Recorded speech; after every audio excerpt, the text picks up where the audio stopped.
seconds past the hour. Thank you so much for tuning in to the Rick and Bubba Show, and a busy one indeed. We know the Wheel of Meat will spin, or could spin, I should say, today or tomorrow because it has not spun yet this week. So that's there for you. Rick and Bubba University, the podcast, will record today and drop on Saturday. We've got Dan Parker with us. Pretty amazing story.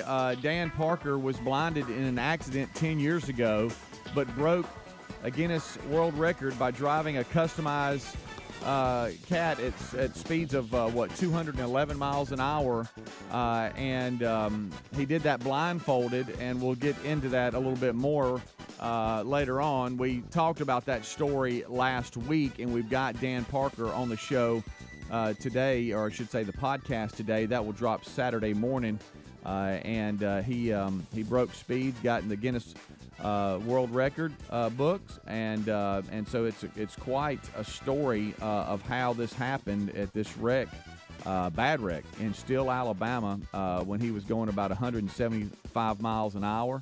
Airlifted out, had broke ribs, collapsed lung, destroyed right arm, head trauma, and lost his eyesight.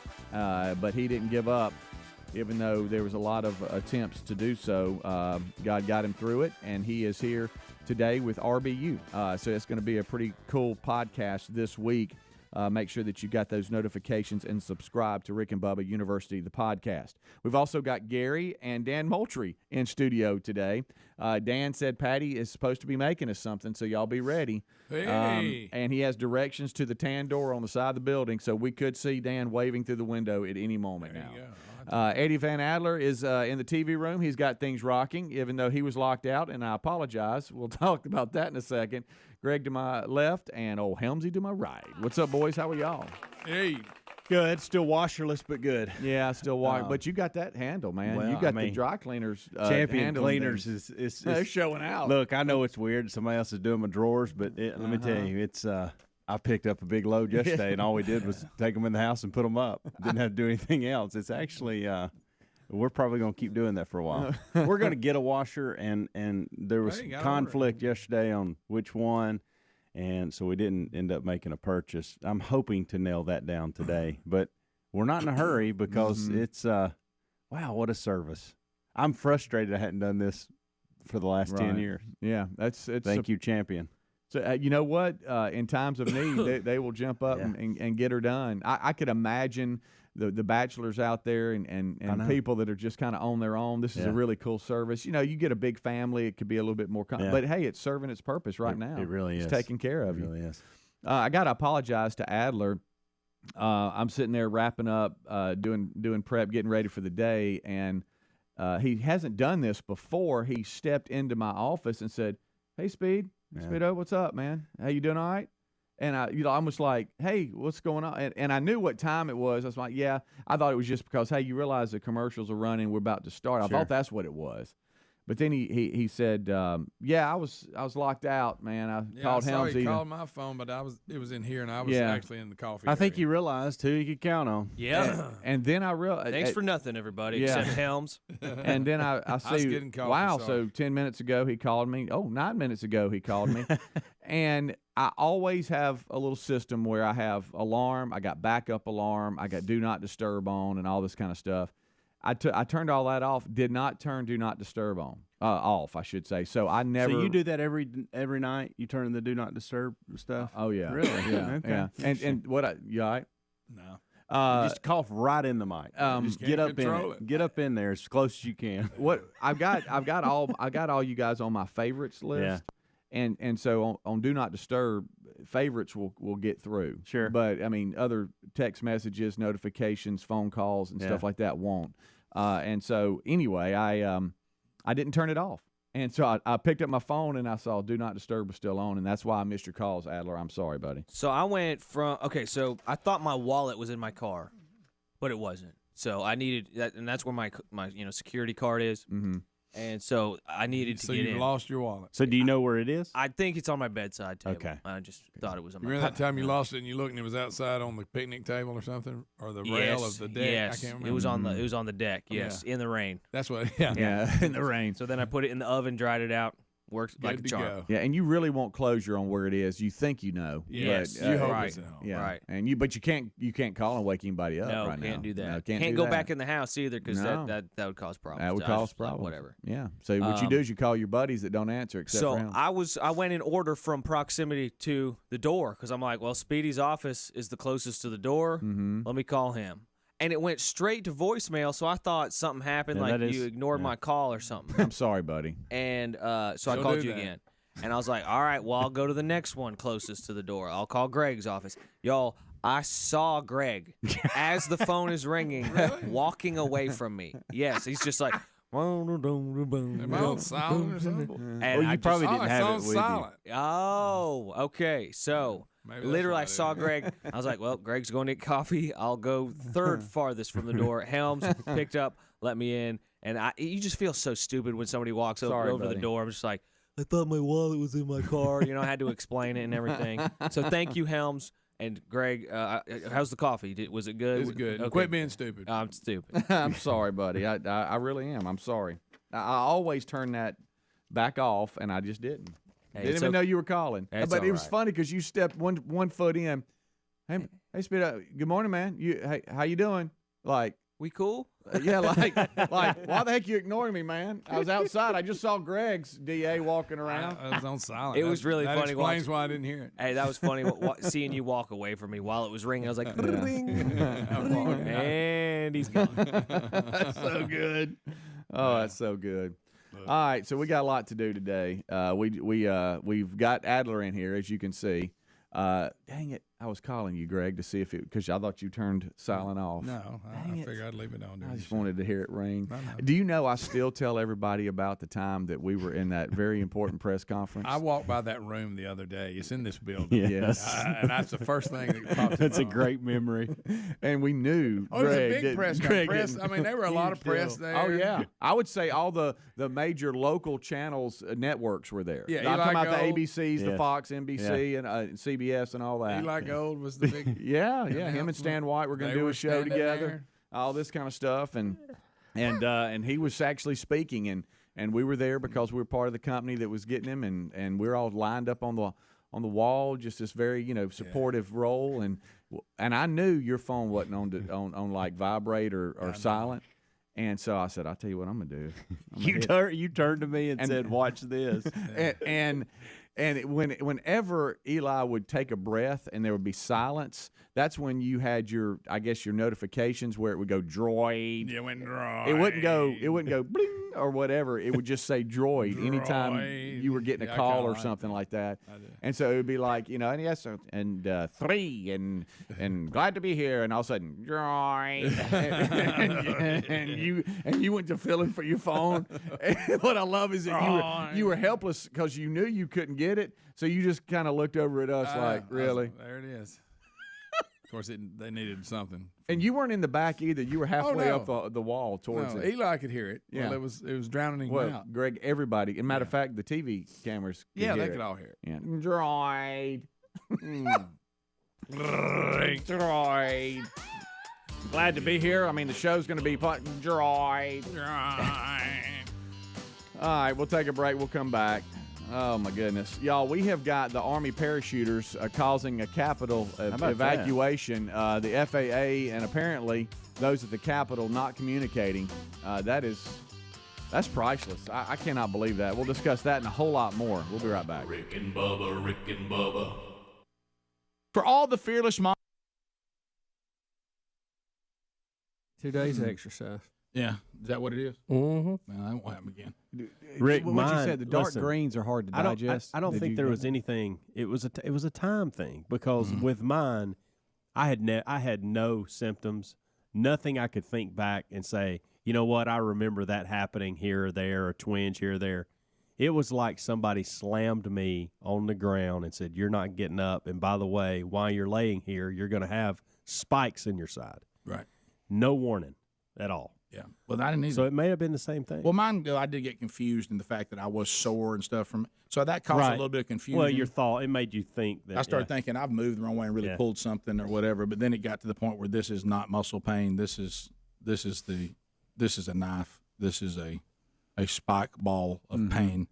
So I have been fortunate not to have a whole lot of things go on that requires pain management, but this is the worst thing I've ever been through as far as pain goes. So they say we will watch it. We will give you some things to have in your arsenal, because you can get a little nausea with this too. Oh yeah, and nausea. Yeah. I love nausea. That's a fun. Isn't that number one? Yeah. That's It's number a wild one. ride. And so they said we'll give you something for nausea if it creeps up on you, and something for pain that just only use if you get an excruciating pain. And so we talked about that, and then they released me after $150 copay. Sure. A couple questions. How are you sitting here right now, pain free and okay? Is it coming and going? Or No, it's not hurting now. I had a little bit of nausea when I got up this morning, and I had a little bit of discomfort right here, just a little bit of burning right there, but nothing over here and all It's that. an attack that lasts 15 to 2 hours, 15 minutes to 2 hours, Right. and then you're done until the next attack. Yeah, and But so see, that's the point, is he don't know when the next attack's coming. Well, let maybe me- 6-8 months, maybe 2 years, let me- maybe tomorrow. Let me ask you this: what actually is happening when you have an attack? Is it the gallbladder squeezing against the stones, the rocks? in Yeah, there? something has triggered the gallbladder to do its work, and at this point, these stones in there have moved into a position where they're hurting while it's trying to do its work. That's what I took away. But I was on more. Yeah, but you didn't eat anything that should have required extra gallbladder effort, right? They tried to look at it, and they were like, Because it's usually called in for the heavy jobs. Hey, we got lasagna coming. Well, here- we got lettuce. I we hate got, I hate to do this to rotisserie chicken. I really do, because rotisserie chicken and I are great friends. Harbaugh would be excited. And here's what they said: thing about rotisserie chicken, not as healthy as you think it is. nervous bird. They said if you're eating it at home, it's pretty healthy because you will drain the fat. But when you go pick them up at delis and stuff, part of the reason why they taste so good is they're just rotating in their own fat. Fat, fat, fat, eat me. That I go, But Rick, bam. is it not? Is it not ironic that everything that tastes good appears to be bad for you? be a bank nine. And everything that's good for you has no taste. I'll tell you. So I'll tell you what. I'm worried about okra now that we grill. What's wrong with it? Well, Because it sure is good. I put everybody in front of them, and they pointed their finger at over rotisserie. Said, if anybody in that group got you, it was the bird. And how does it do? Rotates, and it's fat, fat, fat. Now eat me. Yeah. And then you eat it, and it's full of fat. Can you just go get your gallbladder checked? I need to No, go do that. Speedy, No, you you can't. You just can't walk in and Blood go, I want my test. gallbladder No. checked? Bubba, Rick and Bubba. Let's welcome back for a brand new hour. There he is, Bill Bubba Bussey. Well, glad to be here, Rick. Thank all of you for being a part of the Rick and Bubba Show. Well, we're glad you're here. So we have things to talk about. Would this fall? It wouldn't be You America, would it? It kind of is.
Pass the gravy, please. Rick and Bubba, Rick and Bubba. Ooh, it brings me to my knees. Rick and Bubba, Rick and Bubba. I can't All right, 21 minutes past the hour. It's the Rick and Bubba Show's kickoff hour. Busy show today. Thank you for being with us. We're kicking things off. That's why it's called the kickoff hour. Adler's in there, got TV. I'm Speedy. Over to my left, Greg. To my right, Helmsy. Talking off air about a number of different stories that we'll update you on today. Plus, don't forget Garry and Moultrie both in studio today. Some big news in Gary's world.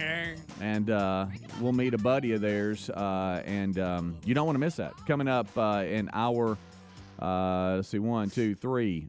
So 3. So be checking that out today. And then last hour, new best friend Mike Pereira with the USFL will zoom in from the West Coast. So be standing by for that. I think they got every weekend. It seemed like the first weekend you had Easter, second weekend you got Talladega. Welcome, race fans, with the USFL. I've been seeing them RVs. Yeah, and then we got Barber Motorsports Park and the Honda Indy Grand Prix of Alabama, week 3 of the USFL. 3. But they're going to have a NASCAR kind of theme going on at the USFL where, some of the race fans that might be in town, if they got some downtime, right on over to Beeham. We'll talk to Mike about that today. A quick update: Dwayne Haskins. Y'all remember this weird, incident on a Florida highway where he was hit and killed, and it was like, what is he doing? What's going on? And there was reports that he was trying to cross the highway. Then there was reports he was just walking down the middle of the highway. Yeah, a lot of weird it was just weird. Well, apparently, the investigation has revealed a pretty heartbreaking story here. He was stranded on the Florida highway, going to get gas when he was tragically struck and killed by a dump truck, according to the 911 calls his wife placed the morning of his death. He contacted her to say he was out of gas and everything, and then when she didn't hear from him, she frantically called 911. Can somebody help here? What's going on? He tried to call him back. Yeah. Phone wasn't working. Exactly. He was in Florida training with the Steelers, attempting to cross the westbound lanes of Interstate 595 on foot when he was hit by the dump truck. It was about 6:37 a.m. on Saturday morning. He was pronounced dead at the scene. A second call from his distressed wife appeared to detail a witness account of the moment he was hit. And I won't go into Yeah, and you can hear the woman yelling, "Why are you in the road?" That's right. And so now we know why he was on the interstate walking, but we still don't know why he was in the middle of the traffic. Like I said, right. You're on the interstate, you can see trucks coming. If it says here, there was, like I said, there was the reporting was that one said he was just walking down the middle of the road, and a guy that passed him is like, man, this guy's going to get hit, like he was just walking down the middle of the road. But here it says he was crossing the interstate. I wonder if it was to get to the other side and get to a gas station or something. What I'm saying is, though, I'm not saying that. I'm just saying, but we don't. How do you not? You're crossing the interstate. This day and age with cell phones and technology. How do you not? I understand. I understand. Dwayne didn't want to wake anybody up at 6:30 in the morning on Saturday, but you could probably call somebody. I don't know. You hate it, man. So anyway, he's out on foot trying to get gas, I guess, and got hit. That's the update. Yeah. We were wondering why he was walking on the interstate, and he was, in fact, the reports of him being in Florida and training with some of the Steelers and all this kind of stuff, that was accurate, and now we know why he was walking. So there's your update. Another update. Masked Singer. Do y'all watch that? No, I do not, because it creeps me out for some reason. Yeah, but I did see this story, and I'm sick and tired of. I am too. I don't understand it. And by the way, whiny little baby celebrities with their stupid little get over it. And so the update is in February there was a report that Rudy Giuliani was the Masked Singer, and it was revealed. And when it was revealed, it was him. Some of the judges stormed off the stage. Yeah, the guy, the Dr. Ken, that was in the Hangover movies and all. He put his down and left because they don't want to normalize. Right. Because he said the man should be in jail.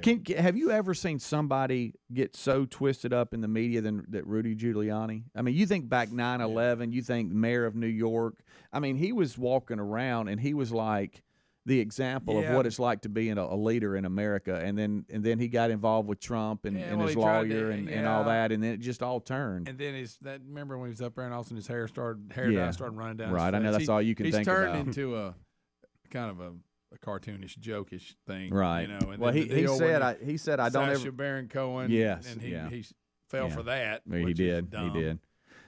He's not. He didn't end well on his little career there, and. According to, I didn't realize this. I think some people claim he was part of encouraging what they call the insurrection at the Capitol and all that. Well, he said he never gets to have fun much, and so this was kind of fun for him. He was wearing a Jack in the Box costume, and it was revealed it was actually him. It was first reported in February when the episode was taped, and it was unclear when or whether the footage would actually run until it ran Wednesday night on the show. So I don't understand. I mean, I don't know. I don't get it. You storming off stage all that. I'm out. Okay, buddy. But I guess the update is from February. It was in fact him, and it has aired, and some of the judges did storm off the stage. Yeah. So. But yeah, I don't do watch a little that. hissy fit. Yeah. I'm out. Ooh. Would you go on the show if they ask you to? I can't I sing. still don't understand. I don't know. Well, these people can't either, Speedy. Yeah, This is not a. This is not an American. They make don't them sound halfway decent. I've never watched the show to figure out what do you do. It's weird to me. The whole thing just seems weird. Do y'all know what he sung? Bad to the bone. I saw it. It's pretty bad. It's pretty bad to the bone. Is it? Yes. This is after he's revealed. Don't they somehow make their voice where you? I don't know. It's just a weird show. So the episode showed Ken, right? Yeah. Is that him leaving? But it did not show. The episode did not show Robin Thicke leaving, but he did too as well. Now there were the two females on it. They were dancing and carrying on, like trying to have a good time. Right. But this falls into the category. You remember when everybody got mad at Jimmy Fallon because he normalized Trump by cutting up with him about his hair and all that. How dare him? And they all got mad at him. Right. So Hollywood left. Boy, there's something else, aren't they? Yeah. Good night, alive. You can't have nothing. I just don't. I just don't get. I don't understand. I'm going to storm off. Are they doing it for each other? Is that what it is to show? Look at me. They feel like they're supposed to do it. If they don't, then they don't want to get canceled. Yeah. Hey, y'all sitting there? How dare you? If we have a guest on here that I disagree with, I'm walking out. Who would it be in here Garry. that you? I'm walking out on Garry. Yeah, I've done that before with Moultrie. No, you did it with Dean I'm and Company. kidding. You refused to be in here. Well, I was scared. That had nothing to do with her. He was afraid of that puppy. I was just nervous around. Oh, him. Helmsy. Where's Helmsy? It was the puppets. Rick and Bubba.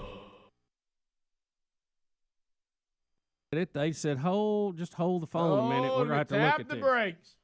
Now, there's a lot of people saying, and Trump even weighed in on this yesterday a little bit, we don't need printable guns that you can take a 3D printer, which is, the rage now, where you can, basically design things like we've never been able to do before, and be able to print, basically make your own gun. Does it fire? It will fire, and it could be made out of plastic, which means it would be undetectable. So the current law says you cannot have a plastic gun. That's been around for 30 years, okay? So that's really not in doubt. They are saying that this is discriminating against their First Amendment rights to be able to put this out if they want to. Well, you have the folks now. You know how the gun control people they're always going to be anti everything. Sure. But even folks who are big supporters of the Second Amendment are saying, we might need to look at this. We don't like the way this feels. We don't need the street full of plastic guns. That's even going to make what we're doing and trying to live as a society even more difficult. But does it go against, and that even brings up a second amendment debate about can you outlaw plastic guns? So anyway, the 3 different courts have ruled to stay this and put it on hold until they can sort it out. But it has moved us because of technology into a new world that we really are dealing with things we never had to think about before. Now, I know you have the quote I was listening to in the break. Yeah, we can play it. CNN talked to him on the phone, so this is just audio. Okay. He was being interviewed by CNN, and this is what it went like. You have more than 20 states trying to block you from making these directions available online. So what do you expect to happen? I expect they won't win. We've already published the files, so I don't know how they could get me to stop publishing the files. President Trump tweeted that he's looking into 3D plastic guns. He said this doesn't seem to make sense. What's your response to the president? I don't sell 3D guns, so the president will understand that in time. Are you worried that the government will reverse its decision? Oh, like I told you, I already uploaded the plans. The ship has sailed. It's public domain information now. It's irrevocable. No one can take it back. I don't believe that access to information is ever tremendously negative or a bad thing. I know that people can use information for bad things, but this isn't a justification to what? Stop a publisher from speaking? Do public libraries perform background checks on people before they read books? It's just not how speech and publication works. If it's illegal for you to make a gun in this country, it's illegal for you to make a gun. You're violating the law. But that doesn't mean that that possibility prevents people from being able to legally share and freely access this information. It just doesn't work that way. I believe that people can publish this information. I know that they can legally under the First Amendment. Now, if the question is a moral question, like, was it right? Should you do it? My answer is yes. I believe that I should. I believe in what I'm doing. I know that that upsets everyone. Chuck Schumer's out there with a bill today saying, no, guns should only ever be the way they've always been, and we have to prevent them from becoming new. It's just a depressing world to live in. There's less to hope for when things have to be frozen and things have to be managed. And I don't know. I find it profoundly unromantic. So, yeah, the plans have been posted since Friday. They've been posted, and I think downloaded over, 2,500 times or something? I heard some really big number. So I understand what he's saying. He's saying, I'm not selling guns. I'm selling. I'm just putting information out there. It's kind of a gray area, and the printer hadn't really thought about it. You know, he's not selling guns, as he said, but he is selling the code and the plans that you can plug into your 3D printer and print one out at home. So is he or is he not? I don't know. It's I find myself into the technology. How can I print out something at home and it turn into a firing gun? Well, if you have a 3D printer, you basically put a block of material, in this case plastic, in a box, and this thing goes to trimming off pieces, and when you're done, you have a gun. I see. Yeah, it's really kind of space age technology. I mean, most of the time, like in a school or something, they can design things with CAD software, and they print it out and they make it out of plastic or some kind of wax stuff. Yeah. And I mean, it's pretty cool. You can design a gear, or you can design, different pieces of machinery, and that thing cuts it out of a block, and that's what you've got when it's done, and you put it together. It's really revolutionary way of manufacturing things and making and designing things.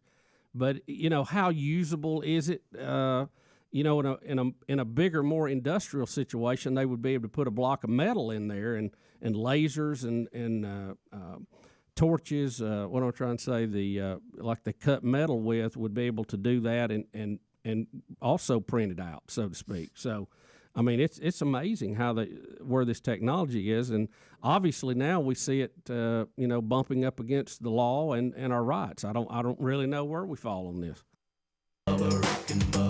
Pass the gravy, please. Rick and Bubba, Rick and Bubba. Ooh, it brings me to my knees. Rick and Bubba, Rick and Bubba. I can't start another. Rick and Bubba, Rick and Bubba. Day without 'em, brother. Rick and Bubba, Rick and Bubba. Oh, there is no. It's 25 minutes until top of the hour. Thank you so much for tuning in to the Kickoff Hour here on the Rick and Bubba Show. A little bit later, about an hour and a half from now, we'll have Dan and Garry. I combined Garry and Dan. It's Garry Vines and Dan Moultrie will be in here, and they'll introduce us to Lyle Gilbert. And we look forward to that, and big news coming from old Gary's world. Also, RBU today with Dan Parker. You might remember him. We did a story about Dan last week. He was blinded in an accident 10 years ago, but broke the Guinness World Record by driving a customized car at the speeds over 211 miles an hour. But he had to do it blindfolded, even though he was blind. He lost his eyesight in that accident and has a remarkable story, and we'll talk about that. Actually, I didn't know this. He asked his wife to marry him on the Steve Harvey show, the talk show that he did. He proposed to Jennifer on Steve Harvey. It's a pretty cool little video there, too. So, anyway, that's going on, and Mike Pereira with the USFL later in the show today. All right, we got we've given you some updates today already on some stories that we had over the last couple of weeks. But Helmsy, what were you reading, or are we going there or going somewhere else? I mean, I it's up to y'all. If you over there think it'd be- grinning, I don't know what you got going on. We get emails. I mean, buddy, Oh, do we do get emails? we? And I am so thankful that people trust us enough with those emails. Right. But some of the emails we get, I think they're putting too much weight on us in regards to decision making. Oh, they'll ask advice. Oh, a lot of things I go, I don't think I'm qualified to weigh in on that. Right. Greg, perfect example. I'm not certified in that area. Yeah, and I feel your pain, but I don't have a good answer. And I've got an email here, and I just don't know what to. I have no experience in this on this front, and really don't have any kind of expertise, and not really sure what to do with this email. But I think I want to just let the audience know these type things we get from time to time. Does that sound good? Sure. It's going to freak y'all out a little bit. I'll tell you that. Okay. Really? Are you sure? I mean, did he say? He did not tell me I couldn't read it. I'm going to leave the names out for obvious reasons. Starts off, this is weird. And I was going to call the show. So the fact that he was going to call the show tells me I think I can read it. And he says this is weird, or you said he it's said weird? this is weird. I'm going to read it basically word for word. This is weird, and I was going to call the show, but I wasn't sure it was a subject you guys would want to tackle. Okay. I know you're busy with Fix Mama's Mouth. By the way, last day for that. If you want to get it in. you got to register. Get that registered. Get Mama's Mouth ready. Click on that contest. We're going to fix it. And the no-name studio quirks. This tells me that this guy's really in tune with the show. Cool.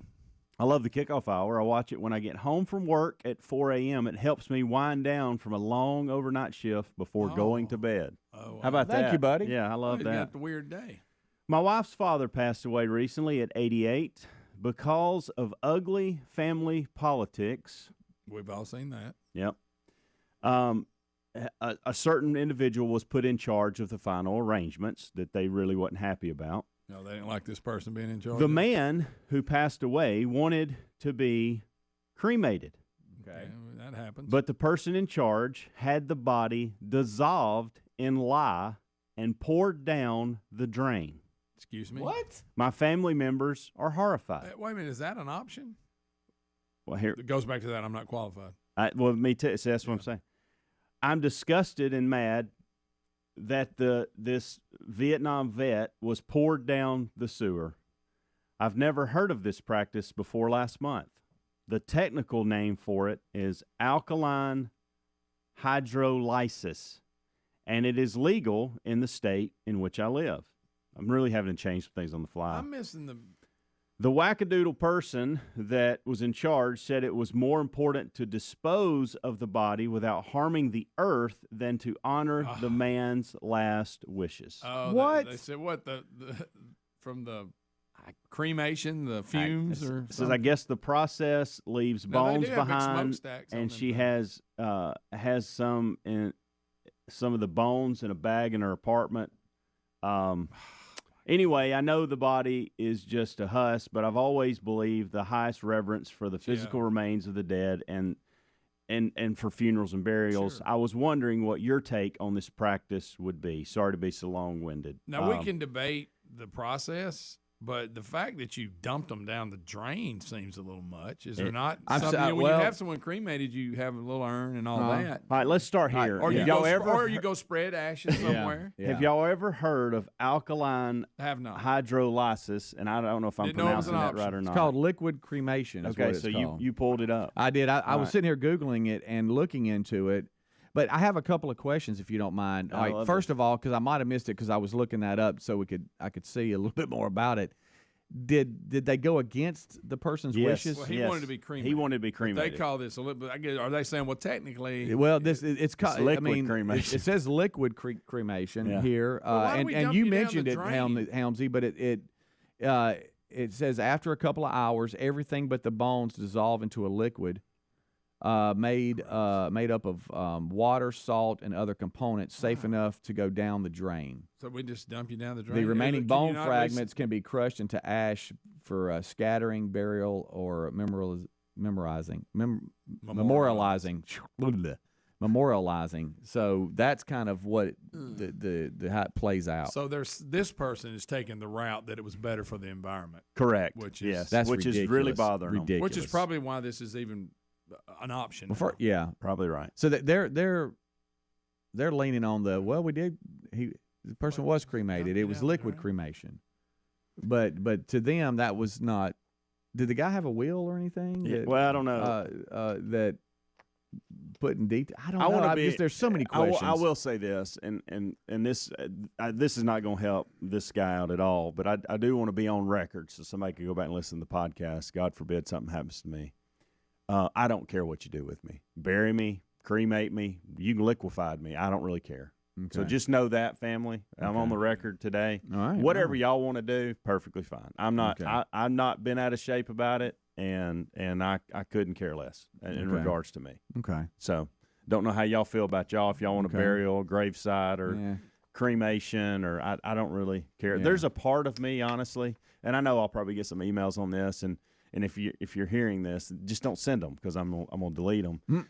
Because I know there are people that are really sticklers about this, and they're like they'll even throw the salvation in on these decisions, which is ridiculous. But there's a part of me that just I'd like to be in a urn in the house somewhere, cremated. Wow. But I don't really care. You have that option. Yeah. Y'all do what you want to. Back to this email though. What do y'all want? What are y'all's wishes? I don't think about it. I really hadn't thought I hadn't about either it. until this. Yeah. I do know that this emailer here is not happy. No. And I think that there's first of all, the liquid cremation, to save the earth, that's silly. Hearing liquid cremation kind of weirds me out. I've never heard it before. But going against the person's wishes, that's the biggest thing here. That's a complete foul. part. That's a complete foul. Yeah. Wow. And that's why I'm telling my family it doesn't matter. Whatever y'all do, y'all don't be arguing about it. Just do something. Yeah. Do y'all have a will? Yeah. No. Probably need to update it, but yeah. Mm-hmm. Probably 10, 12 years ago. Okay. Yeah. Some big decisions you had to make as in my 30s on that. Sure. Yeah. I have had a couple of people. I know Bubba recently went through some things years ago, but had some friends of ours that said, that's having to deal with things with their parents and stuff. And like, hey, if there's not a power of attorney or there's not some things specified in the will, it's a handle. Trying to get everything taken care of. My mom and dad, and this was weird because it was either, I want to say it was Thanksgiving or Christmas, one of the two. It was one of the rare moments that my brother and I are both at the house. And it was, I know it was either Thanksgiving or Christmas because it was a time of celebration and we were there or whatever. But there was a hey, everybody up. Need y'all to know where things are and what's in order, and here's the wheel. And it was just a sobering moment, just to kind of, hey, we're supposed to be opening gifts in 10 minutes. What we doing? Yeah, that kind of thing. Right. Yeah, maybe could. But I'm very thankful that they have all that taken care of because I've heard of just nightmare situations with families that none of this is taken care of, and it takes not months, years to get through. Yeah. So, and I know what you meant when you said you wanted to be in an urn on the shelf, not a urinal. Yeah, you said urine. Yeah, urine. Yeah, and I knew what you meant. I said urinal? No, you said urine. You said urine, like a urinal. It wasn't quite urine, but it right, was close. Right, and you were really bringing the point home. They can put me in a urinal if they want to. I don't really care. Okay. That's an option. Come pay your tribute to that you. would be Just pee on you. That's actually not a bad idea. Okay. Rick and Bubba. So what did how many did you say is out there right now? 2,500. He said 2,500. I don't know. The story I saw, what they were talking about yesterday, it was supposed to be released at midnight last night or tonight, I guess it is. And he's saying it's already out there. It's been online since Friday. The restraining order came through, and then the restraining order will hold till August the 10th until the courts can. I guess it's been a rescheduled hearing until then. So the temporary restraining order blocks the release until, August the 10th. But he's saying it was already out for a couple of days before this order came down. So it's already floating around out there on the web. Mm-hmm. Now, they say that the 3D printers are extremely expensive. Yeah. And so they're saying as far as criminals go, it's a lot of trouble to go through, but I don't know. So, all right, we'll come back. There's a lot of phone calls coming in about it. So we'll come back and we'll take your phone calls. You know, the NRA weighed in on it yesterday and basically said in their statement, plastic guns are illegal and have been for 30 years. So, but is the information Yeah, the and blueprint. how to do it, is that also a violation? I don't know. He said he's not violating anything. Is somebody violating something once they make one? That's what he's Right. saying. Right. That's what he's saying. We'll be back. Your phone calls are next. Rick and Bubba, Rick and Bubba. Okay, so Trump starts to joke about his presidency and the fact that he's the most popular one and all this kind of stuff. It is funny. The most popular person in the history of the Republican Party is Trump. Can you believe that? Of course, that gets everybody going. Today, I'm very proud of myself. Look at that, blacks for Trump. That's one side. 2020.com. Yep. There's some white guy holding it. Great. Now he's letting that breathe, Rick. You gotta love that. Well, he does. Well, I mean, y'all, he just got up and announced that he's the most popular Republican there's ever been. I said, does that include Honest Abe Lincoln? You know, he was pretty good, right? Pretty good. Remember I said, when I'd be a little bit wild and would have a lot of fun, they'd say, he's not acting presidential. And I'd say, well, it's a lot easier to act presidential than to do what I do. No. Anybody can act presidential. That's so straightforward and honest. Did you see him make fun of it? Look at him. Now he's acting presidential. Is that what presidential looks like? Yeah, look, he's gonna march a little bit here. Pouty face, I'm gonna be serious. That's funny. Of course, they're eating it You up. talking about somebody look, there he goes back. Thrives on the crowd. Yeah. Ladies and gentlemen, Now he's the going state of Florida, thank you very much for being here. You are tremendous people. He's doing Obama impression. And I will leave now because I am boring you to death. Look at him walking off. That's our president. Rick, that's unbelievable. Greg, he's completely decided that he's going to go exactly his way. That is awesome. By the way, everybody who's talking to him behind the scenes just buried their head down in their hands. They can't believe No, it. but I said, I used to tell them all the time, the fake news, I'd say, I can be more presidential than any president in history, except for possibly Abe Lincoln with a big hat. I don't know if I So he's anybody but Abe. Abe looked pretty presidential, comparing right? himself to What do you Abe. think? He's tough. He's tough. I admit it, Abe Lincoln is tough. What is But wrong? we love Abe Lincoln. There's something wrong with him. I love him. Yeah, we love the top hat. Greg's the top hat this When only. that poll came out, Tough to beat. most popular, and it was in the 90s. And one of these guys is on television, you know, can't miss a word. They see the poll. Oh my God, look at this. Oh my God. Yeah, 7 more years. 7 more. Oh, my God. Pointed to the media. 7 more. All right, hey, so- Greg, now Abe Lincoln with the top hat. All right, now, It'd be tough to beat. Or the Rick and Bubba experience, Nah, as that's I right. like to call it. Yeah, that's more than the show. Yeah, it just doesn't say that on the logo, but you know what I mean. It's a lifestyle. It's a mindset. It's starting to shine.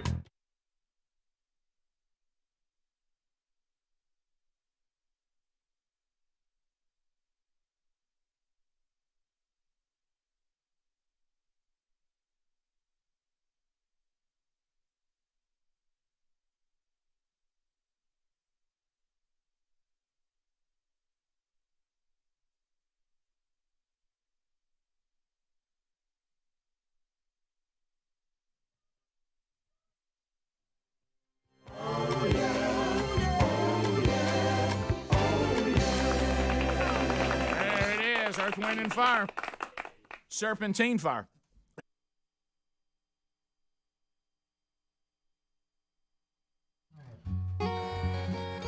It is 10 minutes until top of the hour. Thank you so much for tuning in to the Rick and Bubba Show.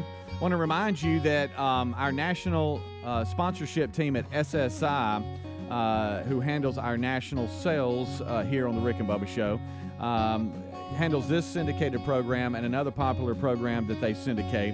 Just want to remind you that as you're kind of getting your act together on how you want to promote your business, maybe have a local impact or a national impact on your business, let us suggest partnering with the Rick and Bubba Show and the other popular travel show that they syndicate to help get the word out on your business. Of course, this show has over 50 network radio affiliates, some of the greatest radio stations in the country that call Rick and Bubba home. Thank y'all. We have YouTube, Blaze TV feeds. We got the 24/7 TuneIn.com digital radio channel, all the social media platforms, the podcast, online showcasing opportunities at rickandbubba.com. All is there.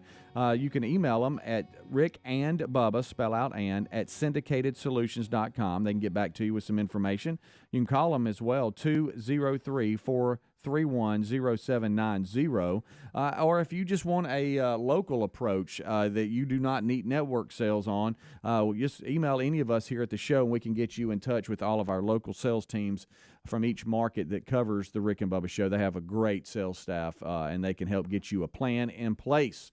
And we thank you so much for watching and listening today. All right, so we've been going through a number of different stories. There's some strange stories out today. Of course, some updates that we've covered and some other things. Moultrie is here, and I love when someone visits the new unnamed studio for the first time, because they're weirded out by everything, because they're just accustomed, to being at the plaza where we were. And so this was Dan's first time to be here. I didn't realize that. Okay. Yeah. And Dan came to the plaza many times. Yes, he did. It's really weird to people that have come many times. He was familiar with the building and the cluster that we're a part of, the other radio stations and the business offices, but he has not been in this studio. And he got out of the car hollering across the parking lot, "I feel weird. This is weird." But I tell you what, you got to wrap your mind around. I tell you what's not different. No. His beautiful wife Patty made another platter of something, and you're off in just it for the show. You were off in it. I mean, I had goodness to gracious. this is some type of Mexican egg, and it's got tamales in We're it. gonna split you and Bubba up. It's really good, y'all. Yeah. Look at this. Boy, you were quick to jump in there. I hate to even ask you to discuss the story with a mouthful of food that you wanted to hit. What's up? All right, so I'm gonna read the headline the way it's written. Is that okay? Sure. First of all, Zamboni drivers. So we don't have a lot of hockey knowledge. Yeah. And we know what a Zamboni is. I've always wanted to drive one. I really I didn't know have. I've people always wanted to. I thought they would maybe had other jobs. This is what you do. Professional Zamboni driver. Well, he's got a lawsuit. Didn't know that. Longtime Red Wings Zamboni driver was fired for peeing into a drain. Okay. Uh-oh. Yeah. How about Peeing that? into a drain. Yeah. Who hadn't done that? Now he said he was fired, illegally. Al Sabatka was fired for peeing into a drain at the Little Caesars Arena in last February. The lawsuit alleges he was discriminated against because of his age. He's 68 and a disability. He suffers from benign prostatic hypertrophy, which causes frequent and uncontrollable needs to urinate. All right, back up one thing. Why did you tell us you were going to read the story? Why did you give us that disclaimer? What did you think was bad? Because you would think they would in that say urinated headline? Instead of peed. It just not that it's offensive. It just seems kind of okay. I got you. Do you think they wrote it thinking it sounded like I wrote it? Hearing you say, well, I was going to say, do you think they wrote it for you because that's what you would say? That's what I'm saying. But don't you think a major news source would have maybe said urinating? Maybe they're Greg. And in the lawsuit, wouldn't it be listed as urinating instead of peeing? I'm just saying. I would think so. I don't know. Maybe not. Maybe that's a legal. I didn't think evidently it's a legal term. Anyway, so he's so happy. The drain. Yes. Get this. I haven't seen him this happy. I don't know if it's the food or the story. Yeah, it's the food. Okay. Listen, the drain was located. It was there for the ice to melt off the Zambonis and it says it does go to the sewer. But anyway, so he got off the Zamboni and the bathroom was about 60 to 70 feet away, and he has this condition where he has to go to the bathroom a lot. And he said he felt like he couldn't make it. Now, here's a part that everybody, and they didn't say the name, but another employee saw him and turned him in, and it was a male. What guy hadn't peed in a weird place? Yeah. Why would you turn somebody in for that? Yeah. But even more than that, one of those. why would you fire him? Me too. You want to get on to him about it? I mean, did he it'd be different if he was doing it like some women walked by and he offended them or something. But anyway, so he sued. He said he was fired because of his age and because of his disability, and they're seeking damages. They didn't say how much. He'll probably win. Yeah. How about this? He started working on a cleanup crew for the Detroit Red Wings in 1971 as a 17-year-old. He worked his way up the ladder, spending time as a building operations manager. I didn't know that. And anyway, he 50-something years he's been doing this, and career comes to an end for taking a leak in a drain. Somebody told on him. And where exactly was it again? The drain? Is in the where story? they parked the Zambonis and stuff, and it's there because the ice Underneath? melts. Yeah, it wasn't like once they pull it out. Once they pull, I guess the it's arena, underneath the arena. You know, So it wasn't for those of you who kind of visualize like in front this, of the crowd. he wasn't on the. He ice wasn't on rink. the ice. It would have been no different than like when I worked for the power company. We used to park our trucks in the afternoon, and somebody got out and peed in the drain there. It'd be about like that. Yeah, they appreciate that. And we probably actually did that. Yeah. I don't know. All right, so and the Zamboni, for those of you that just don't know and you're trying to visualize what it's that big thing on the ice that goes across and smooths the ice smooths out. it It's a out. big old piece of equipment. Yeah, big old thing. And so he probably drove it out of the arena and into to you're talking about little holding area where they park it and had to relieve The bathroom themselves. was 60 to 70 feet away. Of course, that's Which is not that far. It's not that far. Probably would have left that out. If you'd have said Just the length of a football field, call it. I mean, Yeah. but Here's what it was. He's just a typical dude. it's He's not the been first time he's he's been done doing it. that for years. It's not his first. Just exactly. I ain't no telling how much of his urine has gone through that over 50-something years. Yes, you're all over that. I would like to And- propose something here. And this is and I don't think they should have fired him, first of all. But this is, I think you could have made it 60, 70 feet. This is we want a new Zamboni driver. We've wanted one forever. Yeah. A little younger, a little more energetic, hoop the crowd up in the middle of it, and this guy's not giving us enough anymore. Yeah. So bathroom situation is a problem here. If we were doing this, if I it would was make on more a sense. Zamboni in here and I had the option of a drain that's 10 feet or having to go out there, I'd go drain all day long. Yeah, right. So here's what I was going to It's something propose. he's always done. The building, it was kind of funny during all the negotiations and trying to get the new studio set up, the unnamed studio. Bathrooms were out of the equation. That wasn't even discussed. Hey, y'all have got bathrooms up front. That's your bathroom. What about this? What about we dig a drain right behind Big Boy? Picture it. It's right there by the wall. Tied into them. So All right. We somehow get underneath that wall and then just let the drain go out into the little bushes out here. Oh, now they don't I want to kill the bushes. I don't think you want urine out in the. Well, I was just thinking. You can't have human waste out there in the Well, in the bushes. I was just thinking and we could have a when drain. it rains, it's going to drain out into the. See, this guy, all that What about melting I ice was thinking we probably. could just drain it out. Have a I little just drain think behind firing Big I Boy. like your thinking. We Picture, just can't. picture going, I'll be right back, and you step behind Big Boy. Yeah. No, I like the thought. I just don't. I don't know that we're going to be able to pull that one off. Okay. We do need to. If we could tie it into the plumbing somehow, then yes. But I we want you to can't just have take it. a look at him now. Right. That's him. Yeah, I think they're the ones that throw the octopuses on the ice, and he's got one in his hand running around, hooping the crowd up. Yeah. Wow. And I guarantee he's not hooping them up like he did when he was 25. No, he's not. He's not. Well, he has to pee a lot. So he don't I get wish we down. had a Zamboni in here. Well, it's going to be kind of tough because Yeah, it they're would. pretty big. No, I wish we had one in here. I just wish there was some ice somewhere I could get on one. What if did they just smooth it out? Is that why they got some kind of blade on That's it? what I think. We don't know. Yeah, not really. Big. Makes it look really good. Satisfying to watch. It is. Oh, yeah. Bubba, Rick and Bubba.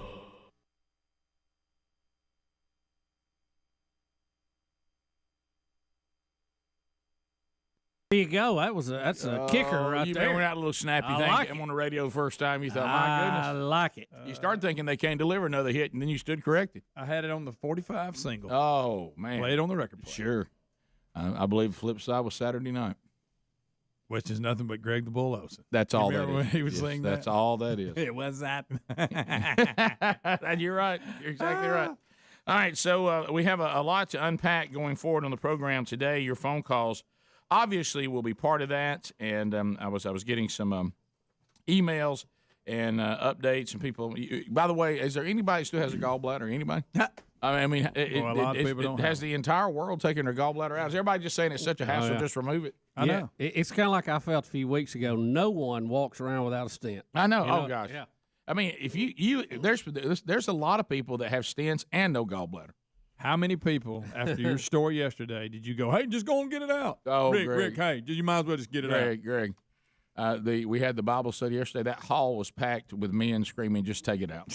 it out now. Yeah, they were just like, well. And their point is, and I talked to the doctor yesterday after he got everything from the emergency room doctors and was looking over. He said, it's kind of it's really this mentality. We certainly don't want to do unnecessary surgeries, but he said, as much as you're on the go and as much as you're different places and sometimes out of the country and conferences and that kind of stuff. Do you really want to be at one of those and this thing flare up again? And I'm like, no, I sure don't.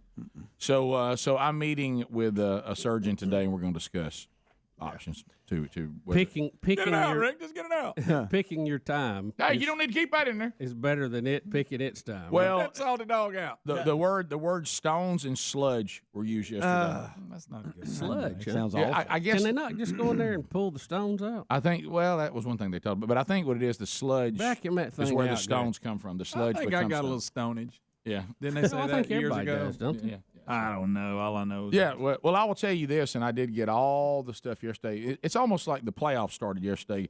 Gallbladder attack versus fill in the blank. Yeah. And it really seemed like the only thing that could hang with it was kidney stones. Natural childbirth was not defeated.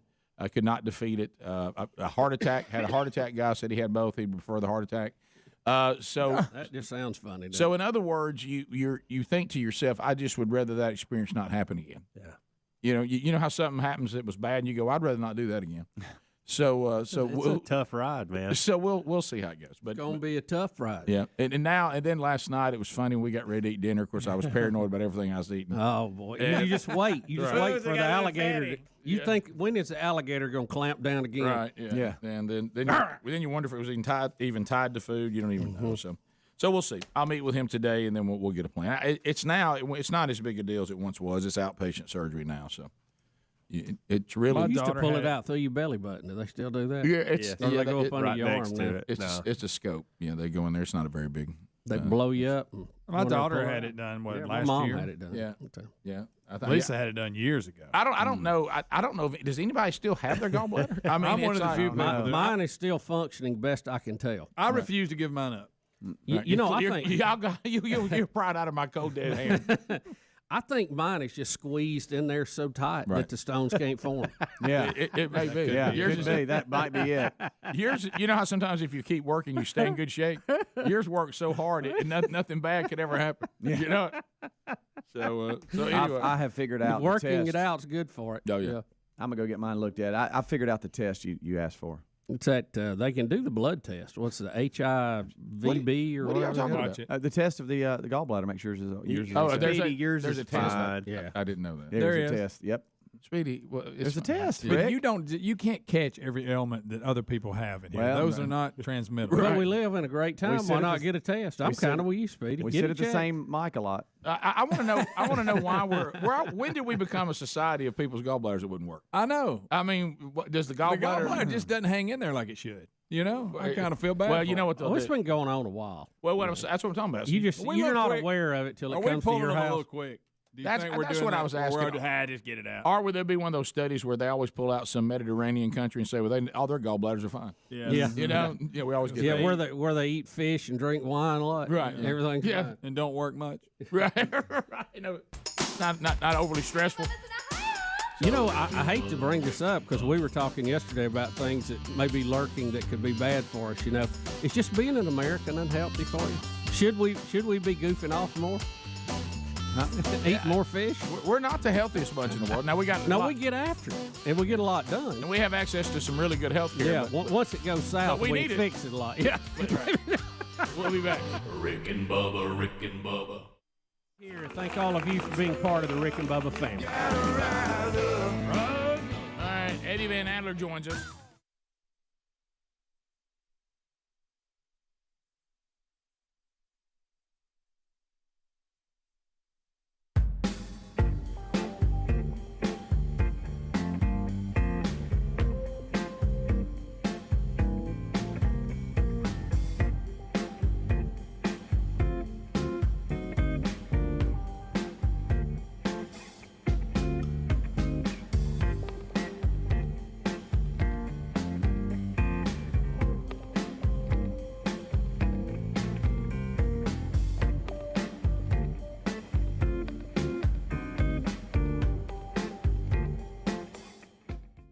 Rick and Bubba's in Ohio. Rick and Bubba, Rick and Bubba. Pass the gravy, please. Rick and Bubba, Rick and Bubba. Ooh, it brings me to my knees. Rick and Bubba, Rick and Bubba. I can't start another Rick and Bubba, Rick and Bubba. day without 'em, brother. 6 minutes past the hour, the Rick and Bubba show. Oh, there is no 866-WE-BE-BIG is our number.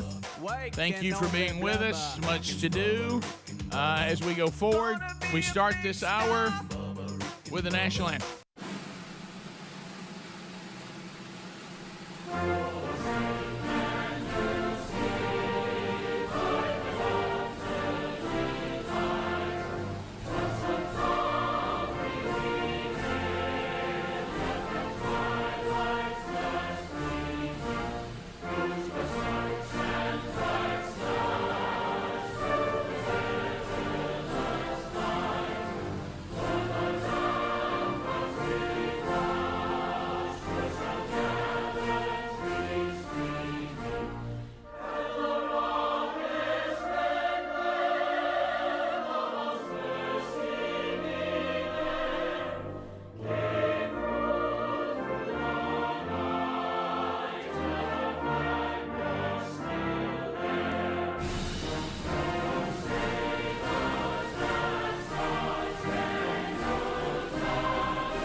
It is 8 minutes past the hour, Rick and Bubba show, and we are ready to go. So we worked through another Rick and Bubba show. Kickoff hour is behind us. Speedy, the real Greg Burgess, Helmsy, Adler, I've already done that for you. And now we go forward all together. We'll unpack a big day today, update you on some stories that are ongoing. Garry, the bulldozer man, with a big announcement today.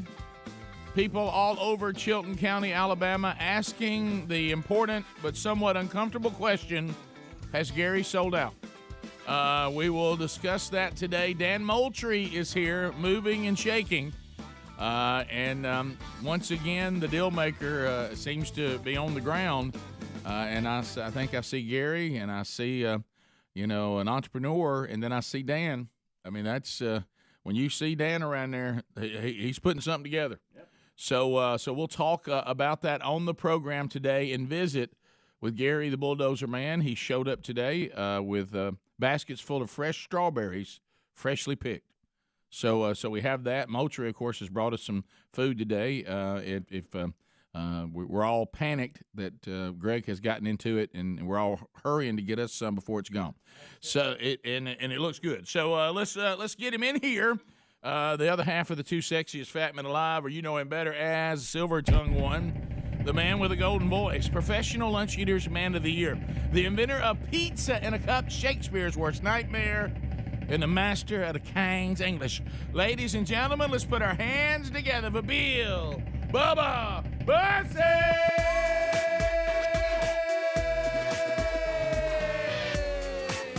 Howdy, Bubba. How about it, Rick Burgess? Friends, neighbors, associates everywhere, and those tearing into breakfast before I got to it. Welcome to another edition of the Rick and Bubba Show. I think 2 bowls before we get there, Greg, is going to be enough for you. Listen, I had to taste test for you guys get it. Y'all like royalty. That's right. Make sure we're not to follow. Somebody scream it. I know you won't feel this way tomorrow.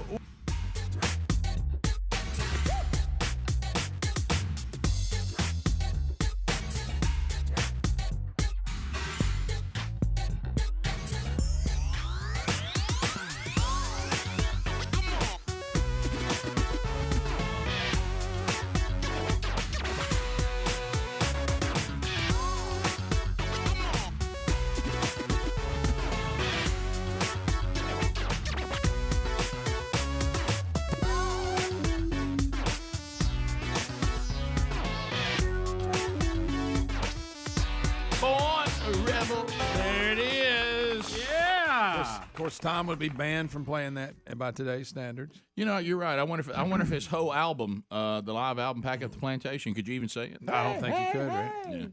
Of course, that did happen in history, but that's. But anyway, it's okay for us to remember history, so cancel the cancel. Let's remember that history so we don't repeat it. Thought that at one time we all lived under that, and we even held the person who said that in high regard. I don't remember who gets credit for saying it first, but no. So, Bubba, we've got a lot to do today. Mark Twain, somebody like that. He once said he never met a man he didn't like, but there's a lot of people he never met. Yeah, I've met some that obviously Will Rogers didn't get around. Can I tell you, Greg, and I won't. Was that Will? That was Will Rogers, Yeah, but Will. that's fine. They're the same person. Yeah, As to far me, as I'm in concerned, my mind, they're the same person. They're American. They say funny little quips. Yeah, they're American commentators. They are. Can I say this, Bubba? And you know how sometimes when you personalize it, which I'm not going to here, but Greg and I were heard it there, and it's a guy you know that's a very, very funny guy, and you know the other person too, and he made it personal for all of us who knew this person.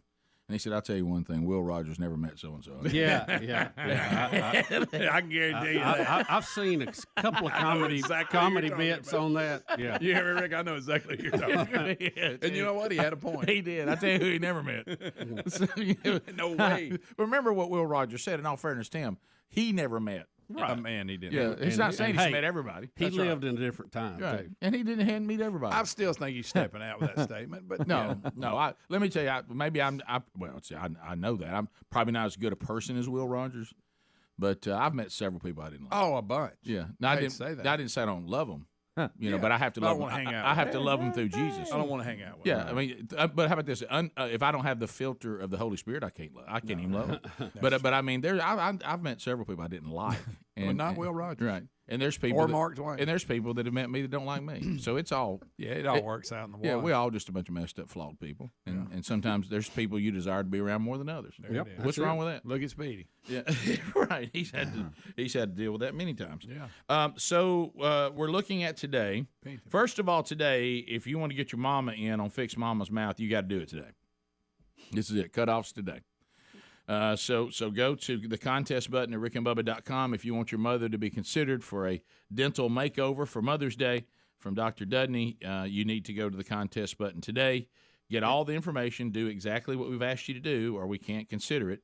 And at the end of business today, that all needs to be in because we got to get down to breaking it down to the final three. Yeah, we do. And think about, I love when we do this contest and we see the final product. Mm-hmm. And these moms come in who have sacrificed and didn't have the best smile in the world. Hey, I've been there. I got you. I feel your pain. And to see them get that fixed and to hear them talk about the difference it's made in their life, usually with tears in their eyes. Yeah. I mean, that's awesome. Yeah, it is. I've never experienced that particular thing, but I know what it's like to live your whole life wishing you looked better naked. You know what I mean? So all right. I don't think Dudney can help you. I don't think that really ties into the mom's. But I mean, we all have our things we wish we could improve. Okay, there you go. All right, that was mine to Rick. Right, yes, right. Rick, well, I thought about it because my smile's always been good, so I can't relate. So I thought, what would I like? I got you, Rick. That's why God created darkness. And you got that's right, Rick. You got great hair, so you can't go there. It's back to the deal you cut with Betty. Isn't it? Well, yeah. I mean, I promise never to take my clothes off with the lights on. And here we are, 33 years later. So. See there? It worked. See how things like that work? Yeah. All right. So looking ahead, you got to know. You got to know your role. You know. Yeah. So still to come on the program today, Garry Vines, Dan Moultrie, and we're going to introduce you to Lyle Gilbert today. So that's going to be happening. I'm not sure why Garry had a bunch of strawberries. I don't either. What that has to do with the turkey call? I messed with him, and I said, look, I appreciate you doing that, but where's the fried pies? And he appreciated that. But also, and whose land did he pick them off of? Right. I thought I knew, and he said no, so I don't know where he got them. Mike Pereira, our new buddy, one of our new buddies, he's going to be on the show again today. We're going to talk a little USFL. Is this the day he gets tired of us? Could be, but we're going to have him on, and also we'll record Rick and Bubba University, the podcast today. We touched on this story on the show, the fascinating story of Dan Parker. And we'll interview him, and that'll be out this weekend. Who just broke? He just went into the Guinness Book of World Records for being the only blind man to break the speed barrier that he broke driving blind. So we'll interview him. And just saying that. I know. We're all trying to process. Right. What did you just say? Yeah, and, over 200 miles an hour. And by the way, his story is fascinating. So we'll talk to him, and that'll be out this weekend. And the Wheel of Meat still has not spun, so that could happen today too. So there's a lot going on. We'll start unpacking it when we come back. 866 We Be Big is our number. And the website, Rick and Bubba, spell out the word and.com. You know, a lot of new items in the Rick and Bubba store and more to come. But if you haven't checked it lately, go to rickandbubba.com, click on the store, and check those new items and grab you one. We'll be right back.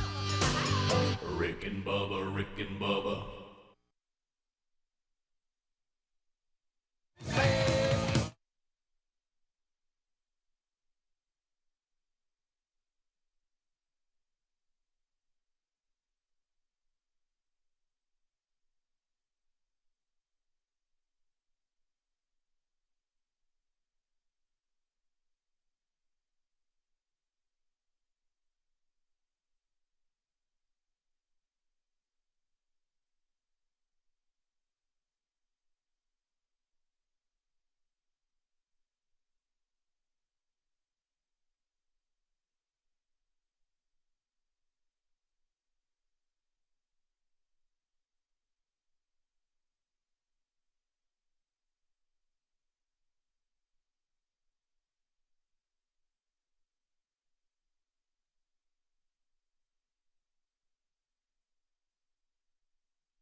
Mac brings us back. There's Bill Bubba Bussy.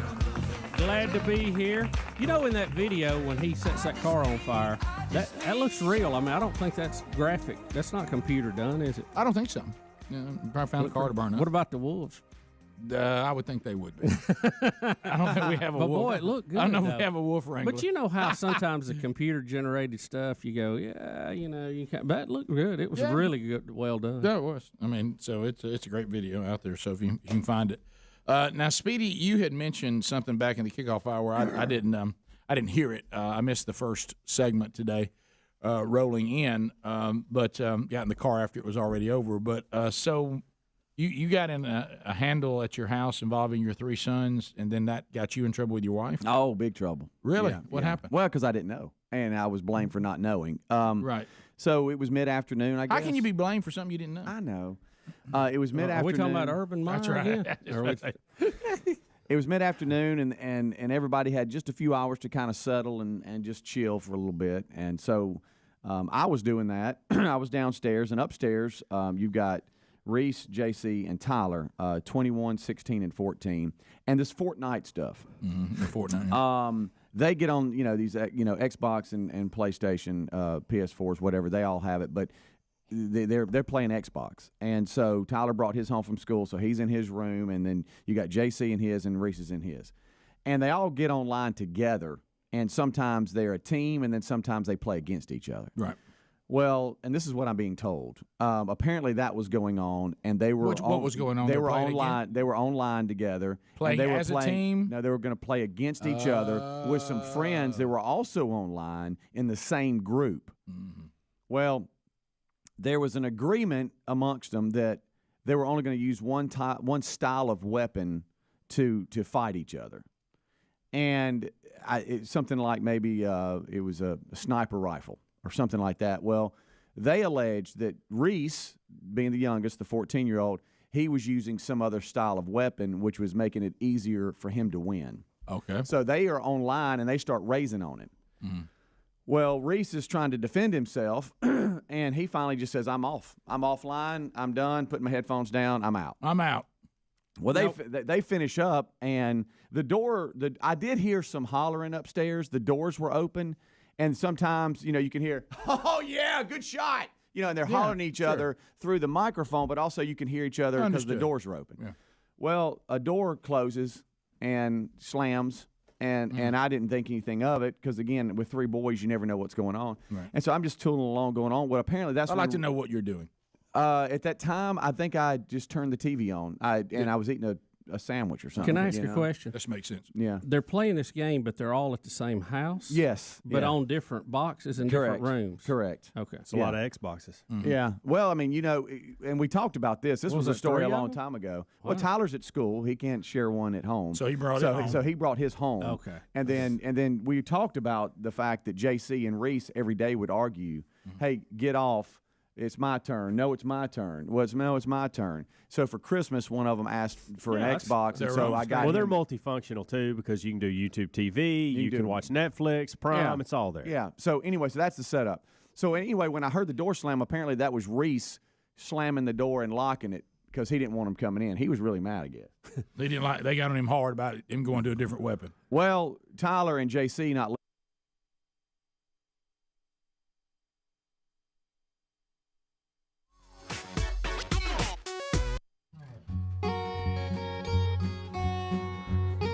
22 minutes past the hour of the Rick and Bubba Show.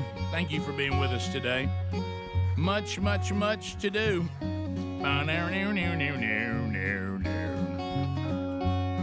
So you hear that music, and you know that that means that Dan Moultrie has returned to the program. It has been a while since Dan has been with us, and we got a lot we got to cover. So let's see, where's Dan at? He's over here. Dan, welcome to this is your first time to the No Name Studio. First time in the new studio. I mean, it's unbelievable. Well, of course it is. Of course it's unbelievable. I knew you'd like that. Well, I knew that was coming. I wasn't sure you'd go to it so fast. You got to. But I'm glad that you are here, and I was looking forward to. You brought delicious food. Greg has told us all it's really good. Boy, he dove into that. Quick. Helmsley's been in it. Everybody's been in it. So what is that you brought today? That's a tamale breakfast casserole. Tamale it is good breakfast casserole.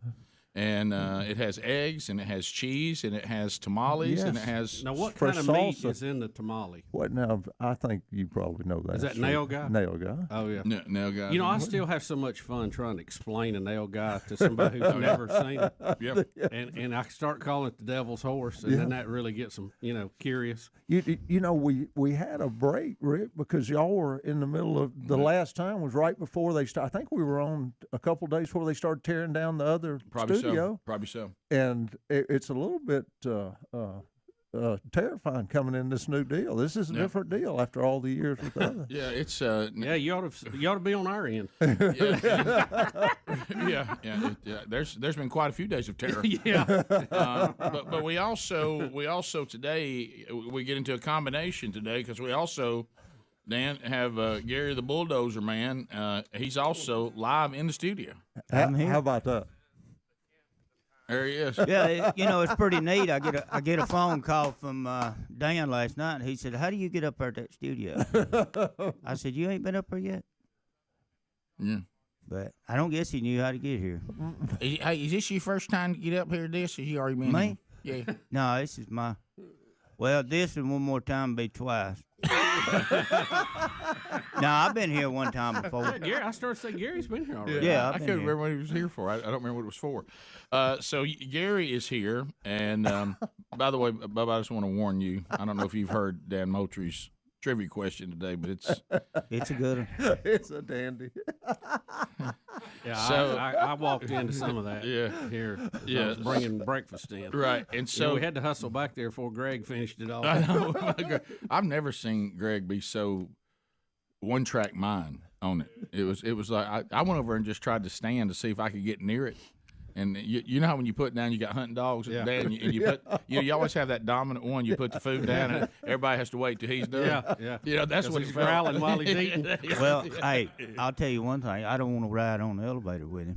They're eating that. No, you're right about that. Dan, I know we have a lot to cover, but I know I'm going to get beat up about this today. Tell the nail guy story one more time, and I want to ask this question: why doesn't anybody farm them now? Is it just because you you can't keep them in a fence? I think they're so hard to keep, but they were brought over. I've seen what they will do to a barbed wire fence. It looks like there's several versions, but they were brought over by the King Ranch in 1905, and they said From India. India, and they said they had 5 of them, and they said the first 5 died. Is the story we always heard in South Texas. They had 5 more. They kept them in a corral for a while, and then they let them out, and they started breeding. And so that's the reason the only place they are is in South Texas, free roaming. But what they've done is they tear down, as y'all have seen, they tear down the fences. Cows can go, but they've really become a terror down there in South Texas. But they are the kind of vogue deal to hunt down there. They're extremely sporting to hunt, as y'all know. But they brought them so the people doing the cattle drives would not eat the cattle. That's the story I'd always heard. But it seems to me that the nail guy meat is actually maybe superior to the cattle meat. It really is a different meat. It's a Would that be fair to say that? Yeah, no, it really is. I mean, it's good, but let's don't. I mean, well, I'm just saying it's not a big difference. Right. The old cow holds his own though. Yeah. Or actually, cow's a female. The old steer we've seen where and the cow. There were barbed wire fences that looked like a bulldozer just ran over it. And you said that was a nail guy herd that came through there. They just plow through it like anything it's nothing. they want to go through. It's unbelievable. the strength of them. And it's called the Devil's Horse. Yeah. Loosely translated. Caballo de Diablo.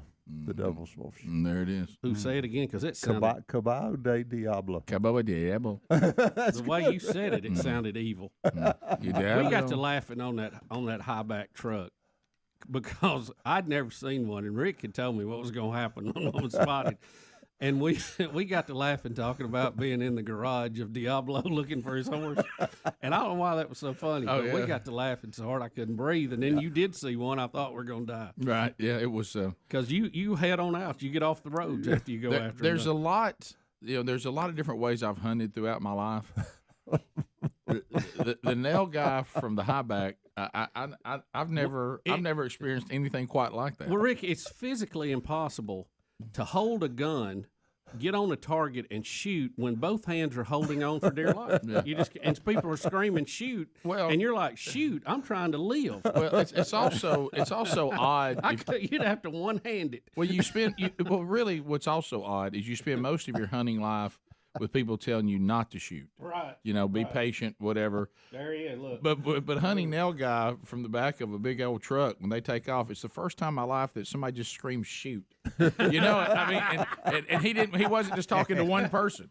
He was talking to everybody. Anybody can get a shot off. Normally it's either wait your turn or don't shoot. It's rare you hear everybody shoot. How many of them are left in Texas? A lot. They want to get rid of them, right? Oh, yeah. They thought it was 30,000. Now I hear the population is 60,000 estimated. How come they don't migrate this way like everything else from Texas? The cold kills it.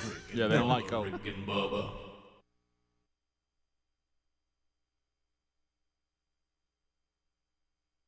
Anything rest. Right. And this is kind of where I get in trouble from Terry later. Sandwich and TV told me all I needed to know. Yeah. And, you kind of. And that time of day. Yeah. And what were you watching? Do you remember? Was it a monkathon?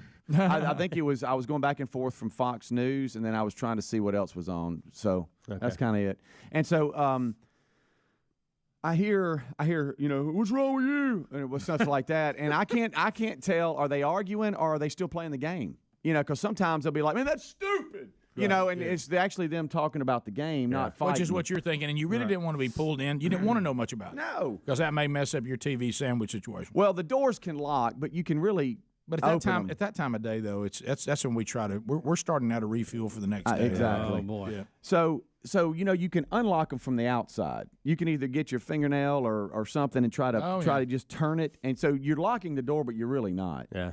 And so Reese is behind, in his room, and Tyler and JC unlock his door and go to barge in, and Tyler says. Again, this is Tyler. Tyler is in first. JC is behind him. Tyler says when he opens that door, Reese is doing a wall squat and pushing against the door, not letting him in. Mm-hmm. He's mad, hollering the whole time, "Don't come in my room." Right. Okay. Well, of course, 2-on-1 and bigger boys, when they go to push, the door's going to come open. Sure. Well, when that happens, he turns around, and Tyler says he didn't count how many, but the haymakers that were coming at him. So he was swinging. It closed fist. Yeah. I am swinging, and I'm coming from all directions. Little brothers fighting the two older brothers. And Tyler says relate. at first, and Reese hadn't quite hit puberty yet, but he's getting close and he's getting stronger, and so he's a handle sometimes when they start to wrestle, unlike it used to be where they could easily get him. And so he's just fighting and just slinging. And JC is behind Tyler, and Tyler's taking the brunt of it. And Tyler says he's trying to keep him at arm's distance. The middle son is using the older son as a shield. Pretty much. Well, Tyler says one got through and hit him in the chin. And he said it stumbled him back. He kind of stumbled back and was like, holy moly. I mean, he got popped good. And Reese didn't stop him. Well, so Tyler now just does the bum rush. That's all you can do. I am just going to bum rush Somebody you, take him out. throw you onto the bed, and try to calm things down. Well, so he's trying to do that. Well, JC, again, instead of going, hey, y'all stop, he starts to hold Reese's feet. All right? So now we got 16-year-old holding feet, 21-year-olds on his chest. And they claim they're trying to calm things down, but I know them, they're probably messing with him even more. Roughing him up, well, giving him the business. Tyler says he doesn't know Giving how him it the business happened, is it. but Reese was able to kind of twist, and he said he got me in a headlock. This is Tyler talking. And he got to squeezing. And he said, at 21 years old, I couldn't get out of it. Oh, no. And he said, I found myself, like I can't get out of this. And at first he said, I was trying not to hurt him. I was just trying to use enough strength to get out of the situation. He said, then it became, I'm using everything I got, and I cannot get out of this. I got to get out. He said, so if you've got somebody else in a headlock, and Adler knows this because he rolls, right. Your rib cage is open because you've got him in a headlock. Yeah. So Tyler said, I didn't know what else to do, so he goes, I pop him in the ribs. Of course, I think Reese's future's in professional wrestling because he has the best, fake hurt, Now, I'm sure that did hurt. A flop. A punch to the kidney probably hurt. Now, Tyler claims it was only about 30%. Okay. But when he says 30%, JC gives his high eyebrows like, oh, really? 30%? So it must have been more than that. Right. So Reese rolls over into the floor and starts to roll around and starts trying to crawl up under the bed, which now he's too big to get under. Right. So now he does the turtle, that Adler told us about. And Tyler is trying to now back out of the situation. So they close the door, and they go, no, so they try to get back in, and here he comes again with haymakers. Oh, wow. So then they close the door again, and they hear the loudest sound like he punched the door. Are you done with your sandwich yet? At this point, I hear something going on, and it's getting louder. But I got to be honest with you, Fox News was on, and I was really enjoying my tuna sandwich. Right. And so I thought, well, it's three boys, and they're just roughhousing. So I noticed that Tyler comes stomping down, stomping down, goes to the bathroom, closes the door. He comes out, and he goes, well, that was interesting. And I said, what are you talking about? Hair everywhere, red face. Yeah. And I said, I couldn't get out of headlock. Reese had me down. And I said, what are you talking about? Well, he tells me what I just told you. And I said, Tyler, it should never get to the point where y'all are hurting each other. I mean, you can fight and argue, have disagreements, but it shouldn't be to the point where, emergency rooms are involved.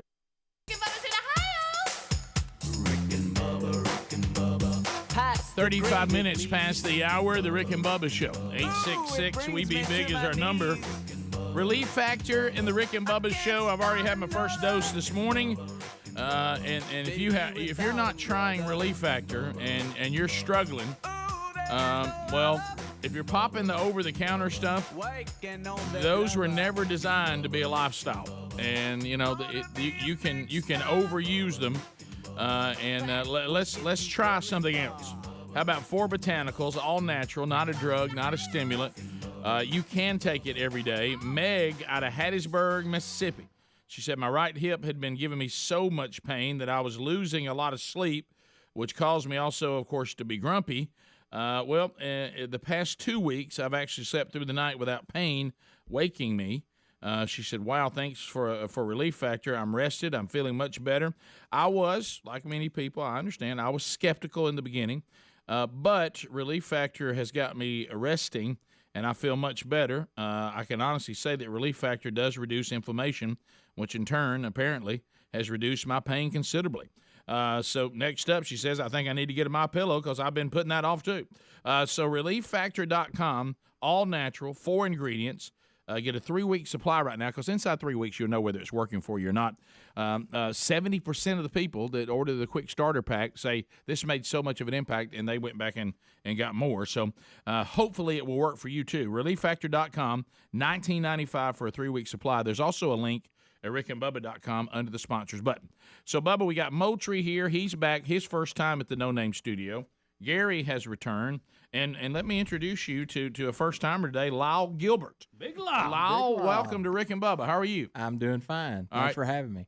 We've been trying to figure out what we're about to announce. What is Dan's angle? And so why do you always do that? Hey, we hadn't figured that out either. Why do you always? You know, there's some things that Dan takes a special interest in, Right, so then we start looking. What's Dan's angle? Oh yeah. I kept thinking, where Y'all is? are so bad to do that. So before we get to the big announcement, you have known Dan since what, you were a teenager? Yes, since 15 years old. Mm-hmm. Sure. Yeah, have. and so tell us that story. How did you meet Dan? I honestly, I don't it was a friend of mine that I went to school with.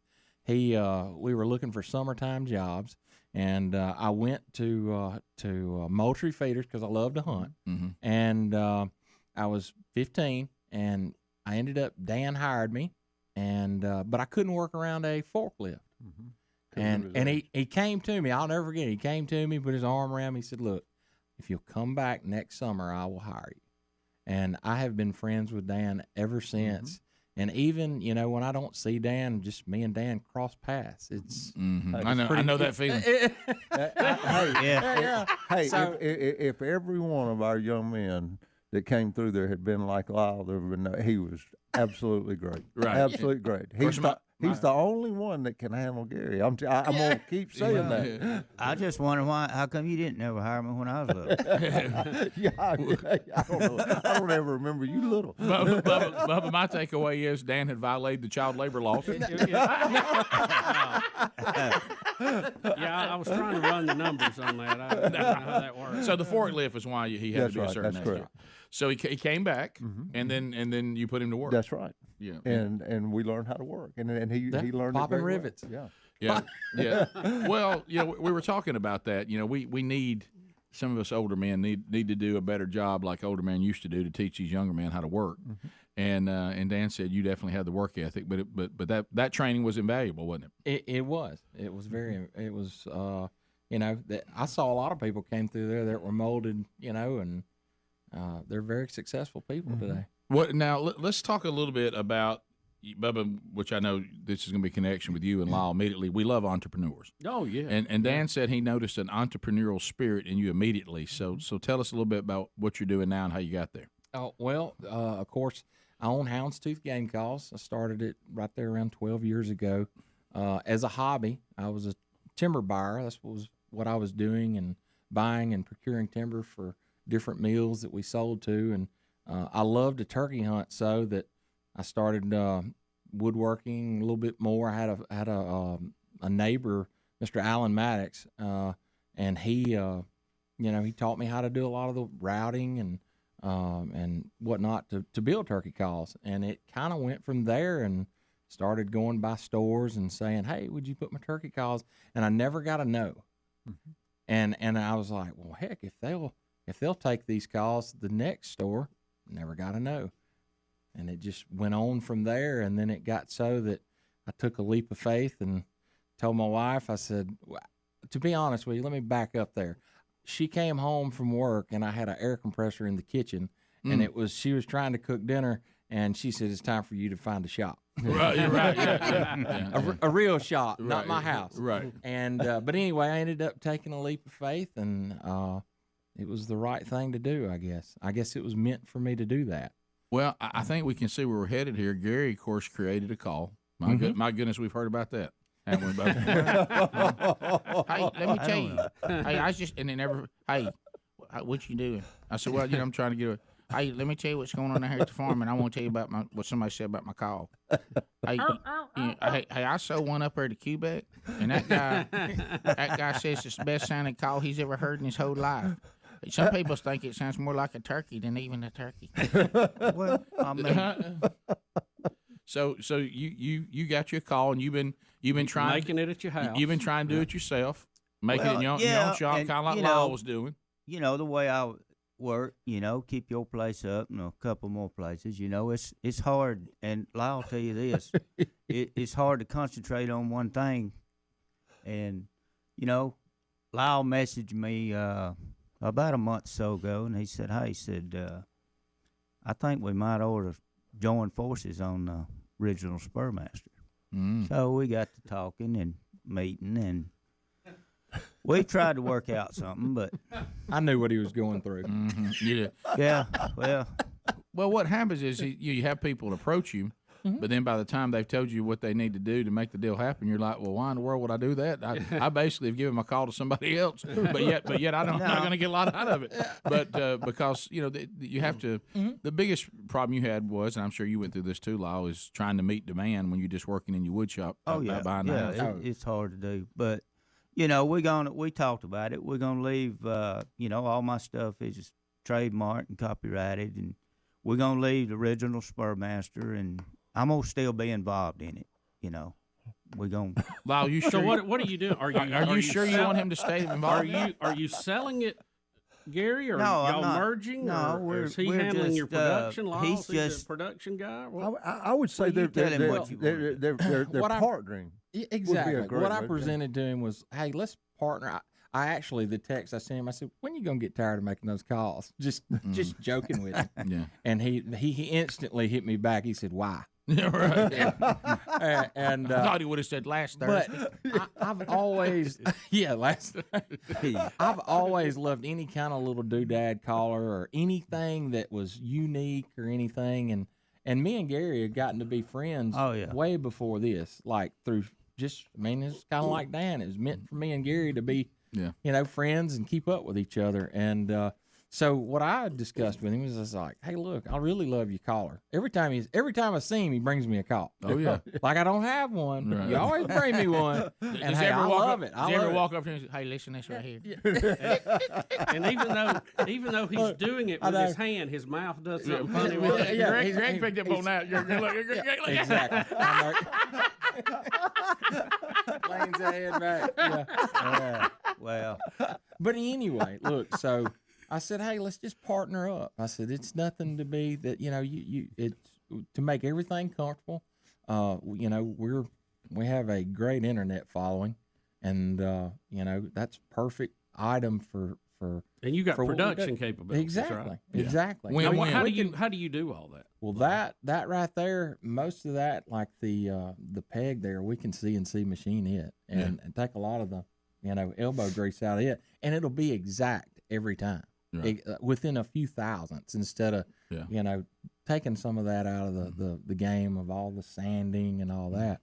And it's something that I mean, just because I make turkey calls doesn't mean I use other people's calls. I love those type calls, and I use them all the time and interact with mine too as well. I'm as a fan of turkey calls as anybody else. So we all kidding aside, Dan, you too, being here tells everything. I mean, he really does have a good call. He's got a great. Yeah, and we've been we've been messing with him, but I mean, he's come up with a good call. Well, I know how you are. But I get cut down every time I come up here. But this is a little bit scary. I'm getting a little tired of it. Lyle is going to take out the changes in Gary's call that it fluctuates a little bit. He's going to standardize it. It's going to be a better call, and it's going to leave Gary open for more promotional opportunities. Well, we coming out. We done talked Celebrity about appearance. Oh yeah. We're gonna we're gonna have some special editions coming out, made with some more exotic wood. And I've got some ideas to add to make it even better. That's right. Possibilities that just from my experience with it. Yeah. So I mean, Here, what kind of exotic wood? Well, this is made out of mostly cedar that I cut down over on my farm. Yeah, I started saying, are you talking about trees? Never made a Are you talking about storm trees from Rick's? But and you know, when storms come through, here come more Spur Masters. I'm looking pretty hard at that black walnut behind the house. Oh, don't bring that up. Sherry could be. Do not bring that up. Well, please don't. Bring I've been that up. hoping the wind to blow it over, but He's gonna push it with that bulldozer. I bumped into it. But no, I mean I've had good success with this call, and you know everybody. I don't try to push it. I'm kind of like that guy on Mayberry. You know, I don't push my stuff on anybody. It's there if you want it, and it's still I know there I if you speak don't. for everybody. I'd like to hear it. I would too. When we come back, we're gonna hear it. Are you? So is the deal done? Pretty much. We're looking forward to next season and starting it off right. All right. Well, we'll talk about that too. And I know we got some stories too from Garry today. Oh Lord. And we got a trivia question. So you could win some cool stuff. It's a dandy. It's a dandy. And notice the word Dan is in dandy. We'll be right back. Rick and Bubba, Rick and Bubba. They agreed that they wouldn't go to different weapons. Yeah, correct. Right. And Clearly. according to them, Reese was using a shotgun, which was totally out. Right. Well, he says, but you understand. So he tries to tell me the story out of breath, jaw hurting a little bit. So time goes on, and I just me, is everybody okay? Yeah. All right. Well, that's fine. I mean, you know, because as a dad, you're just like, whatever. Is everybody okay? Is anything broke? Right. No, I think we're fine. Everybody's fine. Right. They're just now doing the headlines on Madonna says she left the country because of Trump. Right. You know what I mean? And you need to get back to that. So Terry comes home about 2 hours later. Terry comes home. Hey, hon, how you doing? Good, good. What y'all been up to? Oh, nothing. So you pulling nothing. Nothing's been going on. Tyler, one Mississippi, 2 Mississippi. Well, Mom, you missed it. Oh, no. And if I told the guys if I was a superhero and had lasers that I could shoot out of my eyes, I would have shot him at Tyler. Right. You know, Yeah. and muted him of some kind. Right. And she says, "What are you talking about?"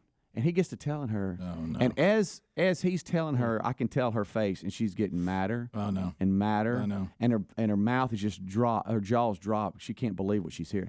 Y'all mess with my baby. I know. My baby that y'all always pick on. Well, I tell you what. I mean, y'all pick on him so much. I wouldn't give y'all much either. Y'all do. Y'all think y'all ever just go in and say, "Hey, man, how you doing?" If you're dressed in his room, you're trying to mess with him. I'd punch you too. And she just goes on and on and on. And I didn't know this, but 2 weeks prior, Reese got JC in a headlock, and he couldn't get out. Didn't know about that. And she said, "Well, I tell you what, both of you, 21 and 16, your 14-year-old brother is beating y'all's butt. He's got you both in a headlock. You can't get out." Right. He owns y'all, you know, because now she's mad. Of course, that can make it worse. And then she looks at me. You knew about this? No, man, I didn't. I was eating my sandwich. I didn't know anything about this. I just heard a ruckus. I didn't know anything about it. Sure. And so I got the silent treatment for about 30 minutes. How much after time that went by between you knowing and her being home and you not telling? What did you know and when did you know it, Urban? I mean, Speed.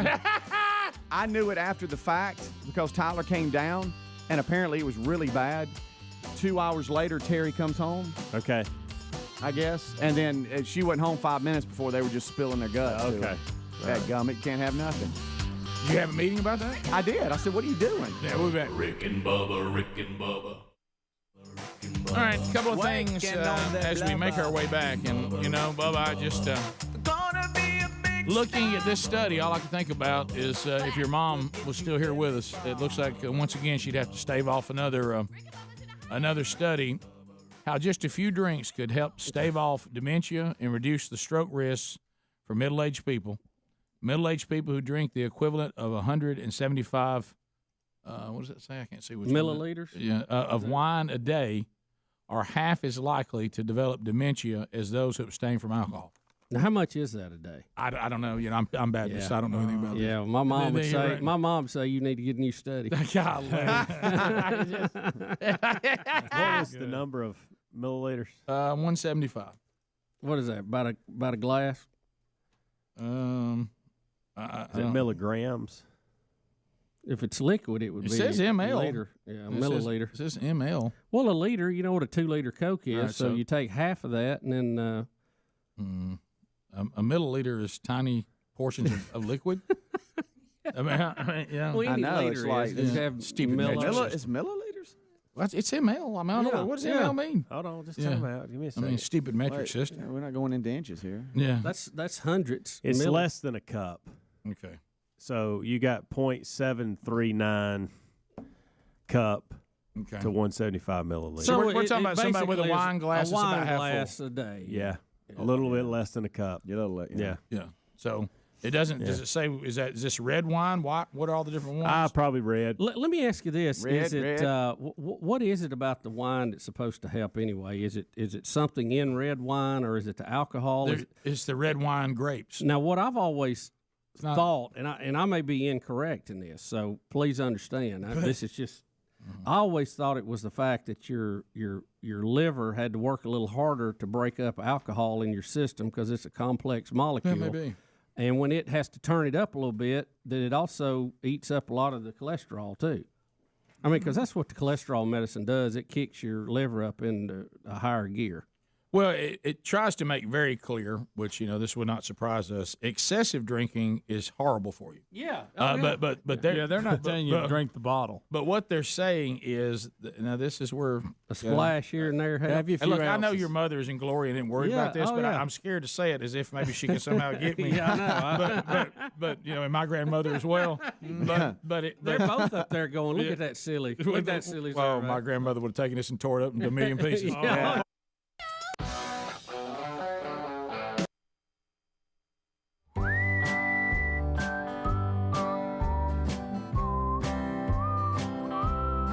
It is 8 minutes to the top of the hour, the Rick and Bubba Show.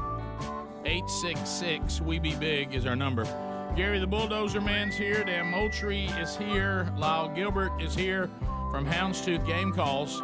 So here's what we've announced today. Houndstooth Game Calls will be partnering with Garry the Bulldozer Man, and the Spur Master call will be available with them coming up. The process is happening. Today we announced the merger. Or as they call it in Chilton County, Garry sold out. No. I figured I know what you done sold out to the man. Lyle's come in here and he's done what nobody could do. Bubba. Over the years, going to expos and Nashville, you meet a lot of good call makers, and you get to be friends with a lot of them. Mm-hmm. And Lyle has always been to the expo, the Rick and Bubba expo that Dan puts on, and we just got to be friends. And I can't hear what you say. All three of us put it on. Right. All three of us? Yes. Yeah. Okay. Yeah. Well, so you meet all these people. Oh yeah. And you feel fine. I mean you get to be friends with a lot of them, and me and Lyle just kind of, kicked it off, joking, carrying on, and there you go. That's it. So thank you, Garry. That was a riveting. I don't too much like his wife, but really? So you have a problem there? Yeah, I got a problem with her. She's all time getting scared of stuff. Has he pranked your wife? Of course. Oh yeah, many times. I've been through the pranking process. Yeah. Are you okay with a partnership with a pranker? Yeah, because I'm kind of like the same way too. Okay. It's just part of me. I'm trying to quit that stuff. No, you're right. not. Hey, have you ever been able to get Garry yet, though, Lyle? No, not yet. Somewhere down the road, we need to get him now. Yeah, I got Garry good one time. Did you really? Real good. Remember about Dad? Oh yeah. It's too long a story to tell you, but just trust me. I got him, and I got him good. What if this was a prank and we were pranking Garry the whole time and Houndstooth didn't want to call? Oh, it's could have been elaborate. That'd be great. That'd be great. Speedy. Oh, that's Speedy. You need to go outside and smoke another cigarette. Got him. That would be so funny. Garry, let me ask you this: We're right in the middle of hunting season. Yeah. If somebody wants one of your calls, how do they get them now? Is this already done? Do they go to Lyle's website? The conservation department, they done cut down one turkeys. We can't kill but 4 this year in Alabama, so they're trying to outlaw it. So I don't know what's. Well, that's what I was worried about. If they mass produce, Garry was always worried. There won't be a one left. Well, Dan, whose call you use in the woods? Your call. Okay. My call that Garry gave me. How about that? Right. Gary's called, but he gave it to me. I wouldn't give it up. Gary, can you do it? So do it a little bit. Let's hear it. Man, I get nervous when I'm around. You know, it may be 200 or 300 people listening to this. Somewhere. Don't mess up. What do you want to hear? Well, I don't. You want to hear the started at a flight down and come on from there. That's the plug.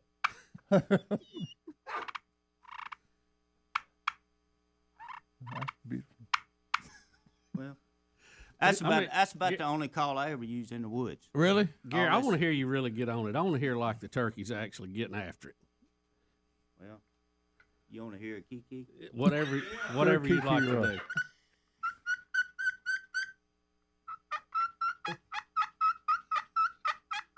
That's good. He's fighting as Look at hard as he can not to make it that with his lip. Now Greg's looking at him. You know, because he Greg got his camera off. He'll be sent that to Lee Hubbard. Hey, let me ask you something. Y'all want to hear a little kiki?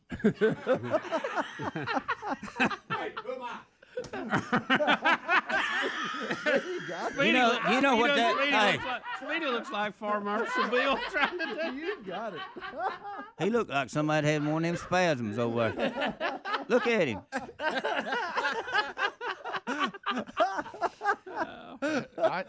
Bubba, I just feel like Gary. He's merged with the man. I know. It's finally happened. Next, he's gonna be dumping all that land. He will. He'll sell off that land. He won't ever sell. Now you know what happens now, Gary. Yeah, I got some land I need to sell. Just like Lyle's got that whole big box of stuff he's going to give away today. Yeah. You got to have multiple products, extra SKUs. Well, see. So what's next? You got, and Lyle's not going to sit by with you not developing more products in a partnership. And you're going to have to get out there on the road. Yeah. I realize that. What's next? But when you got the best in your hand, what else you need? But what's next? You can't have but just one. You got to have something else. Gary, here's what Lyle's going to help you with, and Dan's trying. Is once I've bought it, then what else do I need to buy from you? Well, we're going to start selling the Spur Master mouth cough. It's coming. We got to get a name. There you go. You know, we may. That's what you got to have. We may have to, put, you can't have nothing on it or something like that. Yeah, sure, yeah. But it's just like y'all stole my T-shirt from me. Wait, look, I come out with can't have nothing, and then here y'all are start making T-shirts for Rick and Bubba. Well, look, it's the way I felt when I see all my cedar over there. You give and I give. That's right. We give. We give. I don't mind that. No. At least I get the turkey on your place. Yes, boy, I tell you. Yeah. I had a game warden call me the other day. He said, "I seen your truck sitting over on the side of the road." I said, "Well, I got a permit." I got a permit. Well, this time though, you kept up with your paperwork, didn't you? Oh yeah, I sure did. They solved that problem, didn't they? Whatever happened, because we were having this No, discussion. we're not talking about that anymore. No, not that. Whatever happened with your car tag? Your famous car tag with your... My 2-inch car tag? Yes. Yeah, I was telling somebody about that the other night. It's hanging in my shop. So, but you don't carry it on no, your truck I don't anymore? care. You don't broadcast it. Yeah, it's not on your truck anymore. Is the plaque still out there where you killed that turkey? Yeah. We'll be right back. Rick and Bubba.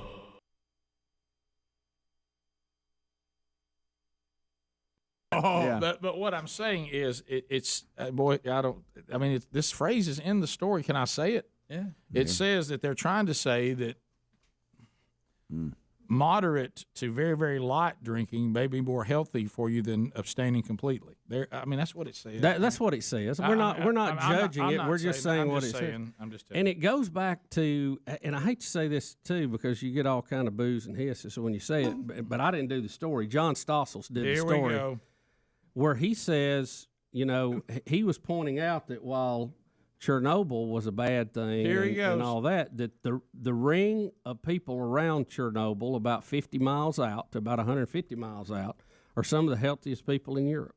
So he said maybe a little bit of radiation is good for you. There we go. That's kind of what he was saying. So if you could have half a glass of wine, a little radiation, you may live forever. Get you an extra X-ray, you're ready to go. So anyway, and they're that's not totally unscientific. But it is. But anyway, so it's Of course, there's the problem you have here is just like with any of the things we have that may be good for you is people don't seem to do a great job with taking things in small increments. They seem to sometimes taking a small increment of somebody. Human beings tend to say, "I'm going to take a bunch of it," because human beings, whether they admit it or not, are like a little bit's good, but a lot must be better. Well, yeah. It's not a linear. It's not a linear relationship a lot of times. It doesn't work that way. Where are the people that have been able to take alcohol and handle it responsibly? There's some, but it's not a small club. Look at how many can't. Rick. But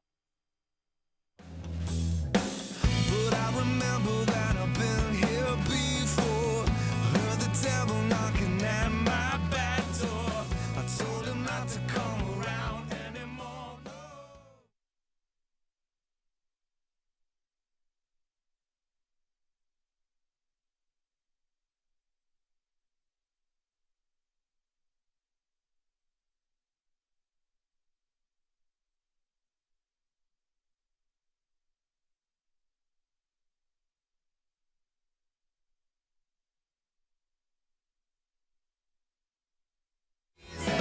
There we go, Trevor Morgan.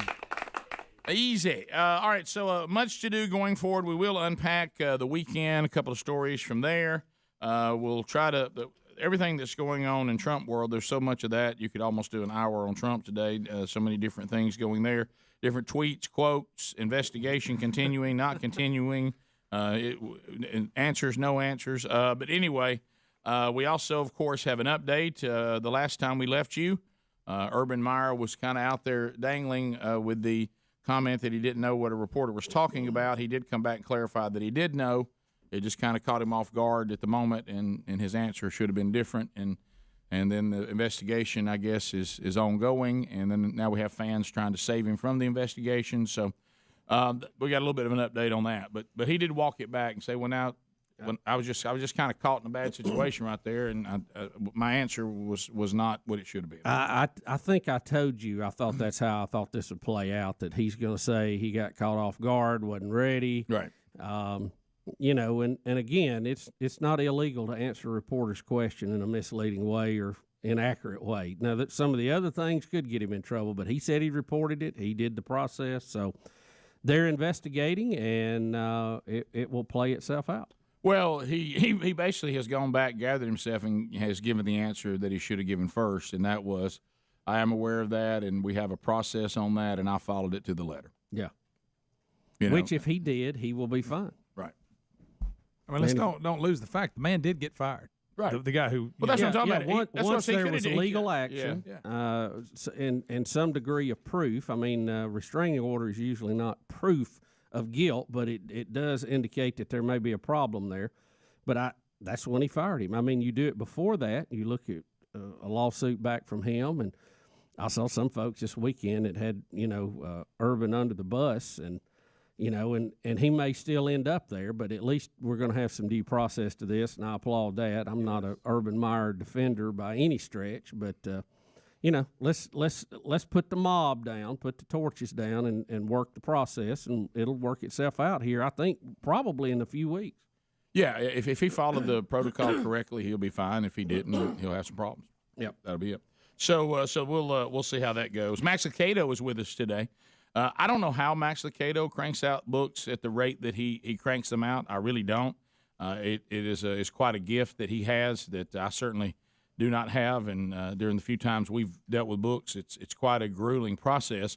But Lucado is gifted at it, and he knows how to do it. And he's got a new one coming out called Unshakable Hope. And we will talk to him a little late next hour, and we'll let you know about that. Does he write a book during lunch every day? I mean, how does he do that? It's unbelievable at the rate they come out. It really is. So that one we will talk to him about coming up a little bit later on in the program. And it's always fun talking to him. Great guy. And he's kind of a calming voice. Anytime Max has a chance to talk, it's very calming. Yeah. And we need that. And relaxing. Yeah, it always makes you feel good. We had the Hall of Fame inductions over the weekend. We'll catch up on all that. T.O. did his deal in Chattanooga. So I didn't see a lot of that live. I've caught some clips. Yeah, I didn't see any of it at all. So I don't know how it went. I don't know how that went. I don't know how Clanton went. I don't know how he tried to set the record straight. I do know how Clanton went. There was a lot of confusion on why he didn't attend, and he said he gave that reason why we had.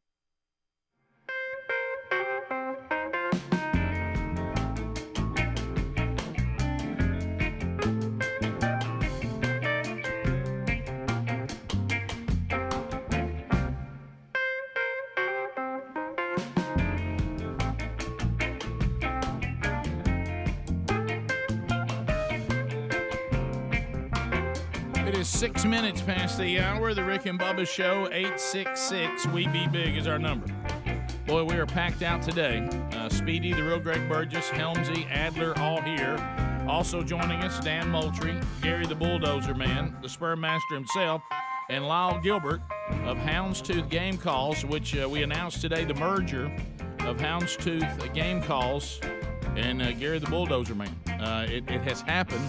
He has finally decided to take this outstanding call and bring in a partner, and that partnership is announced today, and they'll start working on that. And you want to see what Houndstooth Game Calls, what they're all about. Their website is in show notes today at rickandbubba.com, and coming soon, the Spur Master, and then hopefully other items that they'll develop with Garry. So that announcement is today. Now, we want to get into our trivia question today because we're going to give away some stuff. Mm-hmm. Did you bring some stuff for us today, Garry? Yeah, I'm going to give away one of my turkey calls. Okay. Here's what we're going to do. Dan, you have brought to this package today Delta-based cellular camera. So That's tell us the about latest that. and greatest Moultrie Mobile. Right, so the latest Moultrie Mobile camera is ready to go. That's in the box. It's ready to go in the box. All right. If somebody wants to monitor their turkeys or the deer, that's what they got. You think I might get one of them? You got them, don't you? Rick, you got Rick? Well, Rick gets everything I get. No, I think you have that backward. Everything I get, you seem to get. That's usually the way it works. Hey, I really do like that camera I ain't you got gonna over say there. nothing. So Garry and Lyle have said we will put in the prize box today, too, a box of Houndstooth calls. So we got a variety in there? Oh, yes, variety. From Got a bunch locator of calls everything. all the way to mouth calls, friction calls, everything. And he then, got one of them nail guy calls. Now, tell him what you're going to do. Ricky, you hadn't hit Rick on what you want Rick to sign the call. You're going Yeah, I'm going to let Rick and Bubba's and you, you can sign it. so the and I'm gonna call, give it away. you're throwing one of yours in. The Yeah. Spur Master's and going it'll in. be signed by Rick and Bubba. So we'll all sign it. Yeah. Okay. Holder of the state record. The holder of the 2 state. inch. Oh, 2 inch Yeah, himself. I'm going to put 2 inch on there. Okay. All right. Greg's been asking you about that probably since you arrived today. I know. I'm about sick of that. So anyway, now this trivia question, I'm already have incredible anxiety with it. I mean, incredible anxiety. Yeah. You know, this is going to go south so fast. No. Do you want me to read it? Yeah, No. no, but Garry, you need to tell Rick to help this. This will help it real and quick because we gotta run through it. Tell him what happens when a male gobbler breeds a hen. Oh my! Real quick. What happened? What does that hen Oh my do? goodness! Are we really You know, asking this it lays question? down. But then what does the male do? You know, he gets up on there and he walks back and forth Where does he walk? on her believe I'm- back. On the back of the hen. On the back believe of I'm the here. And y'all seen this? Oh, yeah. So you're saying even in turkey world, the male needs to do a back rub before we actually have anything happen? Well, I'm here all week. Look at that. All Adler, Yeah, all right. behaving there. So Yeah, you know, a turkey will come up there and she'll just squat down. I and can't believe I'm here. That gobbler will come up and he'll walk up and down her back, before they breed. How you like that? And Hey, you know something? catch me outside. Hey, it's very similar to how, little Gwen is. Yeah, I used to do that a lot. But, it's not- when you, I don't know. You ever done that, Lyle? Yeah. Moultrie said he used to do it. I literally watched Lyle reconsider his partnership. I saw his Look face. at his face turn red. Lyle just tried to climb in that box. Hey, I just have to call Summer and ask him. All right. Lyle's right, Garry. Lyle's a pretty big boy. He is. Yeah.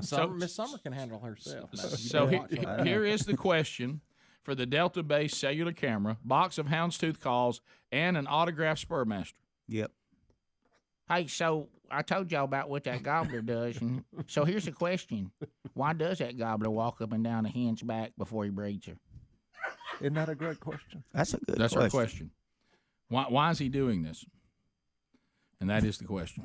Well, you gonna have people calling in, or Bubba, you gotta like. Well, I'm just kind of dreading going to line one. I'm just telling you, this is one of those moments where I can already see myself in the meeting. You know, I'm already there. I see them lightening up. Oh, they are. Let's here we go. Hey, look behind you there, Rick. Oh my goodness! Look at him walking. He is walking. Should we be watching this? Probably not.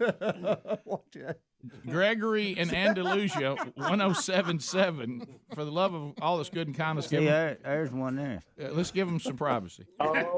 So I guess to warm her up. Heck, I don't know. I don't think we're going to accept warm her up.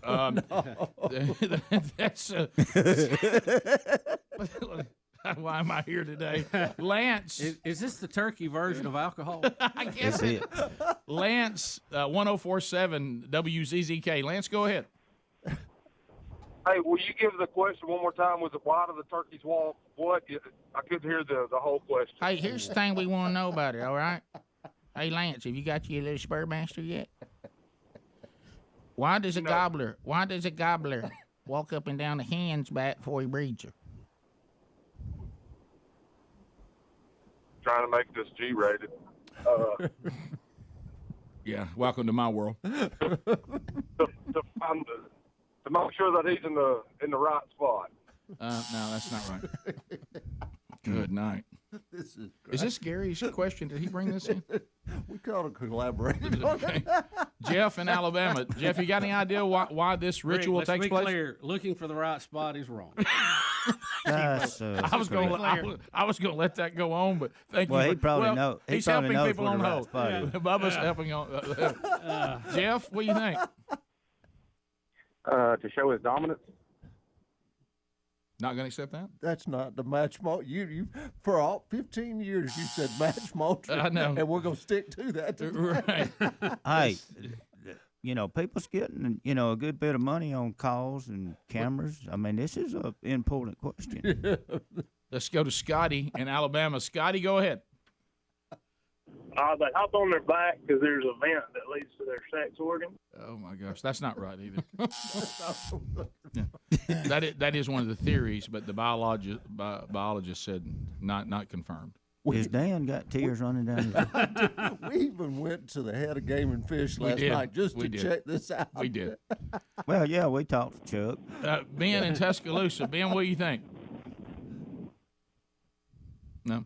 See, let me tell you right now, this is one of the few moments where Chuck's at his office, and he said, please tell me they're not dragging me into this question. Right. So his day was, right now he's begging somebody to call right now and say they saw a Black Panther. You know, anything to get. I could hear Chuck's wife in the background just cackling, laughing about it last night. She knew what was going to happen. Scott in Alabama. Scott, well, why do you think this ritual takes place? Why would he do this? I'm gonna say to calm her down. Well, she's already down. All right. I just. Oh my goodness. But this is one of those toss somebody else the keys moment. You know, I rarely feel like I would just give the show. Yeah, we may have a time limit on this. Right. Jennifer. I don't mind y'all giving a little hit. Jennifer in Nashville, go ahead. Is it for balance? That's a good one.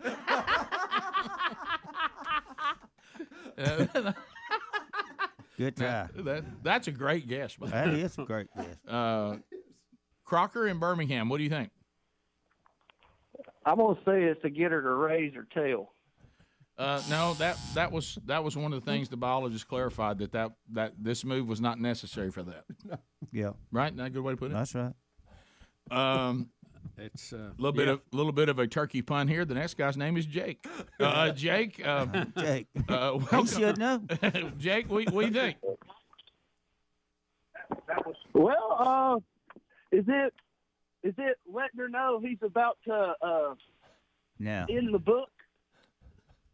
No. Jake, did you just feel that you had to call when you heard Garry doing the call a minute ago? It was strong. Was it uncontrollable? It was strong. Blake, which rhymes with Jake. Blake, what do you think?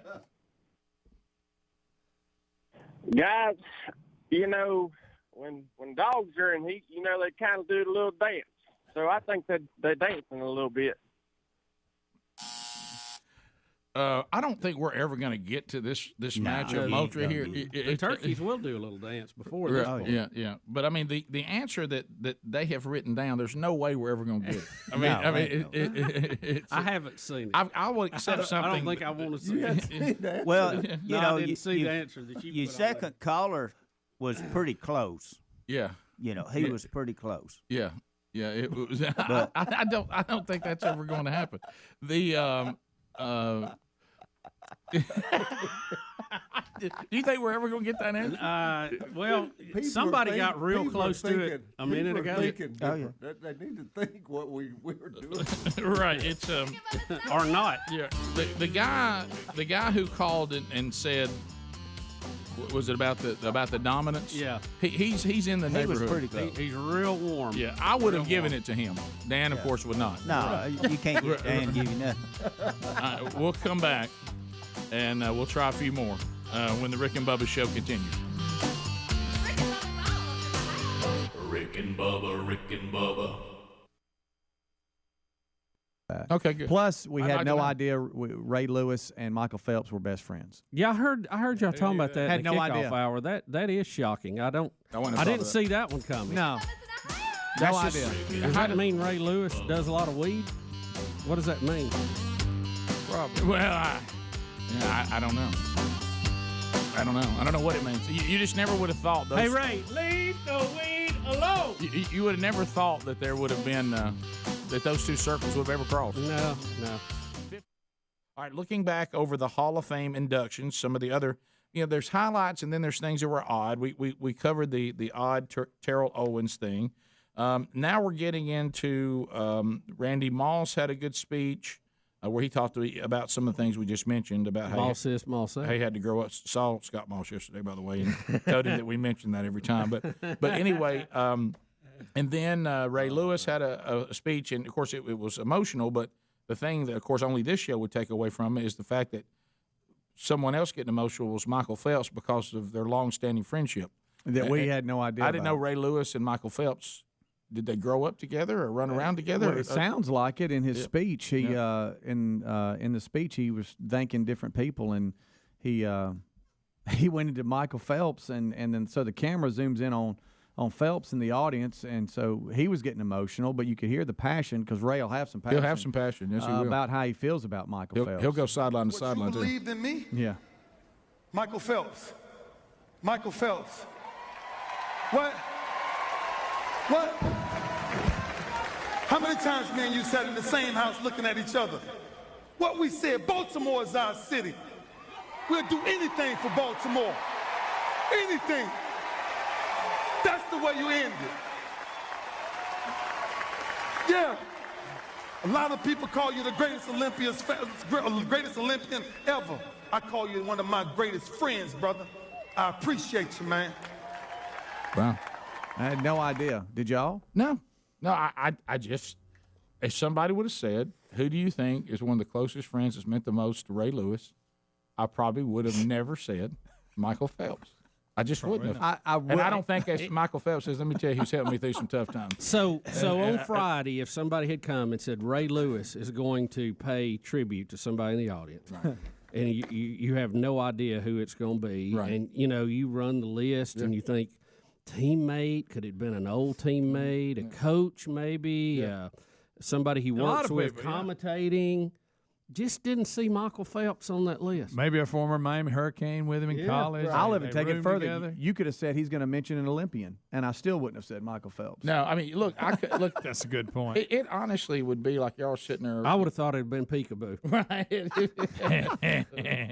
It would have been like y'all sitting there watching, us and like doing some speech, and all of a sudden, out of nowhere, Usain Bolt. How many times we sit in our house?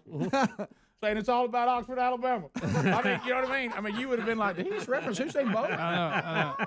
Yeah, were they buddies? Right. Ignite. We'll do anything for Oxford. All right, Jeremy in Dothan says he knows more about this. Well, it's probably... Jeremy, go ahead. Hey, fellas, how y'all doing? Good. We're great. You ain't still eating that white chocolate popcorn, are you? No. Oh, if we had some, we would be. Yeah.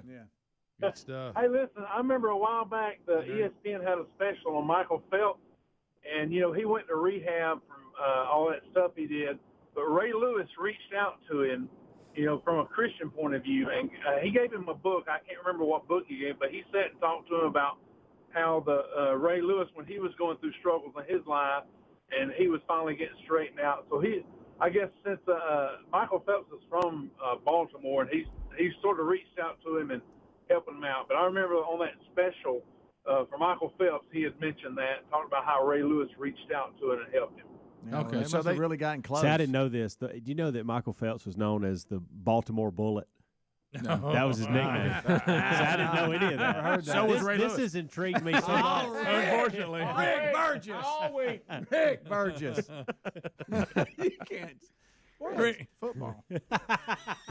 That time the Saturday Night Live did the Lion King about Ray Lewis shooting in the. Do you remember it? Didn't you? Oh, it was so Everybody good. stop. All right. All right. So funny. what? Rick and Bubba. Pass the gravy, please. 22 minutes past the hour of the Rick and Bubba show. Up for grabs, a Delta Base cellular camera from Moultrie, from Garry, a Spur Master, autographed by Bubba and Dan and me and him, and then Lyle from Houndstooth Calls, which is made a merger deal with Garry to work out a game plan for the Spur Master to be part of their line of calls, but he's throwing in a line of calls from Houndstooth. You can find their website at rickandbubba.com under show notes. Here is the question that Garry and Dan brought to us, and I'm going to have to find a way to land this plane, but there is a ritual in Turkey land, and people have noticed that a gobbler walks up and down a hen's back prior to breeding, and the question is, what is this ritual, and why is the gobbler doing this? And there's been some interesting, and that we had one I thought was pretty close. Yeah, I mean, But we'll go to Dennis in Calera. That's down there near Garry. Dennis, do you have any idea? Dennis? We're playing match Moultrie. Sound like he Dennis? No. What about? I've got a great hint. What about Dingo? Any idea, Dingo? Hey, I think the Tom does it because he's trying to make his scent put on the female. He's trying to put his scent on there. Ain't no other boy gonna do it. Dan, do you have we're matching Moultrie. It's a little off color, but it isn't bad. There used to be a joke about a bulldog, about why he did so, and the answer was, and that's the same deal. Right, I see. That's not bad. Yeah, no, you worded that fine. Pam and Coleman. Pam, what do you think? I think it's so that he will scare off the other male turkeys. No. Dan, what have you done to us today? This almost feels like the over and under. Whenever you're ready to go to caller number 3, just let me know. The 2 gauge. You still own me on that. I'm going one more, then I'm just going to take a call. Okay. All right. Yeah. All right. So this is kind of a gray area. It is. Jonathan, what do you think? Does it have anything to do with trying to make sure all the eggs get fertilized? No, that used to be one of the theories. Okay, so I'm now going to take. I'm just going to roll down here, Bubba. Give me a number between 1 and 10. 7. 7. All right, I'm going to 7. Of course, that's the one without a name. Of course, there, right? Of course, that's the one with. Let's hear their answer though. Anyway, before you give it. Okay, all right. Let's just go to it and see who it is. Hello, caller. Hi, caller. What is your name and where are you calling from? My name is Wendy, and I'm calling from Tennessee. Wendy, I want you to know something. Congratulations, you just won. Congratulations, Wendy.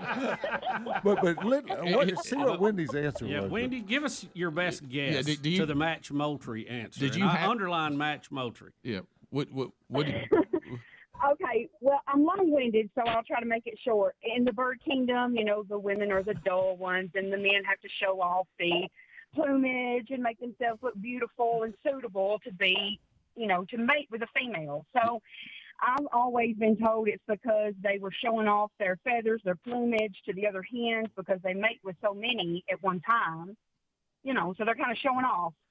Yeah, that's kind of it. I mean, you're in the neighborhood. You really are. But if we were trying to just match Dan's answer, which was never going to happen, Right. I realize that after seeing it. Dan's answer was, why does a gobbler walk up and down a hen's back before he breeds her? And the answer Dan was looking for is because he can. Oh, my Lord. You're a Wendy. She like that. What in the world? Wendy, that's a great answer. Wendy, just for fun, do you know the gauge of a 410? So Wendy, and I'll tell others where I'll get to a somewhat serious part of this, which I don't know how I'm gonna do that. But there was research on all this and asked a lot of biologists, and they all have come to the same deal. No one really knows why he does that. Other than because he can. Thank you for saying that. And that's the reason why the guy who said dominance, that is a potential answer that there's no way to know unless you interviewed a turkey. But what they're saying is it serves no purpose in helping the process be any better than what's trying to be accomplished. You said that. What's trying to be accomplished doesn't need him to walk up and down her back. It doesn't accomplish anything. So nobody really knows why. My theory was it's just like husbands, it's a back rub. So I mean, well, I hate to, Rick, I hate to quote Mrs. Doubtfire here from the very funny movie, but I was kind of thinking it was like, Essie, brace yourself. It could be. All right. Well, but that would all depend on, I guess, the gobbler. But all right. So congratulations. You've got the Delta-based cellular camera from Moultrie. Garry is going to get us all to autograph a Spur Master. Hey, let me tell you something now. Wherever you are in Tennessee, it's going to be the end of turkeys. There ain't going to be no more. And so you'll get a Spur Master call autographed by members of the show and Spur Master himself. And then Lyle from Houndstooth is going to give you a box of their best calls as well. So you got quite a little prize pack coming to you. Oh, my goodness. Thank you so much. All right. Well, let me put you on hold. Thank you for being a great sport today. Yes. Yeah, and let's get all your information, and then we'll ship that. We'll ship that right to you. Okay. Thank you so much. No, thank you for listening. We appreciate it. I've never felt so relieved to have something over. As I do right there. That are y'all proud of yourselves? Yeah. Yeah. I'm trying to think of another question for next time we're on here. No. Hey, read Don't assume there's a next time. Read the last one. He knew it immediately, and he didn't know the answer. From Chuck, the very last. Okay, you're right. He said, "I just turned on the show." Is the answer because he can? There you go. Yeah. But of course, I know what you're doing. Did anybody ever have that answer? Do you think that was ever going to happen? Yeah. Oh yeah. The fact the one of the early calls that said he's showing dominance probably in 2 or 3 days. Close. Yeah, 2 or 3. Yeah, I mean, as far as if you were going to be real charitable, which Dan's that was as close as we got. Yeah, right. Saying, but really, the answer is no one really knows. No. Yeah, so there really isn't a right answer, which I love when Dan does those. yeah. That's good when you're left here with the onslaught of email. We come back. If you ever wondered how to remove ticks, we've heard all these rumors. Gary's got a new one right after this. Rick and Bubba.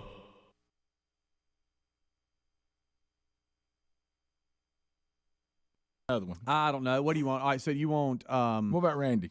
You want Randy? All yeah, right, let's go to Randy. Randy, he did he start out by saying get your 84 jerseys no, out? he There was didn't, a rumor Bubba, and I'm about so Did I sorry tell you I about got that. an email when we had Garry doing all the Randy Moss lines, and a woman said she was thankful for that because she didn't understand any of the words of it, but when Garry was doing it, that she understood what it said. She said, I never knew what they were saying. Get your 84 jersey. I had no idea. Back home. Get to it. Here's. if I can get to it. Here's some of Moss. Thank you all. First and foremost, I want to give honor to God.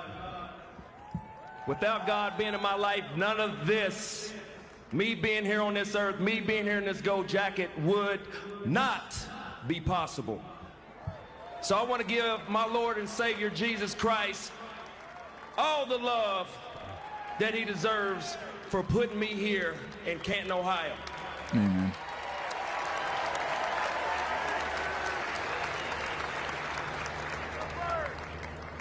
Faith, family, and football. That's what makes Randy Moss. In that order, nothing else inside the circle. My faith. Football is not who I am. Football is what I do. For 14 years, I entertained and brought a whole bunch of smiles to a lot of football fans worldwide. And I already know the question in your head. What am I made of? I am a living testimony, a walking testimony, not to just the football fans, but to the whole world. I know God put me here to teach and to lead others down the right path. But first I had to learn from my own mistakes. I had to mature. And with all that, I had to stay right with God. I never knew so many people wanted me to fail. Why? Is it because of the man he made me to be, or the talent he blessed me with? The hatred, ridicule, and assassination of a man's character is exactly what I grew up reading in the Bible. Isaiah chapter 54, verse 17. No weapon formed against me shall prosper, and every tongue that rises up in judgment will be condemned. He brought me through some tough times. Social, economic ignorance, racism. Y'all seen the 30 for 30. Last but not least, poverty. I want to give all my thanks to my Lord and Savior Jesus Christ, because he gave me a wonderful praying mother. Amen. So, Randy Moss. That's one way to go in. Get your 84 jerseys out. Brian Dawkins. Yeah. He has had a message to all of his haters that they became his elevators instead of breaking them down. It's good. Let's hear it. Yeah, real quick. yeah. It's only about 35, I know somebody 40 put out seconds the one about him talking about considering suicide and having to work through that. Is that the same one? Well, no, this kind of. He was really talking about everybody that doubted him, said he was too small, said he would never amount to anything. That pretty much elevated his. Yeah, process. I think this is a lesson for everybody, no matter what you I'm do. not looking down on those who talked about me, but I want to thank for my haters. I want to thank those people that told me through other people that I wouldn't be where I am today, that I couldn't make it because I was too small, because I couldn't do this, that, or the other. But what the Lord told me was, listen, you know the turbines that you have that the wind pushes and you can generate energy from it? Guess what their words were to me? They just pushed my turbine. They gave me even more energy. So my haters became my elevators. They helped me out. So thank you. Thank you for all those who kept doubting me and told me what I couldn't do.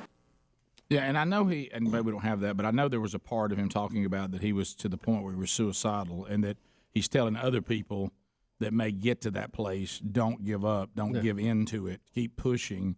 That is not. He said, "I'm on the other side of that. Right, Look at me right here." Yeah, and I thought that was an important message, especially now with there being such a rise in suicide in so many places. So I think it was important for him to cover that and keep saying, that.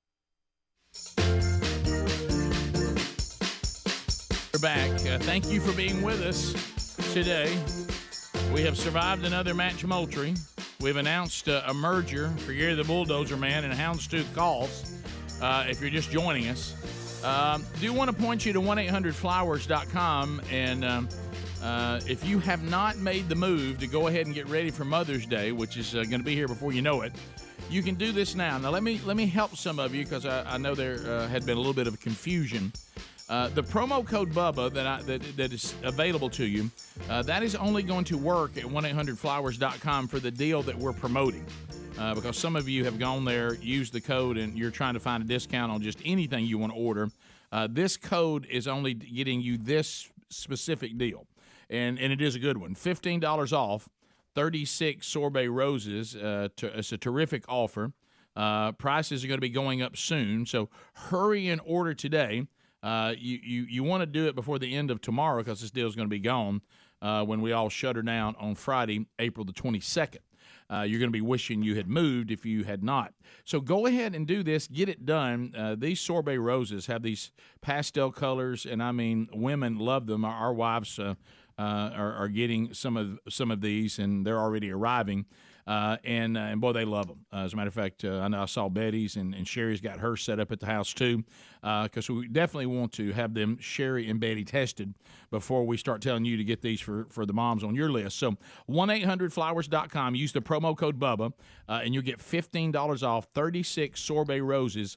But this offer does end by end of business tomorrow. There's also a link at rickandbubba.com under the sponsors button. Go ahead and get this done, and that way you don't have any anxiety heading into getting as we get closer to Mother's Day. Then you're going to be scrambling, and you're going to be in a bind. So, Gary, you've had a big day here on the show. It's you've made a big announcement. It's just another day. And you've kind of all ready to go. But yeah. You were saying, because we get this all the time. We do do this show, and a lot of topics have been brought up, and a lot of people we've had this. They talk about all the different wives' tales or remedies on how to remove ticks. And you said you had a situation. Well, let me say something. I'll need to ask you a question and Dan a question. Okay. And just quick answer. How come you don't ever take me, with you on these trips anymore? That's an easy answer for me, Louisiana. Well. Okay, that's why you don't get to go anymore. Okay, so I don't know why Dan doesn't take you anywhere, but well, I know why. I know why I don't. All I want is a key to his place over there in Georgia. Oh, Dan. Oh, Dan. You don't want that. Those people frown on a lot of your practices over there. Well, I mean, I just want to go over and turkey hunt. Well, that's like asking for the keys to the kingdom right there. Well, yeah. So anyway. I'm not going to get into the story, but I'll make it real simple. Would you apologize to that preacher for me next time you see him? I have many times. I've had many times. Sometimes when I wouldn't even want them to. Because somebody asked me to again. This is tied in. This story is going to be tied in to something. I tried to take him to a men's event, and he got in a fight with a pastor. So that's why he doesn't get to go anymore. No. I was just wondering. Okay. But that's an easy answer for me. You go out in the woods. If you're in the woods like I am a good bit, working farms, cutting grass, and cutting trees, and turkey hunting. You bound to get a tick. Oh, yeah. And here, I don't know, 3 or 4 days ago, my belly started itching. And, I mean, it itched, but it felt real good to scratch it. You know how it is when you're a kid, you get, you kind of get red bugs. Oh, yeah. It feels good to scratch them, but when you got to put Clorox on them or something like that to get them off, it kind of hurts your Not skin. as much fun, yeah. Yeah, I enjoyed scratching there after 2 or 3 days, and I said, well, dadgummit, there's something wrong somewhere. Yeah. And I got to looking. I tried to look in my belly button. So you have a really... I got one of them inners. Oh, yeah. Yeah. Like a small pond. Yeah. You're about 1.5 inches deep. Yeah. Well, it isn't 2 inches. I got in there. I got in there at the mirror. Where? At the what? At the mirror. Okay. All right. Don't you make fun of somebody. You talking about at the mirror? Buddy Rick over here. And I took my shirt off, and I tried to pull my belly up. We got that Dunlap belly, and it. I couldn't see. It looked like my grandpa smiling at me when I was a kid. No teeth in it. It just kind of mashed together. Well, but anyway, I couldn't see nothing. So I got my phone down there and turned the light on, took a picture of it. Oh, my goodness. And I looked up in there, what I could see, Yeah. And I seen a little old tick, and oh boy, it looked like he'd made him a bed with some fuzz in there. But anyway, I said, I couldn't get both fingers in there to get it out. No, because you really don't want to pull them off because you leave the head in there. Gotta and, be careful. Get infected, but Yeah. and I still like to scratch too. Mhm. I mean, it felt good to scratch it. But, Right. My dadgum Belly stomach. button, that Yeah, is. my dadgum stomach looked like one of them, them monkey butts up there at the zoo. They get red.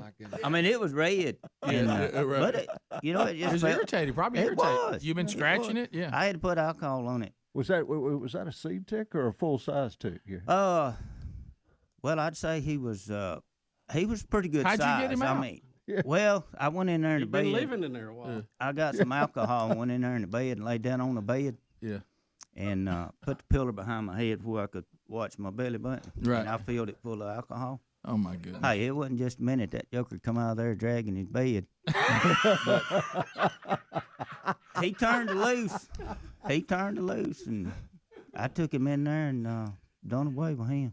But it's what still kind itchy. was it? What kind of tick was it? I don't know. I think it's one of them Rocky Mountain spotted beavers. You better hope it wasn't one of them long How long you been down in there? Did he like one of them ticks off a dog? You got full of blood? Or was he one of them like a peanut No, M&M? he wasn't one of them. Big ones. No, he wasn't one of them swelled up ones, but he did have him a bed made in there. I bet he did.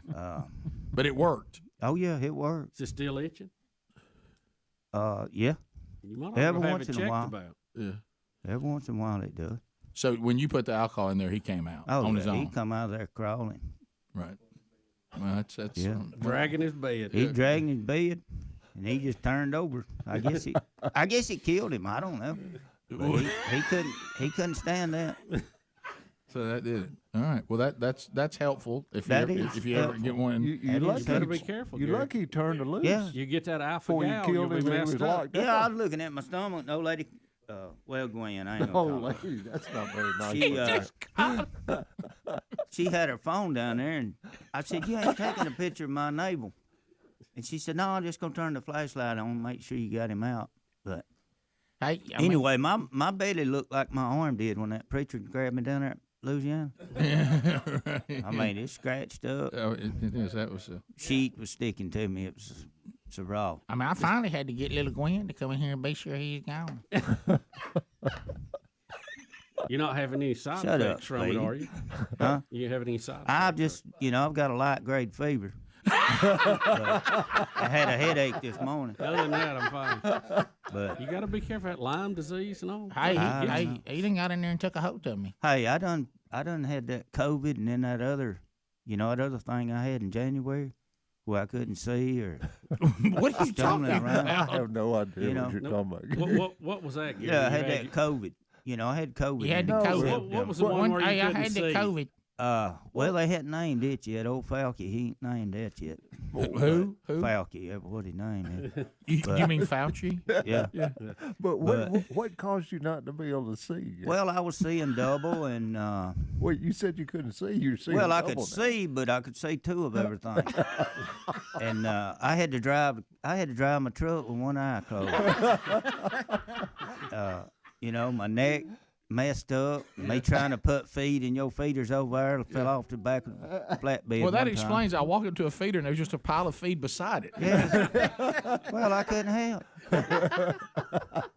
I mean, he thought he was pouring it in it. Hey, He poured it in the wrong one. that lasted for a month. Everybody wanted me to go to the doctor and have tests run. but Probably So so. you didn't go get it checked? No, It just I cleared did- up on its own? It cleared just up. worked itself out. It worked itself out. I saw two for a little while, which was nice seeing two little Gwen. Yeah. Well, yeah, it was pretty rough. I'm telling you. Well, yeah, it was sounds pretty like it. rough. Yeah, Yeah. but you just worked it out. Oh, I couldn't even go outside. It was just like the ground moving on me. But, and I hadn't Gary, even been- most I- people might go to the doctor and have that checked. I really hadn't been drinking or nothing, No. Not at that time. But, hey, I enjoyed it, and me and Lyles got to go. We fixed to go kill a turkey. No, you ain't going nowhere. Why? We got to put you to work before you go. You need to clean your money. stuff up. You brought a lot of stuff going Yeah. on. Thanks for the strawberries today, by the way. Yeah. Yeah, that's from Keith Evans Farm down at Verbena. Thank you, Keith. Yes, sir. We'll be back 15 minutes to the top of the hour. More Rick and Bubba coming up. Rick and Bubba, Rick and Bubba.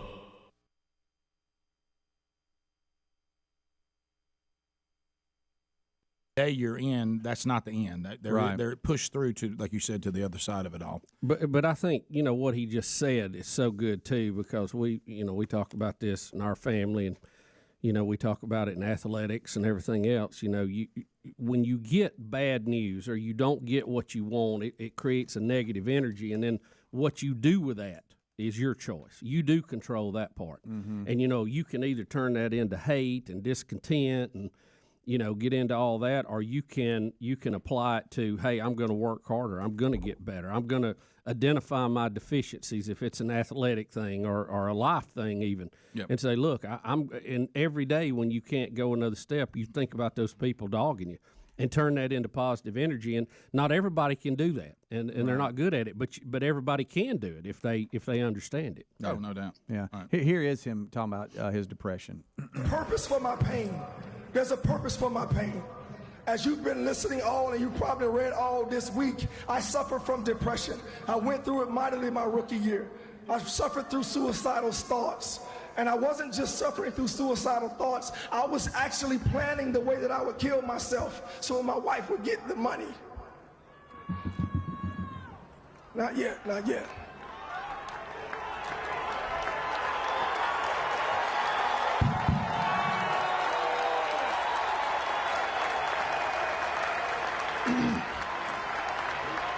But what that pain did for me, it increased my faith exponentially. I have grown leaps and bounds because of the things that I've gone through, and that's one of those things that I went through. And when I say went through, that means I came on the other side of it. So for those who are going through right now, there's hope. You do have hope. There is something on the other side of this. Don't get caught up where you are. Don't stay where you are. Keep moving. Keep pushing through. So that, and I think that's important. Yeah, because maybe that speech right there can be somebody who was, at the end of their rope and they heard that and stuff. Oh, yeah. And changed course. Hope so. Sandy out of Birmingham. Well, no, I guess not. Okay. Oh, they just lost her. Okay, that's fine. I didn't. Another thing over the weekend that kind of distracted me a little bit from even thinking about the Hall of Fame, even though it happened Friday night, was Johnny Manziel's debacle for the CFL. Yeah, I saw you guys. I was headed to an event and went through that process, and I kept seeing texts come out. First pass interception, second pass interception, sixth pass interception. No, it wasn't that bad. So how many picks did he end up with? Four. Well, Lester kept. Now, in he his kept trying, did he? defense, look, in his defense, there were a couple tip balls that I believe receivers probably should have handled. Right. But he makes things so magical behind in the pocket, running around, that receivers and running backs end up giving up on him, and they're not ready. Yeah. And all of a sudden, here's the ball coming to him. Like, where'd that come from? Right. So that happened a couple of times. And his team's not very good. They're really No, not. They're not. Rick, it was 28-0 before you could say Hall of Fame ceremony speech. That's true. It was That's ridiculous. True. But even the announcers were saying kind of what we talked about in the kickoff hour, and what Helms just said is, hey, help the man out. I mean, you got to be ready. You got to realize when you're playing Manziel, he's so creative in how he wants to scramble and get rid of the ball that you got to be ready. Now, but some of them were just misreads on his part. But I think this might be the other one here where he tries to come forward and dump it off to his running back, and then he just wasn't ready. Yeah, that was not on him. Yeah, but it was a big home game for Montreal, and everybody was all excited, and then they quickly you know about the air let out of the room. Hey, in a hurry, quick. Yeah, in a hurry. Now there was no drama. Now that throw right there was on him. Yeah, it was. It was, and there was some of that. That was him just trying to press. That was underthrown quite a bit. And do too much. He's a little rusty. He is. Well, guys, but he looks good back in the pocket, like the old. That was a bad pass. Yeah. That was a. Okay, we gotta work on our Johnny. decision Let's eat it. He stunk it up a little. Okay, I think he needs. Johnny did not look that good. He needs to get up and do that money thing again or something. He needs to get his swagger back there. Well, you can take reps at practice and all that, but game speed and just getting back out there. Yeah, you got to. He's a little rusty. little rusty. So we'll see if he looks better the second All game. right, But you're look, right. You're right. remember He the doesn't have a whole lot of help. Remember the team was terrible, and they're still terrible. Right. So, Yeah. but it. Well, Yeah, the tip balls, I've always thought that really shouldn't be on the quarterback. You know? No. Yeah, you wish there could be a little asterisk or something. So one out of the four were not his fault. that one right there. It was underthrown about 8 yards. That one right there is, I mean, there's no other word for it but ugly. Yeah. Bubba, this past weekend, recapping Max Licato, by the way, coming up this hour. This past weekend, Friday, had the honor of going up to North Alabama, Athens, Alabama, an event that has been planned for a while, and I got to go up with Andy Blanks, who co-wrote the How to Be a Man devotion. We Be Big. Tonight, Andy Blanks, Man Church, at my home church, Valleydale, 6:30. Guys, just make plans to join us. Andy will be speaking. Got great praise and worship lined up for you, service for men, and also we'll give you an opportunity to plug into the curriculum into a small group if you would so desire. So you don't have to do anything but just come if you're in the Birmingham area tonight, or you're listening to us or watching us in Birmingham. Valleydale Church tonight, 6:30, Andy Blanks, Man Church. Admission is free. We'd love to have you there with us tonight. Just be there. So if you don't have plans, we'd love to see you. All right, so, Bubba, we got more we got to do. Here we go. Yeah, look at him. Making dreams come true. Let's go. The Wheel of Meat. Let's go. Come on, give it a try. The wonderful Wheel of Meat has been illuminated. Rock and Roll City is gearing up, ready to do their part. Moultrie has put a camera. It is now on the board again. It is the Moultrie Mobile Delta Case camera. Cord Buddy is on there. 1-800-Flowers is on there. Mother's Day's approaching. And, of course, meat from our friends at harryanddavid.com. Making dreams come true today. Lyle Gilbert has made his Rick and Bubba debut today, as he is now entering into a deal with Garry Vines to be the producer of the Spur Master and other Garry Vines products that are to come. So Lyle was sitting in here, and I looked over at him, and I could just see on his face he wanted to spin that wheel. And I said, well, he just kept staring at it. I know, Rick, he just kept staring at it. So we understand. Yeah, he's going to get that opportunity. So, Lyle, let's make a dream come true. All right, let's do it. All right, so do you know what you're listening for? I mean, what the people have to say? Yes, sir, I'm ready. All right, they have to say, wow, what a wheel. Correct. Do not spin it if they don't say that. I will not spin it. Okay. We'll kill you. Yeah, that's right. All right, it's kind of like match Moultrie. There's certain things you got to do to be able to get that wheel on there. All right, so let's go to Pike Road, and let's get Jake in here. Jake, what do you say to Lyle to get that wheel spun for you? Wow, what a wheel. Let's go, Lyle. Let it rip. Let it rip. Let it rip. And Lyle gives it a good talk. Boy, that looks good. Look at that wheel, Dan. You love That's nice. I like the lights. it? Yeah. Thanks for putting the cameras back on there. All right, let's see. Here we go. Let's see what happens. And yeah! Meat it is! Jake, you got meat. Congratulations. That's big time, boys. I hope young Scruggs is not listening. I know it. I know. Jake. All right, let's put you on hold. $50 gift card from harryanddavid.com. Lyle spins a win. I mean, just meat right out of the gate. It's like we got to get a go for it. Yeah. Hey, Gary, can we get a go for Jake in Pike Road? Go! Go! Go! Go! Go! Go! Go! That's definitely a 3 there. Landon, Wetumpka, Alabama. Landon, what do you say to Lyle? Wow, what a wheel. Let it rip. There you go. Oh, he spun it. Yeah. You spin that thing. I'll put a little ease into that one. Yeah, he did. He spun that like a gobbler trying to get ready. All right, let's see. Oh, it's Henry. Henry the horse. Henry the horse. You know, I saw him and his family at the Stallions game last week. Oh, yeah. His no family was there. All right, where's he headed? He's headed to Garry. Hey, Henry. What's up, guys? Hey, Henry. Because he can? That's the answer to your trivia question, Dan? Yeah. Because he can? Yes. Why don't we just guess the word that Dan is thinking? Is it car? Nope. Next caller.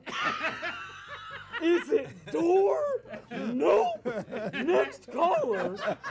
Why don't we dam up a desert while we're at it? He just said let's dam up a desert. What a horse. What a horse. Of course. Everybody say, ba-dum, ba-dum, ba-dum, yeah. He's upset with you, Dan. Yeah, he is. That's He's just upset because they didn't name the new Stallions mascot Henry.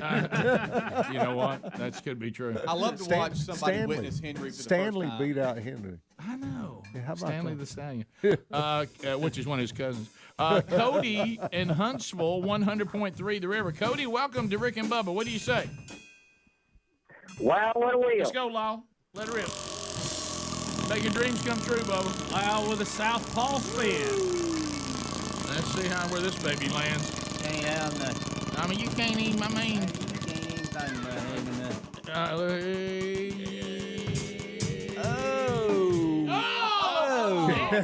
You called your shot. Wow. You jinxed him, Gary. What do you say, Gary? Well, who's on the line? It Can't is. have nothing. It's Cody. What do you say to Cody? Well, you probably thought you could have something, didn't you? Had your first mistake. Hey, Dan, that's the first thing you can't do is think you can have something. Yeah, you just can't do it. That's it. Well, I'll tell you in the break. I'll tell you something. The break's funny. I didn't think I think Can't Have Nothing is up there, but what we heard Coach Strickland say that was hilarious too. Right. Beverly in Springville, Alabama. Beverly, how are you doing? What do you say to Lyle to get him to spin that wheel? Oh, wow, what a wheel. Let it rip, Lyle. Oh, but hey, he really turned that. Well, he was good. He was working that warehouse. Yeah, he was. Lyle's lifted a box or two. I Yeah, bet. yeah, he has. Here we go. You think he ain't moved the feeder? Yeah! Flowers, flowers, flowers, smell it!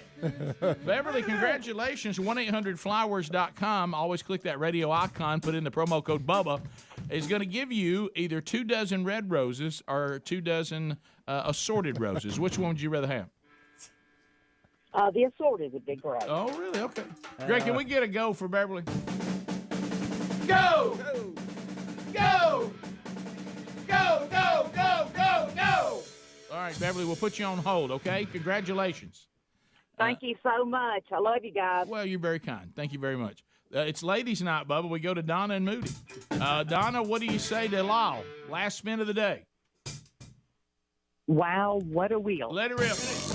Oh, you got it, Dan. We may lose the wheel. He's spun that thing all the way to Jefferson. We may lose it. Hey, that's down there at the Hickory chip. All right, let's see. Come on. Yeah! Woo! Chord buddy, chord buddy, chord buddy, strum it! Congratulations, Donna. You got yourself a chord buddy. Do you play guitar? No. Well, you going to now. So a chord buddy is headed your. Now, which way do you strum? Left-handed or right-handed? Right. Right-handed. I needed to know that. You gotta Right-handed know that. strummer, Helms. Right-handed strummer. Righty-tighty. All right, we'll put you on hold, and Chord Buddy will send you everything you need. You'll be playing guitar the very first day you get it. It's like training wheels on a bike. Good. Thanks, Donna. Thanks a lot, Lyle. Appreciate you spinning the wheel Thanks, for Lyle. us. Thank y'all for having me. Yeah, thanks, Rock and Roll City. Thanks, Team Rick and Bubba. Thank you, Dan. Thank you, Gary. All right, I appreciate y'all. Top of the hour. Rick and Bubba, Rick and Bubba. All right, Greg. Check. Greg, you ready, buddy? Yeah, here we go. All right, okay, you want to start it? Start it off. This is gonna have to be a really fast song. This is gonna be a really fast song.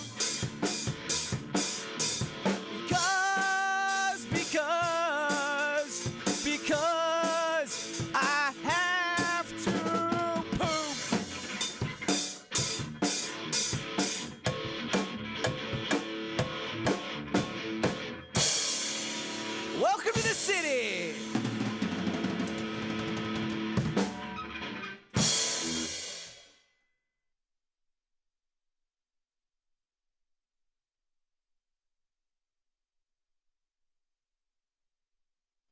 We did a little Q&A, and then I spoke to the men there from North Alabama. I think there were like 38 maybe different groups of men that came from all over North Alabama. Had a great night and a great event, and so I got to meet a lot of cool people.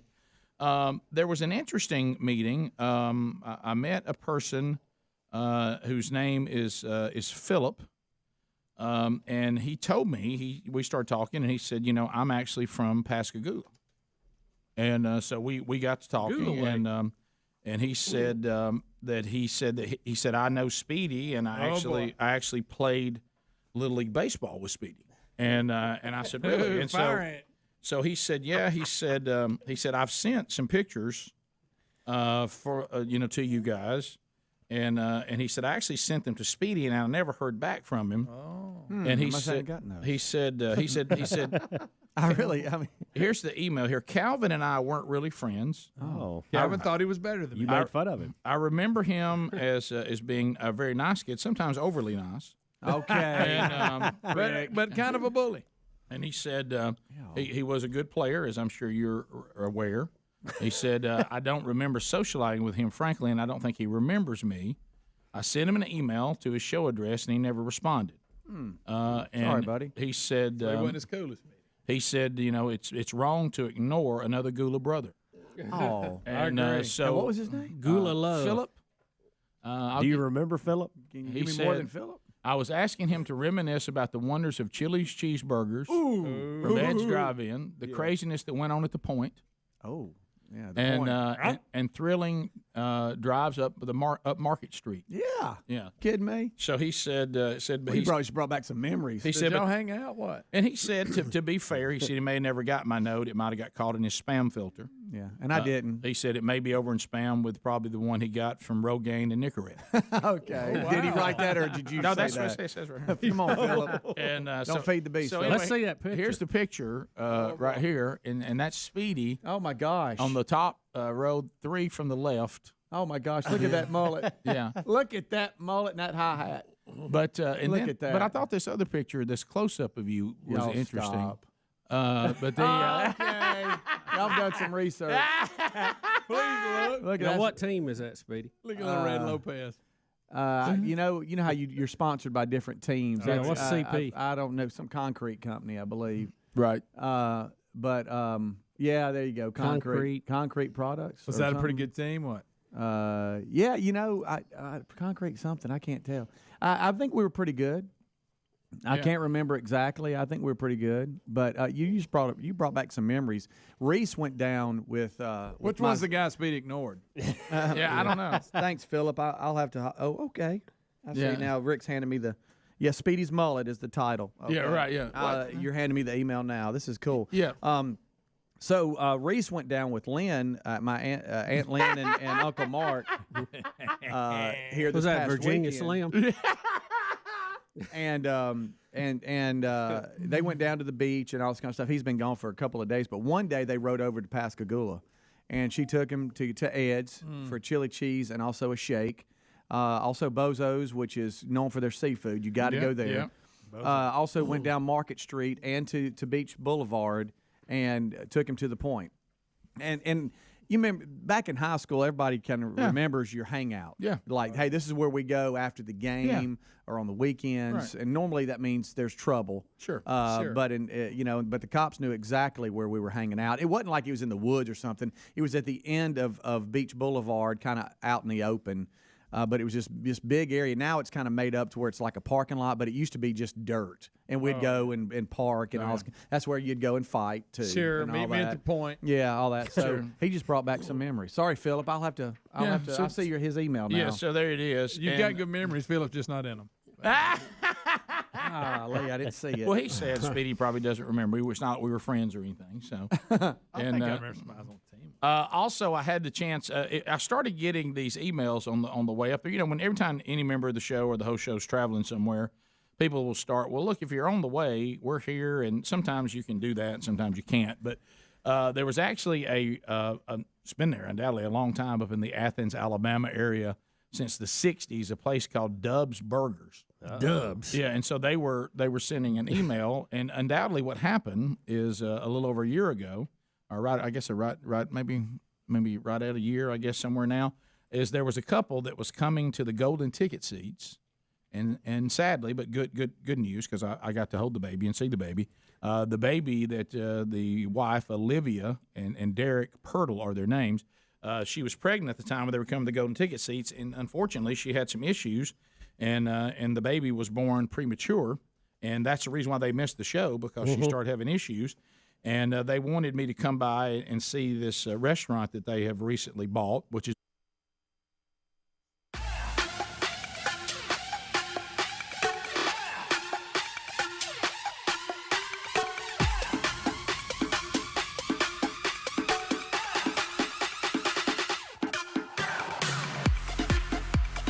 It is 6 minutes past the hour. Rick and Bubba Show. 866-WE-BE-BIG is our number. Yesterday's Bible study archive is available. Genesis 16. Watch out when we decide to work our own plan. Wow, and this was a big one. We unpacked that. And also RBU, Rick and Bubba University, the podcast. Coming out again this weekend, we'll be interviewing and hearing the fascinating story of Dan Parker. And you want to make a note and then grab that wherever you get podcasts over the weekend. Gang's all here today. Welcome back, Bill Bubba Bussey. Rick, glad to be here, and we've had a very active show today. Active. I wanted to share one email with you, and of course I lost it in the break here. I bumped it, but it basically... Did you bump it lightly? I did, and sung while I was doing it. Sure. And let's see, Greg, thank you for that. Mics were hot, and we...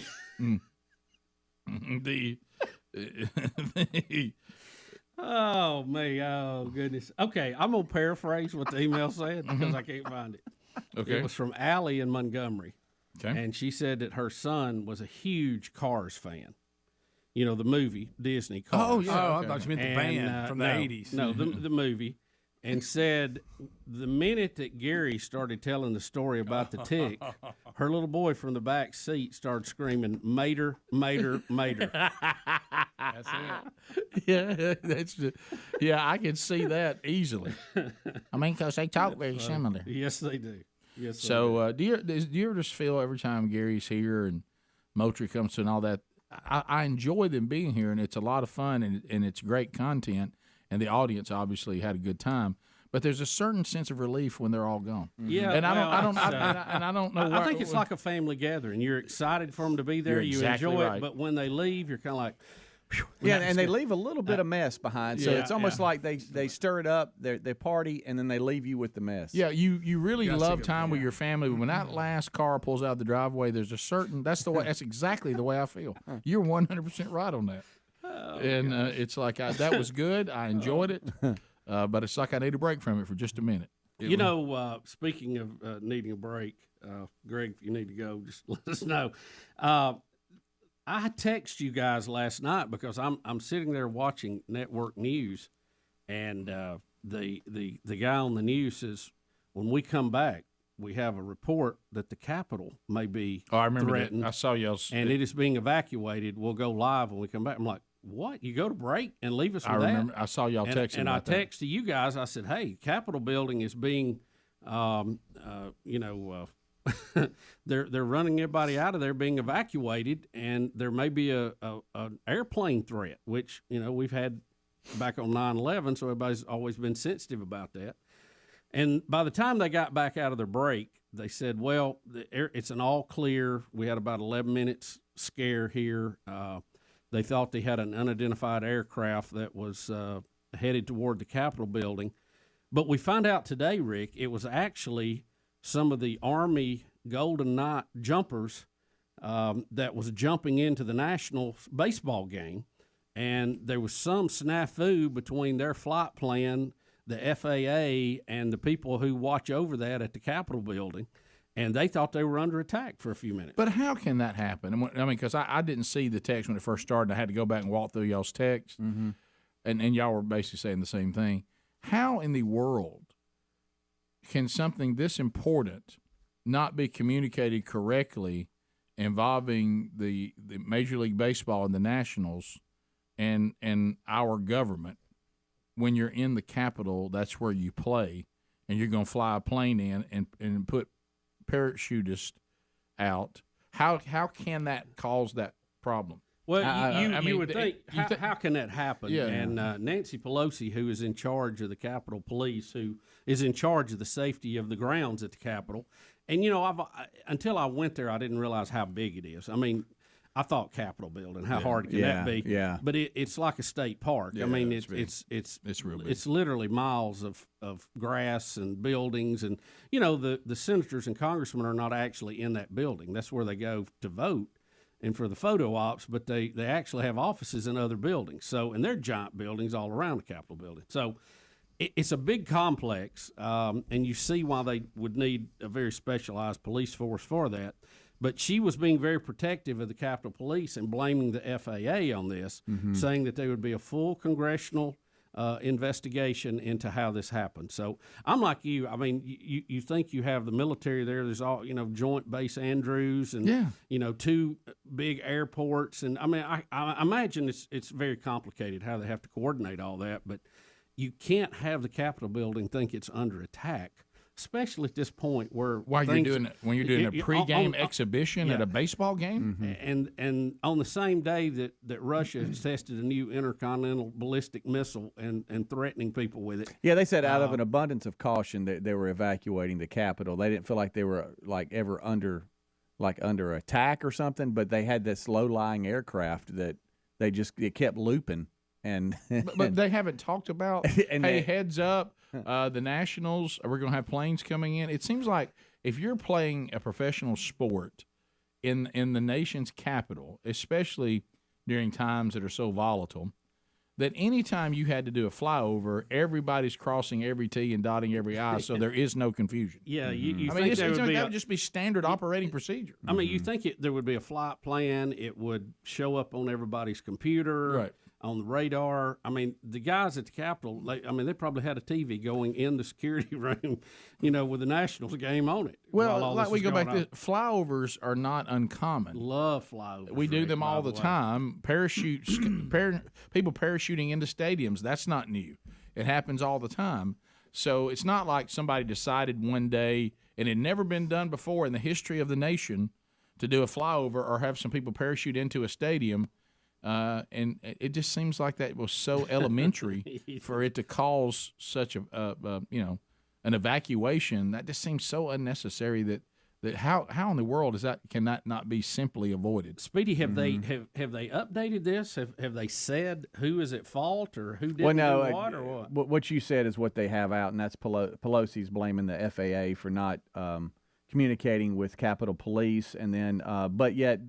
The story that we have goes on to say that the aircraft was communicating with the control tower at Ronald Reagan Washington National Airport, so there was communication about their flight path and what they were doing. But it says it remained clear of the prohibited airspace over the Capitol building and other government complexes, but it was really close, and they didn't know what was going on because they didn't communicate with them.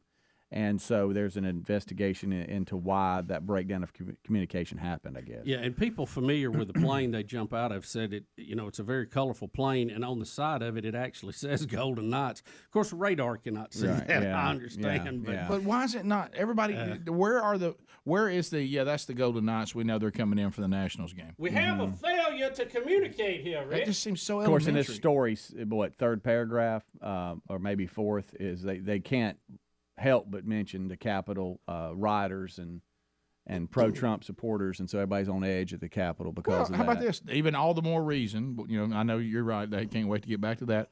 All right, all the more reason. How are y'all so goofy? Y'all don't know that the Golden Knights are jumping into the Nationals game.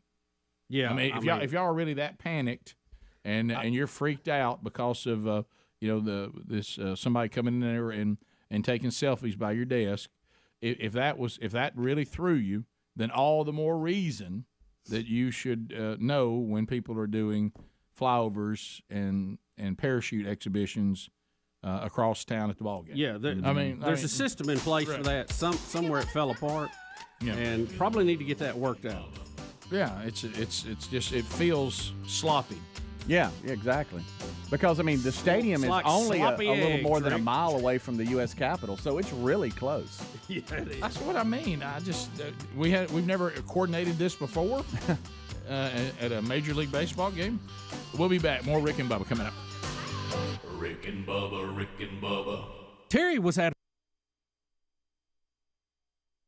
there a long time. They're just now the current owners, and they wanted me to come by and see the baby. So I got to go by and see them and to hold the baby and see the baby Elliot.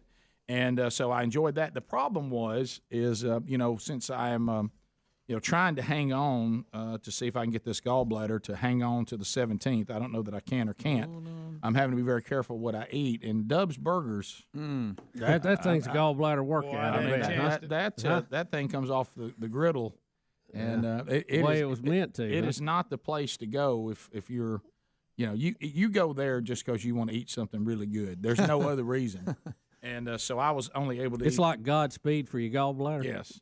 So I was only able to kind of take a bite of one, but it really was good because when you're about to speak, the last thing you want is it's got to be careful with pre-speak eats. You don't want that, but it was great to meet them and to meet the baby, and we're so excited the baby's doing okay and seems to be picking up weight and growing, and so that's just good news. And what a great couple and big supporters of the program, and got to meet guys. I mean, I'll tell you some of the stories later off air. I met so many people that when one guy, when I was like in the back there where you're getting ready to go and everything, and the guy said, things you don't think about, Bubba. He said, when we were in school, he said our thing to do was we would get cassette tapes and we would tape the show. Parts of the show. Mm-hmm. He said, like, we would tape Fingerless Emma Sampson. We'd grab it when y'all would play it off the show.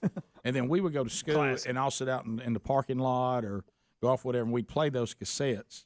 And he said, do y'all still have Fingerless Emma Sampson? And I said, well, not a great recording of it, but we have it. Yeah, it's all we got. He said, we had all y'all's. Any little song y'all would do, anything. He goes, and we just had piles of cassettes of that kind of stuff. Fat guy. Yeah, and you think about that, and you're just like, okay, so there's been a lot going on over these years. So it always means a lot to us for you guys to have been with us for so long and supporting the show. So it was so good to meet so many of you, and always honored to be given the responsibility and to come to something like that and be part of it. And it was an incredible evening for all involved. And you guys were a great motivation and encouragement, and it was good to see you. Stressful week for, I know you've already dealt with this. Because I think you have, are both of your kids back at college yet? No, they will be. We're still moving in. That happens in waves for my daughter, the youngest one. I bet. And I think most of that will take place this week in some form or fashion. Yeah, I'm going. Because the call has come out. I must get back in the groove. I must get back. I must start seeing my friends again before school starts. And, so, and Caitlin's going down and, doing rush stuff and all that. So all that'll really kick into gear this week, I think. Yeah, our big move-in day is Sunday. We actually got into a fortunate thing. I mean, I think it's one of those things, though, that a lot of people got to do this. I think when you look at it, because we people were there's a move-in day that everybody's got to do, and then there was an opportunity to go to a camp, which acclimates you to the new campus for a week before everybody else arrives. Right. And we were fortunate enough to be one of those. So we get a move-in day this Sunday, which means there'll still be a lot of people moving in, but not as many if we were going on the last day. So that'll help some. But one of the things we're dealing with is we've had the boys have had a very active summer. And it's some really incredible things. And this past weekend, they went up to their grandparents' house. It's so funny to watch them all grow up. My mom sends me a picture of 3 teenage boys because their cousin was there too. And 2 of them are going to college. One's going to be a senior in high school. And they're like, she goes, I woke up to this today because they were working their way there on Friday, which meant they actually arrived there like at, 11:30 at night or whatever. And she said, I woke up to this, and they're just strolled out, laying on couches and in the floor. And so they had a great weekend. So, of course, immediately, what do they do when they get back home yesterday afternoon? They start listing the other things they've got to do before school starts back. To your point, hanging out with friends. I got to go to so-and-so's going off to college.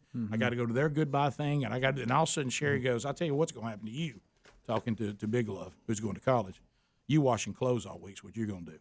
You're going to wash every piece of clothing that you need and pack it for moving into college. And I was He like, was thrilled with that. I was like, oh, buddy. Mm. Well, and here's the thing, and you have to be so careful.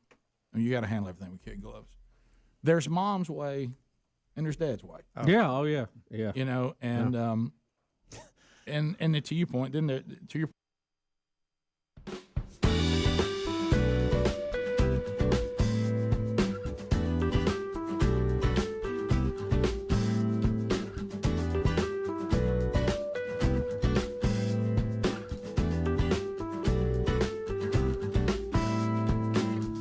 It is 21 minutes past the hour.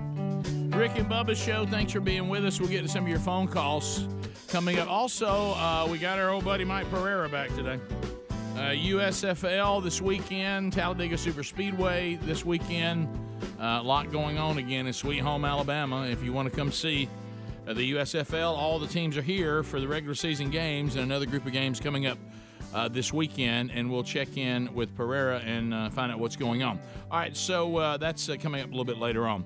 Nick Saban is part of the show today. You know, this whole thing with college football and the transfer portal, and we've all heard the talk about, you know, you there was a time when you went to a school and you stayed there in your role, you worked your way onto the field. That may not happen to your junior or senior year, and of course now, if I didn't like what was said to me today at practice, I'm in the transfer portal. I'm out. Somebody was mean to me today. Somebody was mean to me. Disrespected me. I don't like that. I got to go, and I'm not starting yet, and I've been here 2 weeks. But anyway, so Nick Saban was asked about the transfer portal, and of course, you know, you add with this the NIL deals now, and there's some good and bad that come with all of it, but Saban was asked about what would he change about the transfer portal, and here he is fielding that question. What would you make to the transfer portal? Doesn't sound like him, does it? No. He usually Thank you, Coach. He's being shy for once. I mean, he's not even hardly talking. I can't. I'm about to go to underwater, man. Yeah. There we go. Here we go. Oh, still nothing. Yeah, there he is, though. That- Hey, buddy. He looks good. I like that suit he's wearing. I love more Adler in there trying to figure out what's happening. That's what I'm focusing on. You know what Adler looks like in there? Like, you remember the old keyboardist players in the 70s? Uh-huh. They had all those keyboards. Yeah. And Yeah. stacks Oh, on. yeah. He's got so much going on. All right, here we go. What adjustments would you make to the transfer portal? Ooh. I'm not in a position to really, play that. I mean, everybody has an opportunity to go wherever they want to go, whenever they want to go, and if we think that's good for the development of young people, I guess it's okay. But I think everyone that's successful in life has resiliency and perseverance. And sometimes resiliency and perseverance, and we've had a lot of guys, Mac Jones, was in a program for, 3 years and worked and developed so he could be successful. B-Rob was a fifth-year guy that didn't play much and had a great career. Now he has an opportunity to play at the next level. Somebody gave me a stat that our players have made $1.7 billion playing in the NFL since 2007. And all those guys didn't play when they were freshmen. They didn't all play when they were sophomores. They didn't even all play when they were juniors. But they all developed, and I think that's what college is all about, is you're supposed to focus on your development, all right? Because we've always said, how much value can we create for young people by getting them to do the right things, by looking at college as a destination where you develop a career off the field to prepare yourself for the day you can't play football, and can you develop a career as a football player? So that's what we've always been able to do, and we've had a lot of people do it very successfully, and hopefully the people in our organization will buy into doing things the right way and see that they have an opportunity to do the same. I don't know if that could have been handled even better. Summed up very well. Yeah, and of course now, I wish he'd have used tin horn in it somewhere. Boy, let me tell you, I could take all the tin horn. Yeah. I can't get That was enough always of a that. good one. I knew he was kind of dialing in when he said, "All right." Well, here's the thing He's I like, loved about it. I got this. Yeah. He started out just saying, "Well, I have no authority over this. I'm not nothing I can really say." And then here comes that snide comment. But if you think, apparently we think this is a great way to develop young people. But, and as soon as he said that, he's That was like, going. "Yeah, now I'm rolling." Yeah. And what he said is absolutely correct. Yeah. But I understand. We just can't seem to ever really get the balance right. Yeah, it's one extreme or another. Yeah, Isn't it? I understand that you think, well, why should a player not have the opportunity to leave? But you kind of go back and say, well, he had the opportunity. Most of the ones that are sought after, their opportunity to go wherever they wanted to go and was based on who all offered them when they first got an opportunity to choose. Right. So it's not like somebody captured them and drugged them to a school. They chose to go there over the choices they had then. But on the bigger point, which you're never gonna be able to tell, well, maybe some. In not many cases will you be able to sit down with a 17, 18-year-old and say, hey, this is not going to happen overnight. You're going to the next level. If you'll stay here and develop and you'll work, when you do get on the field, if you earn your way on the field, you have an opportunity to make a lot of money in the NFL. But if you start hopping from one school to another, it's probably going to hurt your development. And we think you can play for us at some point. But you mean having a strategy, executing that strategy, right. and having the tenacity to pull it off, or what I like to call the set plan, Rick? Right. Yeah. I mean, we've look, we're in a microwave society. Yeah. Give me all that I want now. Forget about the rules to get there. Forget about any rules at all. And a lot of these kids come up, getting to break the rules because they're such good athletes in high school, and a lot of them don't come from strong family units, and so they get to college. And why do we think they're automatically going to turn into good citizens and make wise decisions? Well, you kind of need to develop that when you're young and have people that are older than you and wiser and you teaching you. Yeah. Tell you no every now and then. Yeah, to me, I don't think it's not good for you as a human being if you find yourself hopping around and you're looking for coaches that have no desire to develop you. They just want to see what you can do for them too in a short window, and then discard you when you've done whatever. And if you don't work out, or if you did what you want to do. But wouldn't you want to be somewhere where you get to know the coaches, you get to develop, you get to have relationships, and you have people coaching you up. But how do you convince a young person of the wisdom of that? That's a tough one. The way it worked was you knew that was what you got into when you got into it from the beginning. If you've grown up being a starter, and you've grown up being a star, which most of them are at that position, it's a very tough transition to you're on the bench, you're a backup. It is. You're a rotation player, and it's a hard adjustment, and a lot of them think it's a business decision to leave. We've talked about it, but I mean, and the flip side is coaches leave. So there's got to be a balance there. The NCAA was too restrictive. Yeah. I think what we've got now is the wild, wild west. It's almost like anything goes. There's probably a happy medium there that would be good for everybody. Well, what Saban is trying to say, which again I'm back to which one's easier to convince somebody of. If you want to look me in the eye and say everything I'm doing is a business decision, okay. Well, let me tell you why it's a good business decision to develop. Yeah. That's also a business decision. It is. Well, he gave you the numbers of why that's a good business decision. Bottom of the hour, 866 We Be Big. We'll get into some of your phone calls on any topic when we come back. Rick and Bubba.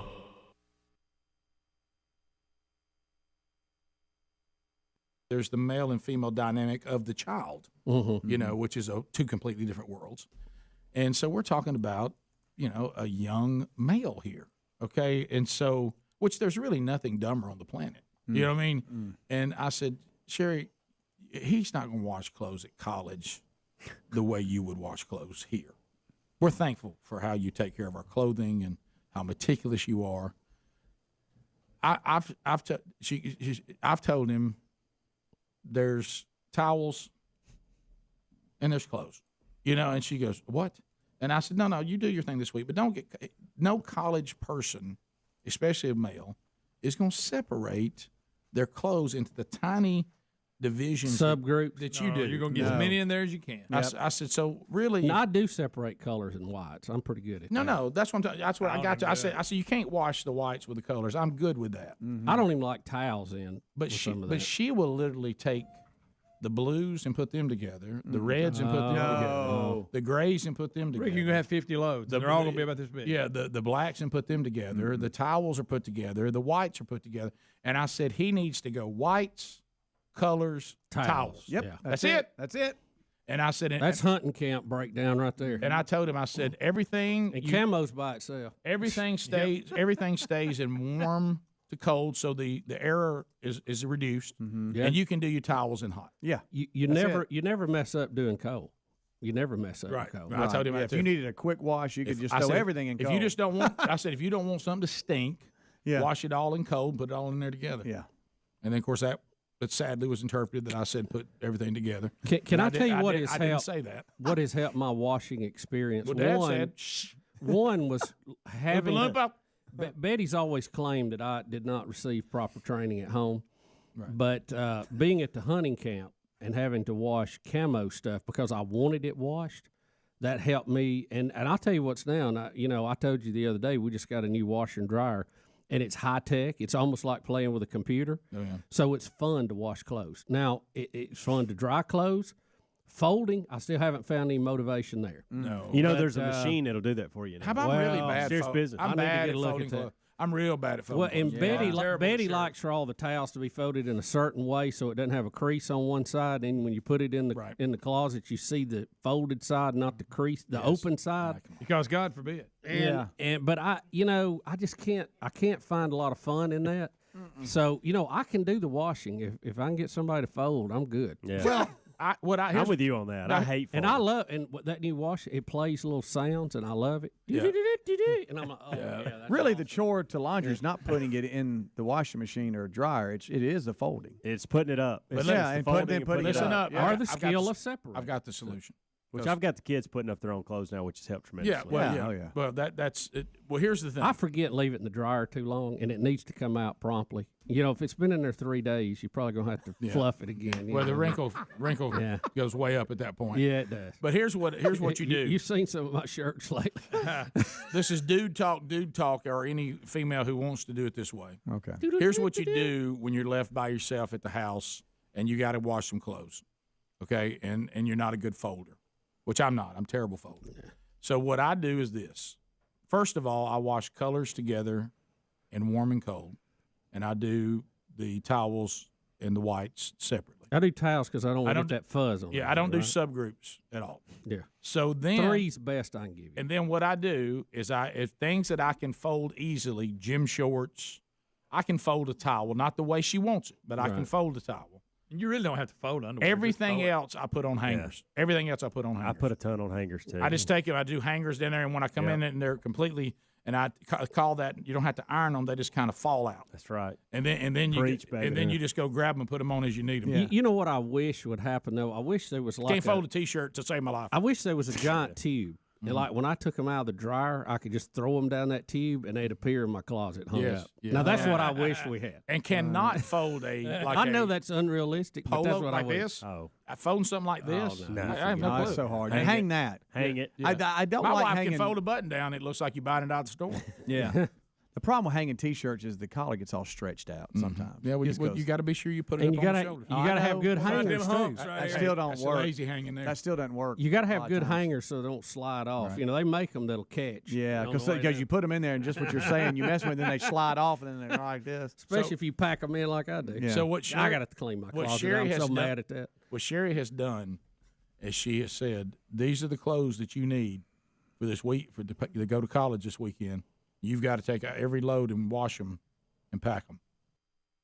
Pass the gravy, please. Rick and Bubba. Ooh, it brings me to my knees. Rick and Bubba. I can't start another. Rick and Bubba. 35 minutes past the hour of the Rick and Bubba Show. 866-WE-BE-BIG is our number. Your phone calls coming in. And we'll take them now. And you can join us. Some lines are available, too, so you can get in. Let's start with Chris in Pensacola. Chris, welcome to the program, buddy. Go ahead. Biggins, how's it going this morning? We are fired up and ready, Chris. Let's go.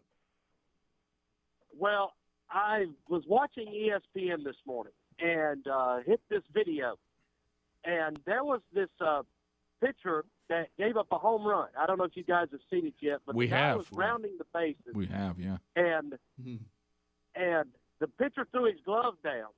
So I'm just wondering if the pitcher tackled him. I just wondered if the guy said, "Have you ever tried topaz?"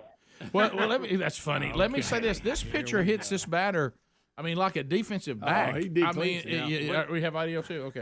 All right, so here it is. We're watching it. So this is somewhere. North Central is taking the lead here in game one. That was a big lick. No. And it didn't look like and I didn't see the guy come when he came by first, but as he was coming by the end, he wasn't challenging him. It didn't look like. Well, we don't know what happened after he hit it. I mean, it doesn't matter. What I'm saying. We don't see it. Y'all, I've made my mind up. Yep, I'm taking him out. Oh, my. Oh, no. Because he hit him hard. It didn't look like he was mad until he was just about to third base, and that's when he decided to go out. Yeah, and nobody has the footage of what the throws it down. Here he comes. Yickety-yak to flat on the back. So the runner just slapped the hand of the coach and then turned around and got decleated. So watch him, though. See, unfortunately, the people who have put this out that had it, no one shows us what the batter did when he hit the home run or what he's done from first to second. Well, the pitcher didn't like it. All we see is him going from second to third and attempting to come home before he is decleated by the pitcher. So we don't know what upset the pitcher. That's not a little bitty pushing match. I mean, that's violent. And hits him up high. I think this is an ejection in football. Oh yeah. It's targeting.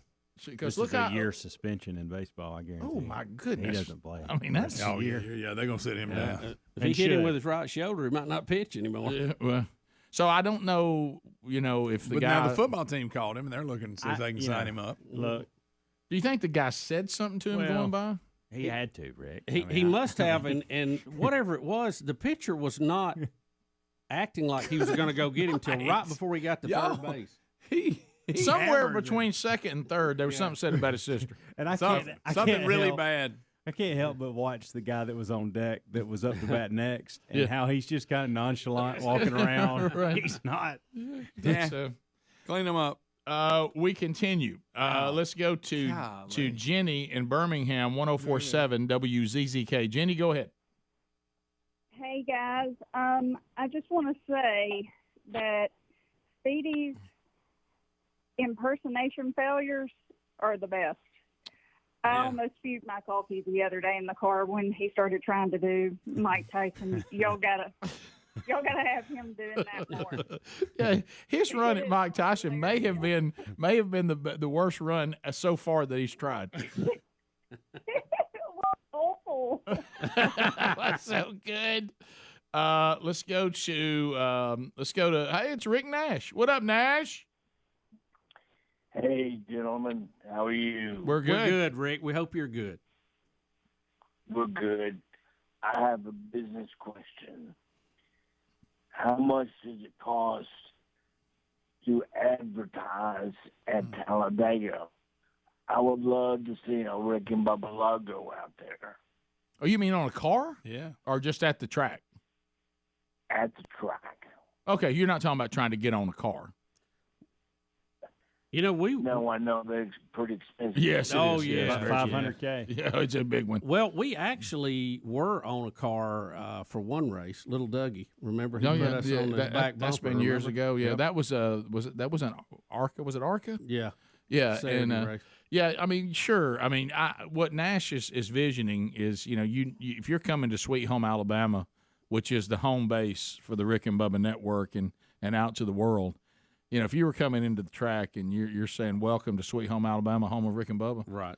I mean, that would be awesome. Now, I don't know what kind of jack we're talking about. Well, it's it's a lot. It's a lot. Oh yeah. Now on a car, I know that's a tremendous amount. A car is going to get you about $500,000 a season. And if you want a little bitty sticker, about $200K a season. I wish we had one of them flags. What out about front. big old sign out front? What about the flags I right don't on know the that. road? We had one of them. One of them big giant Yeah. flags. Oh, one of them show enough good ones. Yep. So let's go to Leslie out of Springville. Leslie, go ahead.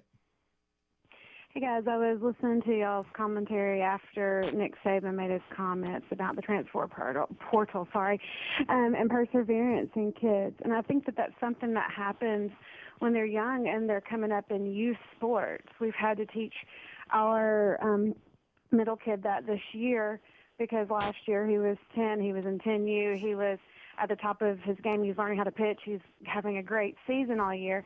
And this year he's on a great team, still in a rec ball, but he's 11. And so he doesn't get those starting positions, having to learn other positions than pitcher and third and develop those positions so he can be a good all-around utility player and be great getting the fly ball in center and throwing it all the way to third and learning those different skills. You don't give up your pitching lessons just because you're not happy with it.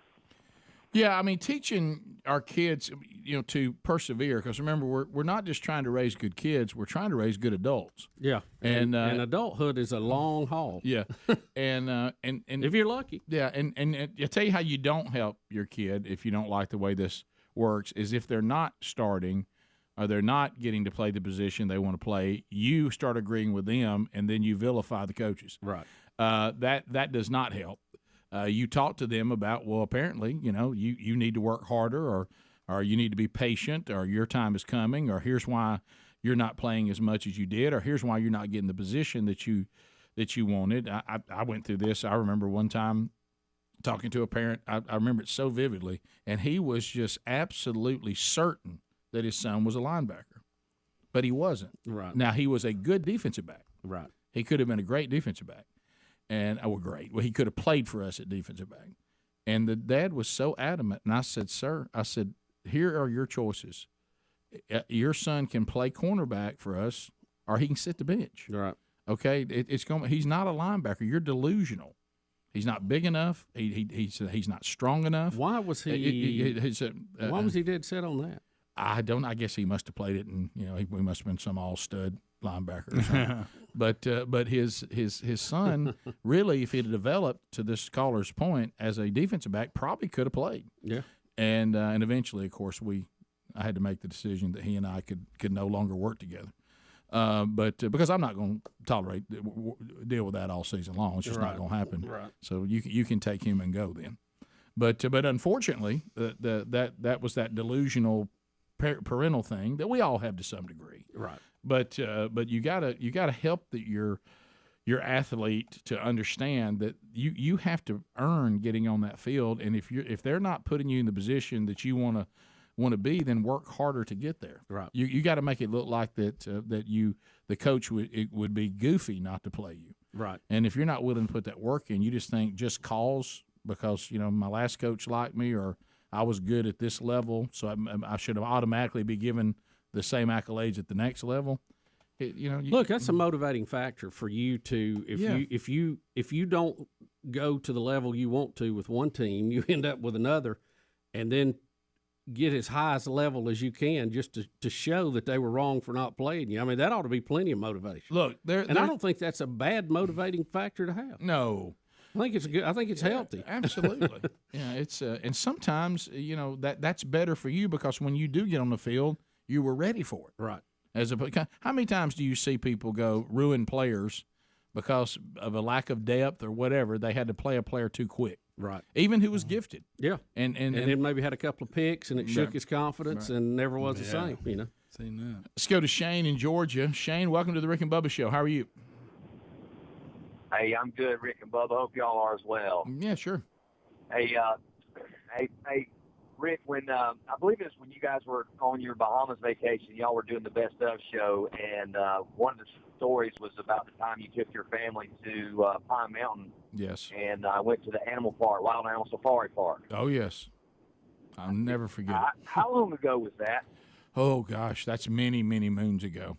Probably many moons. No, it's probably anywhere 15 years or more.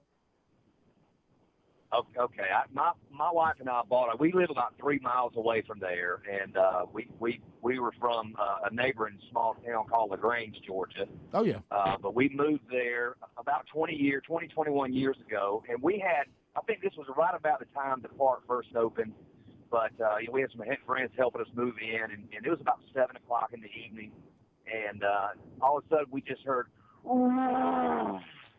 and we were just, what in the heck are we hearing? That's a pretty good line, by the way. My wife goes, and my wife runs in the house and calls 911 and says, we're hearing lion noises, and just my kids are freaking out. And, come to find, but I heard that story and it just took me back. But, That's funny. Yeah, well, I thought that was interesting. I'm thinking, all right, so Blake's 31, and he was like a little guy sitting in the back when he was like, "Dad, we have a yak," and it was coming after the car, and he probably wasn't. Man, he was probably maybe 8. So I mean, it's been a while. That's been a while ago. So maybe 10, somewhere in there. Wow. All right. We'll come back. 866-WE-BE-BIG is the number. Our website, Rick and Bubba, spell out the word and.com. And Big Love, he was just a little fella. I think he was car seat. More Rick and Bubba coming up right after this. Rick and Bubba, Rick and Bubba.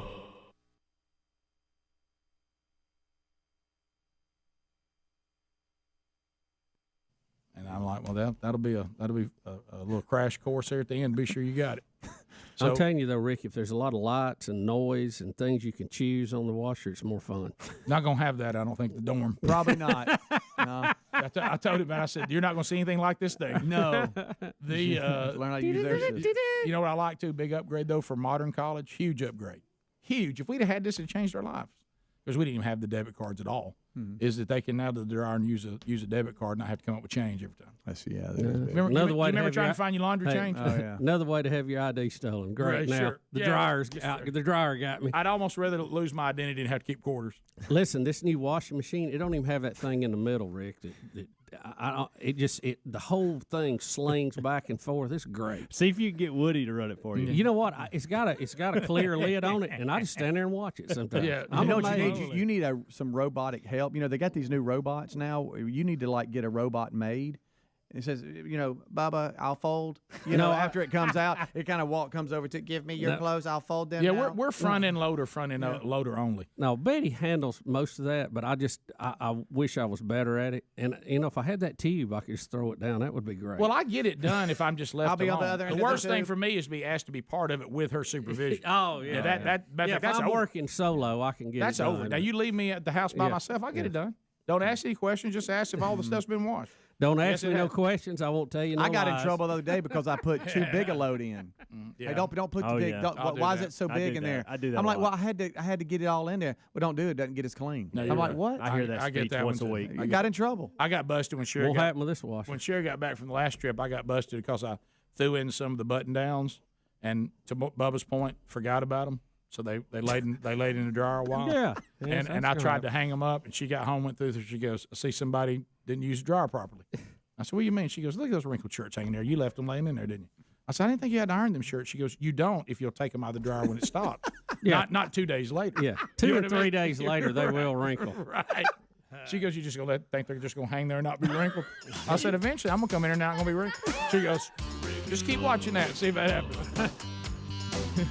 She I goes, lined them You know, for with you. because she said, I see you just threw a Tommy Bahama in the middle of everything.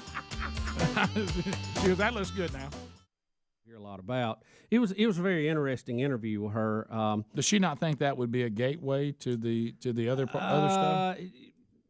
She alluded that was possible, but Possible? didn't think that it met that. It's look. I'm not saying. Right. I think she made some good points on one topic. Oh, there's She's- no doubt she's- about that. Yeah. She's off on some of the other, but it was guys. interesting anyway. They released the video of her and Tommy Lee. Oh yeah, well they covered that in the interview. I mean they. Somebody supposedly stole it and put it out there, Yeah. and they tried to stop. Then they said, "Well, look, we'll just sign up and make money off of it." But that would be considered pornography. Yeah, I know. But I think she made some good points, but she's still, you can tell not completely in tune to what is and what's not, maybe. But I didn't know she was an expert on the Russians, though. well, it's That because is of this Assange however you say relationship his she name. has, Julian. The WikiLink guy. Yeah. She brings him food and all this. Is he And I don't, is still- he still hiding out? Yeah, that's with what I was it? about to ask. But he did the WikiLeaks, and he's been threatened by a lot of people Julian over that. Assange. So, Julian Assange. But Rick, also in the strange world of Russia, now you know our whole Russian relationship is weird because we obviously have some political differences still, and there's some still holdover from the Cold War. But we're also partners in space. You know, we pay the Russians to carry our astronauts to the space station. You know, which is it's kind of a real strange scenario here. But Russia has now appointed action movie star Steven Seagal as a special envoy for humanitarian ties with the United States. The foreign ministry announced the move Saturday on Facebook, which is still funny to me how we use that. The statement reads that Seagal's portfolio as an unpaid position would be to facilitate relations between Russia and the United States in the humanitarian field, including cooperation in culture, arts, public and youth exchanges. Now, there's a picture of Stephen shaking Putin's hand over a desk, and I forget how big he is and how little Putin is. Sure. I mean, Rick, it looks like a giant and a little person together. Now, he also, you remember, he got a Russian passport several years ago, and he goes back and forth from Russia.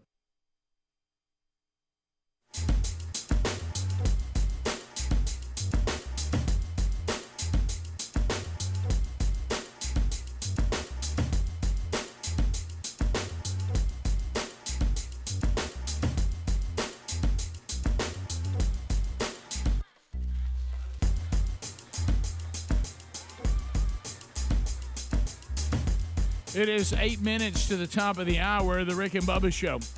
If you've just joined us, well, you have missed a lot. A lot. Mike Pereira coming up next hour. And RBU coming out again this weekend. We'll interview and get the fascinating story that is Dan Parker. So catch that wherever you get podcasts this weekend. All right, Bubba, Elon Musk back in the news again today. We're going to get a lot of updates on Elon. You know, Elon, he knows how to, he's all about winning. And we have a little clip here. One of the reasons I wanted to hear this is because our friends on the far left. Oh, my goodness. Who are always hung up on global warming, global this, global that, weather, climate that, flushing veterans down the drain because it's better on the environment. I heard that story in the kickoff hour. No, my unbelievable. Did you hear that? Flushing what down the drain? I'll tell you later. We'll have to get back to that. Can we ever get them? It's all about the planet is just about to implode, right? Yeah. And one of the things that always runs hand in hand with that is overpopulation, which is total hogwash. We hear overpopulation, total overpopulation. Yeah. Really, what it is, Rick, and I know this, and you know this, and I'll let everybody in on a little secret. They like to say the earth is overpopulated because it goes against what the Bible says. Right. And they've all, so many issues of what we see in the news today. Mm-hmm. You see that they're picking that just because it goes against what the Bible says. Yeah, I was going to ask you, can we ever talk them into global fear of God? Yeah, we haven't got that yet. Okay. So thank goodness Elon Musk is addressing this overpopulation hype that we hear all the time, and I just wanted to hear his comments on it. All right, here we go. Yeah, so most people in the world are operating under the false impression that that there are too many people. This is not true. Earth could maintain a population many times at the current level. And the birth rate has been dropping like crazy. And unfortunately, like we have these like ridiculous population estimates from the UN that need to be updated because they just don't make any sense. Really, you can just look at, say, what was the birth rate last year, how many kids were born, multiply that by the life expectancy, and say, okay, that's how many people will be alive, in the future. And then say, is the trend for birth rate positive or negative? It's negative. So that's the best case, unless something changes with the birth rate.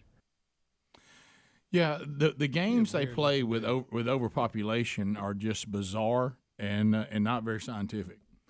And I've heard that science again. Right? Yeah, well, I've heard people. The great engineer just spoke. Yeah, silence for the prophet. Don't forget too that there will be that also this overpopulation too makes me look less evil when I decide that I don't want to bring any more kids in this world. So we've heard that.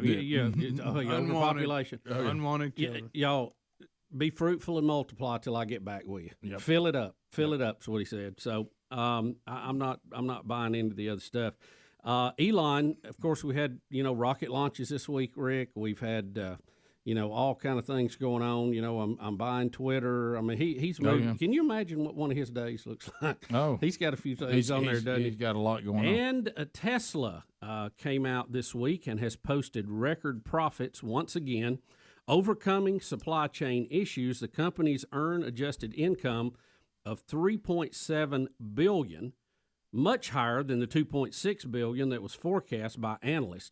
Rick, they beat the experts' prediction by $1 billion in the quarter. Wow. Okay. It's also more than triple the $1.1 billion it earned on that basis a year ago. So year to date, it's almost 4 times higher. It also was 30% higher than the previous record for a quarter of 2.9 that it posted in the fourth quarter of last year. So, I mean, hey, can Elon win or what? Yeah. Oh, and don't miss winning. Don't miss the fact that this guy who's developing electric cars, okay, is the pioneer. Yeah, the leader, Rick. 60% of the market in the world is Tesla. It's telling all of us we're not ready to transition to electric cars. Right. Okay. I mean, we're not there. If anybody, he would be saying if anybody would lobby with bad information that would profit him, it would be Elon Musk. And he's telling everybody we can't make this jump this quick. We're not ready. No. Yeah. And Have y'all watched? Hey, he only made $4 billion last quarter profit off his electric cars. Okay. Yeah, somebody's got to sit down and do the, this begot that, and think this thing through. And again, if we want to transition to electric cars, and we all love them, but we better be sitting down and saying, all right, now remember, we're going to have this, and we're going to have that, and that means this, right. And then of course that means if we do that, that's going to then cause this, and 2 of those. Yeah, we better think all that through, because I know that the left's idea is to make us all be so miserable and gas be so high and our lives be so miserable that we will crawl into an electric car and save the planet. Right. And that is the dumbest idea to get us to another mode of transportation that I've ever heard. Yeah. You ought to see him in Return to Space. Have y'all watched that on Netflix? I almost saw it yesterday, Speedy. The PR for I'm gonna watch that. I really am. Is it good, Speedy? It's really good. And Greg's beginning to get on me, Rick, because he knows I love Elon. And so every time I bring up Elon said, Greg's on me about it. Well, we're going to get an Elon story at least every other day. And probably every day. And that which makes it more shocking. The richest man in the world. He's got a lot of irons in the fire. He I give you does. that. He It does. isn't always the same subject. The thing that is he looks amazing, weird and he sounds weird to me. I think he's some kind of alien being. Cyborg or something. Yeah, well, he's he talks like we do, which I appreciate in a very broken pattern. The thing that's amazing about this, though, he didn't know anything about making cars, okay? And he started Tesla from scratch. He didn't know anything about rockets. He started SpaceX from scratch. And look at them now. They're leading their industries in a very short amount of time. I will agree with Speedy on one thing. You not watching the Elon Musk thing is shocking. Yeah, it is. Well, it's starting to hurt my feelings. I don't have a lot of time to watch things like that every day. Yeah. What? So really? Just how about any day? Yeah, I know. Just but find the time. I don't get to sit down and do that a whole Well, lot. you can come and go. It pauses where you stop watching. Yeah, I'm going to get it. See, Betty's not a big fan of space. That makes it hard. Most of the time I'm watching things with her. I know. It's hard I know. to No, I know that work deal. it in. You have to find time. I've forbidden Greg to watch it. He can't watch it. Top of the hour. Rick and Bubba.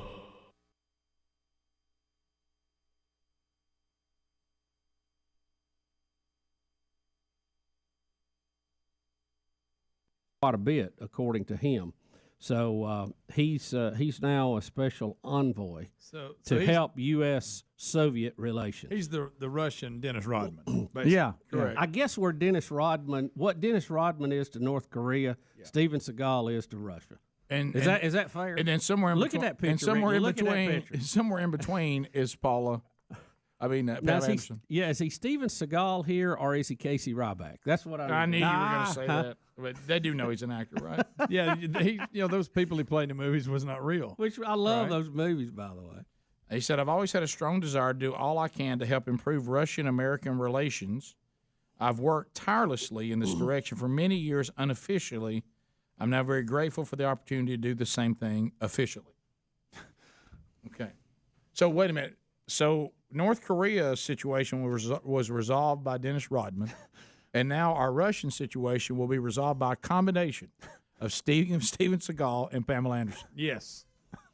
What's going on? I mean, my gosh. Tonight, who's going to handle Iran? That's the only thing we got. And Donald Trump. Britney Spears. And hey, Donald Trump is president. Yeah, don't forget that. Oh wow. I'm going to tell you him being elected president. You're going to see so much more of this in the future. I think you're going to be just amazed. Well, because everybody thinks, hey, I can do it too. Well, you heard him. You heard Trump himself saying he can't wait to take on Oprah. Yeah, he knows her weaknesses. Not sure what that is. Look at that. It's like you're trying to get a wrestling move on somebody. Yeah, well, I know her weaknesses. you know how somebody said it. Leg sweep. They said that Donald Trump is the political Ric Flair. Yeah, he's good. He is. So he went on Twitter to get on LeBron earlier this week after LeBron's little interview where he said he wouldn't sit down with the president for any reason, and then Melania tweeted support for LeBron. So I mean, how's that working out?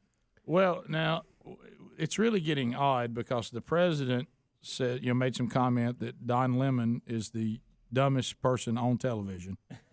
He's so dumb he even made LeBron look smart, which isn't easy. Right. So that's then he said, "I'm with Mike." That's right. Yeah. He's a Michael Jordan fan. Right. And then Mike had to come out quickly and say, "Hey, look, I got nothing to do with Donald Trump." Right. So, but then over here you have Melania supporting LeBron, and then you had Ivanka saying that she did not agree with him on other comments he'd made, like saying the press is the enemy of the people.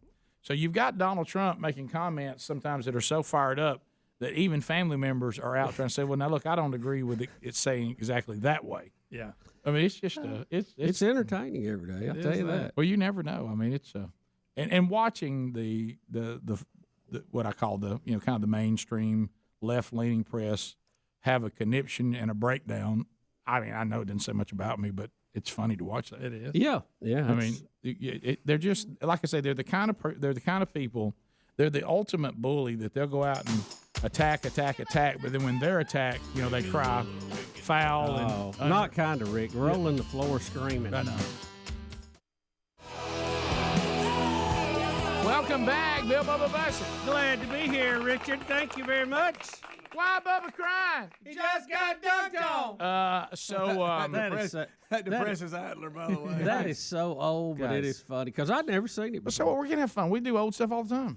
Guys, that we got to stop doing that, please, just for my sanity. Like, in the halls, it's getting out of control. Like, where's my breakfast? Because I want to eat the food now. Like, everything is that cadence, and just for me. Well, look, we did Braves chants for a while. Sure. Well, why are you crying? Well, we can't help Why is Adler crying? Because he got a new shirt on. That's right. I am wearing a new shirt. And earlier, Greg made fun of my shirt by saying, I'm not going to make fun of your shirt. So when you say that, I'm just going to leave that shirt alone. I'm just going to leave it alone. I thought I was giving you You're a compliment. actively making fun of it. It's by not saying it's so true. You're not going to make fun of it. Tell you what I'm not going to do is say anything about that shirt you're wearing. Let me explain it. It's not a bad shirt at all. It's just I've never seen him in that type of shirt. That's all. It's not a bad look. My wife bought me this It's a shirt, good Greg. shirt. So you're not only making fun of me, you're making fun of my family. Do y'all not agree with what I'm saying? I've just never. That's just never put that in there with his can't do dime anything bag new Daryl with shirt Greg. and that girl with the hula hoop. I'll go back to the t-shirts then, Greg. The wrinkled up. No, it's a good look. shirts. It's fine. Mama's little man's getting his picture made. I love how you're still saying it's a good look. Yeah, it is. Thanks, buddy. Thanks for not making fun of Look, me. it's good for spring picture. That's really kind of you, buddy. We're heading down to a farm, get a picture made by a fence. What I think bothers me about the why is James crying because he just got dunked on thing is not only is that video so stupid, it is miles above the most successful I've ever made. It is so much more successful than any video I've ever made. And I can promise you, it took about half the time. Of any of the videos I've made. Yeah. I'm sitting in the edit room for hours and hours, and these guys just like, boom, just got dunked on, 40 million views. You know, I do have a question I for you. went and looked at some of their other videos, and they have a ton of them. A ton of them. About Froggy Fresh. About stolen bikes, and we're bad guys, and I mean, just all kind of weird stuff. And it is funny because it looks like they took 3 minutes to shoot the video. They really, they all, and seriously, they have like 6-7 million views each. It's unreal. Hey, Adler. Why James crying? 'Cause he just got dunked down. I ain't even lying, yo, he just got dunked down. Yeah.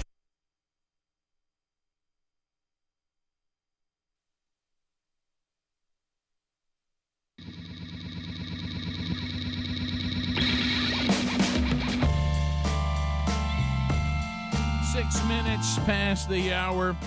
Rick and Bubba's show. Thank you for being with us. Speedy, the real Greg Burgess, Helmsy, Eddie Van Adler, all here. Mike Pereira, one of our new hanging buddies. We'll talk USFL and Talladega Super Speedway coming up this hour as Sweet Home Alabama continues to host big events everywhere. And World Games coming too. Got Indy Grand Prix coming. We got all kinds of stuff going. Gridiron Men's Conference coming up this summer. I mean, just all kinds of stuff. All right, so we want to talk a little bit, Bubba. Welcome back, by the way. Glad to be here, sir. Update on this Johnny Depp, Amber Heard thing. Rick, this couple. My goodness. With their long divorce case they had and now this long defamation case, yep. I believe they've been in a courtroom longer than they were married. I think you're right. I mean, has somebody added the days up? Yeah, I haven't really followed their lives that much, but I was intrigued by today's the court case because it's just getting so weird. Johnny is suing her for defamation because she said she was a domestic violence survivor in an op-ed piece, which he says again made him look like he was an abuser. And I don't know if he was or not. I mean, it just depends who you want to believe in all this testimony. But he says he's been hurt. He said he's not getting movie roles anymore. And he for a while there, he was about in. It seemed like every third movie you saw a preview for. Oh, and look, he hasn't been in some. He spent money. He lost the pirate deal. Oh, did he lose the pirate deal over this? I think when they come out, the pirate franchise, the Pirates of the Caribbean. Yeah. I think so. That franchise has dropped him. How many movies did they do? Bunch. At least four. At least four, I think. Bunch. So he lost that gig? I think so. I may be wrong. And he's saying he didn't do this. So let me be sure I have all this right. They've already had their long, drug-out divorce. Nasty divorce. So that's over. This is the defamation case. Yes, they were done. Okay. And she came out with an op-ed saying she was a survivor of domestic violence, meaning that he abused her. And he said, I have been defamed in this. I'm damaged. He said, I've lost jobs over this, and I want to clear my name. And that's what this is. And she's all. countersuing him for $100 million. Yeah, well, why not? So a couple things today. Here comes the Johnny Depp versus Amber Heard case. You're going to hear him testify that Heard pretended on a phone call that she was being hit, but actually he was about more than 20 feet away from her when this was going on. And then he's going to have an audio recording where it appears that you hear that she's actually admitting she's the one that's been hitting him. So here we go first, him saying this was totally made up. I wasn't even anywhere near. So here we go. I flopped it onto the couch, and I was walking towards the kitchen to exit, and then suddenly Rocky Pennington ran in to the penthouse and started, leave her alone, Johnny, leave her alone. I was by the refrigerator at this point. I was 20 feet away. Where was Miss Heard at that time? She was still sitting on the couch.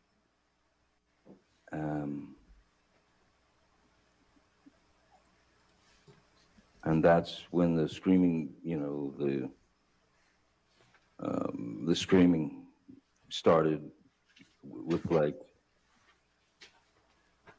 again, I'm 20 feet away. Oh, wow, he's telling it. But I wish She's still got Io on the phone. She's got Rocky there. Stop hitting me, Johnny, she's screaming. In her best freaked out, upset voice, high pitched. Back to actors Stop again. hitting me, stop hitting me. Jerry Judge and Sean Bett entered the room. And as they entered the room, and she was quite surprised to see them, she said, "That's the last time you'll ever hit me. That's the last time you'll ever do that to me." And again, I'm a good 20 feet away by the fridge. Is he got some of an accent going? I don't know what that is. He didn't talk like that on 21 Jump Street. No, right. He's got a touch of Edward Scissorhand there. Right. I mean, do I hear the Captain Jack Sparrow trying to come out? And Well, you kind of wish he would have more of a Captain Jack. Yeah, I kind of like that character. Yeah, All right, he's a little more carefree about it all. So now he's going to produce Whatever she says. That's pretty good, Bubba. By the way, that one line right there was pretty good. Let's hear Speedy do it. Go whatever she says. So now we go to audio recording, where it appears that Johnny Depp's bunch is going to show us that Amber Heard actually admits that she's been hitting Johnny Depp, but wants to clarify she's not punching him; she's just hitting him. So here we go. I didn't punch you, by the way. I'm sorry that I didn't hit you across the face in a proper slap, but I was hitting you. It was not punching you. Babe, you're not punched. Don't tell me what it feels like to be punched. I got to go back to this What a accent. weird He keeps bunch. trying to Don't do. tell me. Don't tell me. Now, he did sound a little more Captain Jack there, didn't he? Don't tell me. Y'all, are y'all not going to bring tell up me what it's like to be punched. the testimony about the little package she left him in on their bed, do you? Y'all ain't going to bring that up. I knew that's where you would go. Greg This that was whole part thing, of it. Why? this whole I thing. read, did y'all read the story? Amber Heard, more like Amber. Yeah, Yeah. exactly. Left him a little something. Well, now that's when somebody's mad. If they do that, they're mad. Yes, Make sir. you want to leave your wife. And somewhat disgusting. Yeah, it's been a long, drawn out, disgusting trial. Me too, more like me poo. All right. So if she's filed a suit against him too, then even after this, we'll have another trial. So I mean, really, they're not either one of them's going to have a dime or a friend left after this. Well, you brought it up the other day, and I was thinking about it watching this. It's really hard to figure out who you believe when two actors are trying to act. Are going at it because when they're swearing their story is correct, Right. and it's 180 degrees different. This is what we have to come to terms with. Somebody is lying. Now that recording helped, I think, a little bit. Her admit I'm hitting you. Well, she You know, doesn't. now I don't know what She's else. saying you're being dramatic about how hard I'm hitting you, but I'm hitting you. Yeah, right. I didn't punch you. I'm just hitting you. And we probably don't want to be hit. Right. And I certainly don't like what's happening on the bed in there. No, I'd rather you hit me. I think I would too. I think I so, think I'd too. rather be punched Yeah, she can't hit that hard. because if you think about, for as far as guys are concerned, see the relationship is officially over. Yeah, right so there. that's a tough. Because, tough one to get because out of it's, your mind. first of all, it's something we don't like to think about. But think Especially right think on about how display. they're both being drugged through all this. I mean, you almost want to tell Johnny, I just let it go. Just get away from this, you know? Apparently, and you both have made points I didn't even know about, but apparently, I mean, the fact that he's willing to do this, it must really be hurting his brand for him to go this far. Yeah. Oh, I know. You're talking about somebody who was set. I mean, just off the Jack Sparrow stuff alone. Yeah, but Greg, he spent money. He made Mike Tyson. They he made Mike Tyson like he was on Dave Ramsey's. You remember the program. rundown of his handlers because he had sued them about something. They were like, "No, we were trying to tell you what you were doing," and they listed his debts. And wow, Yeah. He really is Jack Sparrow in a modern day world. But I want to know, as the actor Johnny Depp, like I'm not playing a role. I'm supposed to be real myself. What is this new accent he's picked up? Why is he talking? Are you ever yourself? It's like Frank Caliendo. Is he ever really Frank? Yeah, that's a great point. Yeah, I think Johnny's hung in one of his characters. You can't get out. Yeah, and it happens to some of them. Sure. But yeah. I hate to bring up Heath I Ledger. really would like to have another pirate movie. Yeah, I like the Jack Sparrow movie. I don't think you're going to get one. Not with him in it. That ain't gonna work. Now he's busy. He's one of the best pirates ever. Yeah, but I don't think it's going to happen for you. This is UGLY. It ain't got no alibi. It's ugly. We'll be back 15 minutes past the hour. More Rick and Bubba coming up right after this. Rick and Bubba, Rick and Bubba.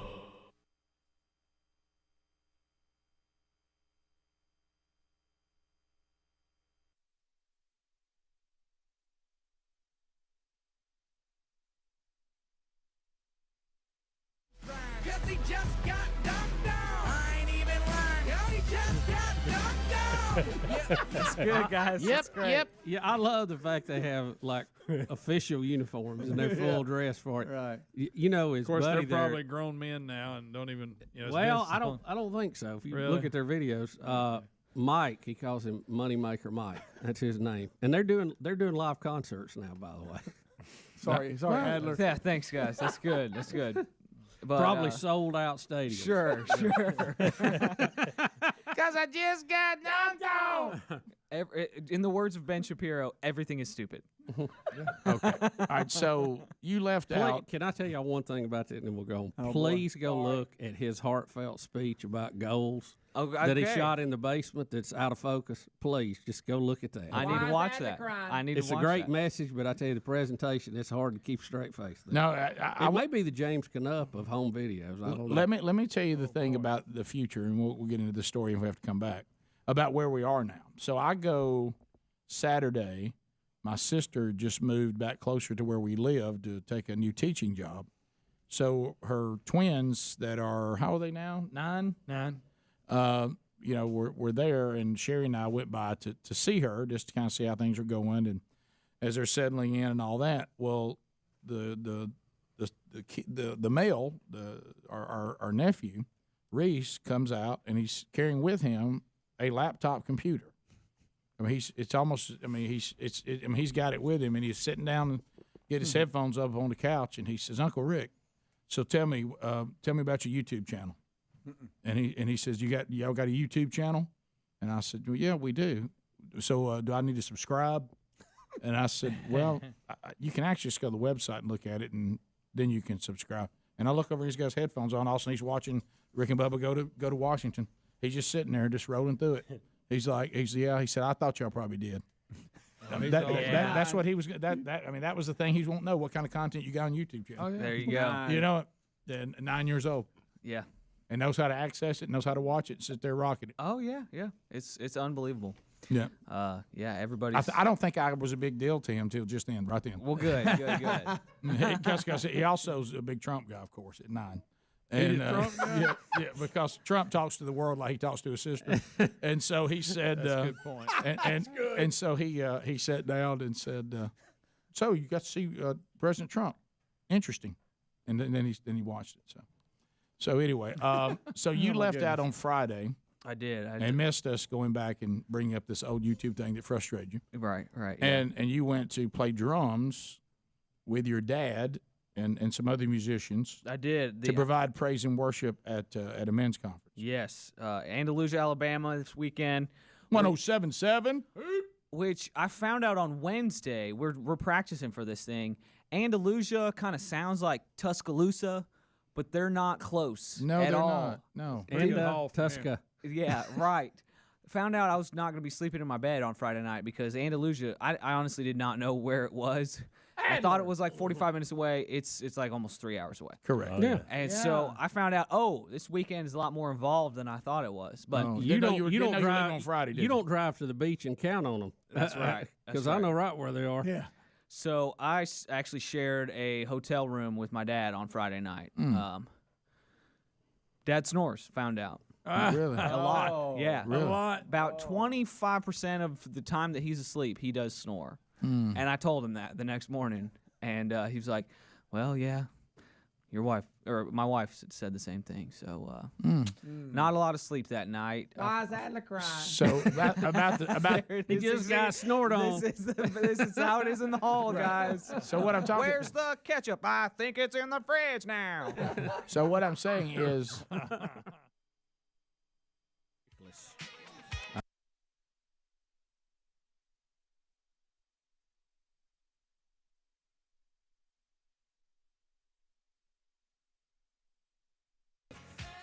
Everybody thought it was best if he just went ahead and had this done and got it done, if they could get him in. Now, he was scheduled to go next Friday, So they were able to get him in, so he will be having surgery this morning.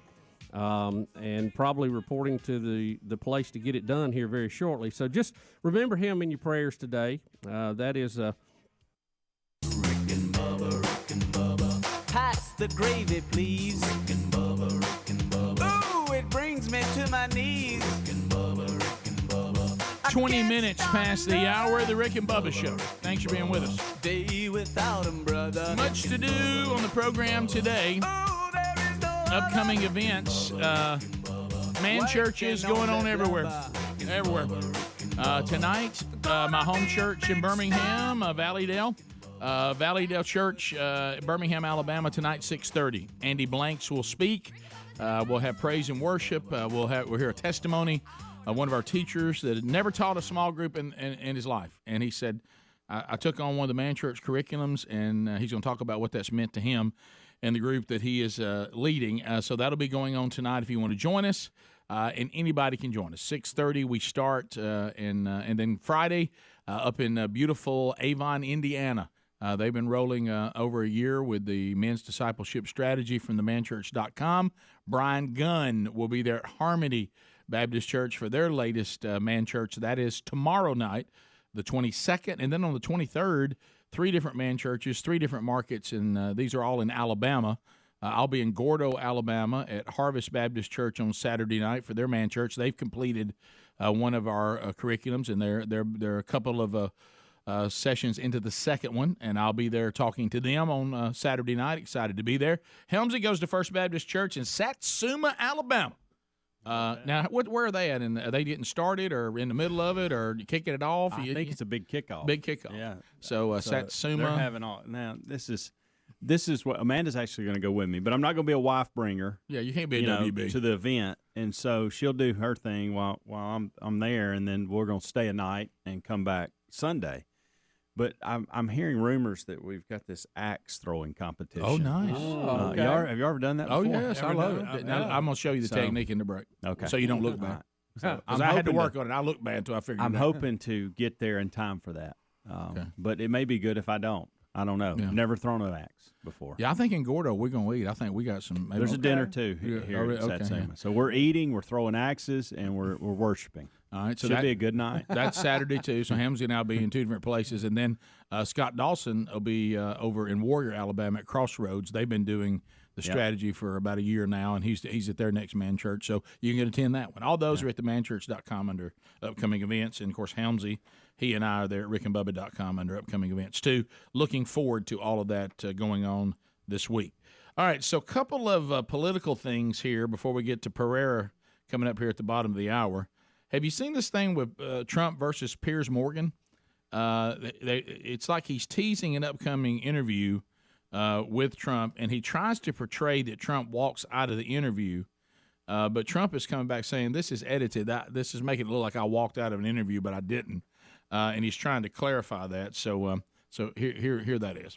Okay, Piers, I'm ready. A former president in denial. I'll be completely straight with you to your face. I think I'm a very honest man. Much more honest than you, actually. Really? Yeah. It was a free and fair match. You lost.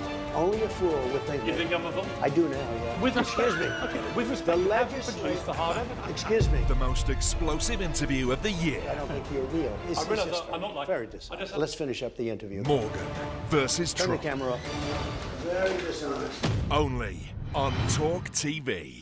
What is Talk TV? I don't even know what that is. If you see that promo, you think Trump got mad and left. But Trump is saying that's not how it happened. It's been edited, and he said he finished the interview sitting there, and they were very jovial when it was all over. Yeah. So I don't know. How do you do? Was Trump taking a bathroom break or what? What is this obscure how about channel it's on? It may have just been over. Yeah. And he was leaving, and they dropped in audio of him saying very dishonest. Right. You know, like that's what he was saying as he walked away. Right. And that's what Trump's trying to clarify. He said, "No, the thing was over when it was over, and I got up and I left." Now, do they kind of spar in the interview? Yeah, sure. Yeah, probably. Sure. So. I love when he says, "Do you think I do now?" Yeah. After what you just said. There's even audio out of Piers Morgan thanking him afterwards and saying, "Hey, it was a great interview." Yeah. So well, look, promo people. Yeah, the promo you're going to make. They do it with everything. You do that to probably really don't want to be dishonest. Stir the interest, but yeah, you can promo it to the point that it's not even reality anymore. You know, right? So now Kamala Harris, Bubba, you're going to really like her latest comment, because here she is talking about space, and so here's your vice president, and she wants you to know that she's all about space. All right, here we go. Space is exciting. Yeah. It spurs our imaginations, and it forces us to ask big questions. Space, it affects us all, and it connects us all. There you go, Bubba. Thank you. You want to use that audio when we start doing space? I tell you, she bring chills to you, don't you? I don't know. I was trying to imagine if space is cool. Let's just say if John F. Kennedy said the exact same thing, would it come across different? That's a great point. Probably. A lot of it is. But the his speech about us going to the moon is, I have to say, is superior to that one, no matter who said it. Rick, very much superior. I mean, that one goes down as one of the great ones. Yeah, right. But I don't know. I don't know if it's her voice or what. Oh, it just doesn't. I can answer that for you. It's not. It's not that it's female. No. It's just awful high pitch, and it kind of hurts my ears just a little bit. What it is, Bubba, is she's talking to us like we're children. That's it. I mean, she sounds like that I've just tuned into a children's show, and Miss Patty Cake is talking to me about space. Yeah. I mean, that's how everything she does feels that way. I've heard Condoleezza Rice do some really good speeches. Yeah. So that's what I'm saying. I don't think it's the female voice, but it's I don't know. Hers is very piercing, very high pitched and piercing, very piercing. And you may be right. It may be it's just I feel like I'm being talked to like I don't know what's going on, when I feel like it's more she don't know what's going on. You know. Well, you're probably right, and it's just an assumption. And a lot of times she just says words to fill time. Yeah. And they don't really pertain to each other. Well, Adler told me I'd never heard the term word salad. Yeah. But let me tell you something. She is a chef of word salads. Got here. Do y'all want to hear JFK real quick about the moon? Yeah, let's just compare the two. Okay, Can we compare them? This is going to make it even worse, isn't it? Yeah. But why, some say, the moon? Why choose this as our goal? And they may well ask, why climb the highest mountain? Why, 35 years ago, fly the Atlantic? Why does Rice play Texas? We choose to go to the moon. We choose to go to the moon.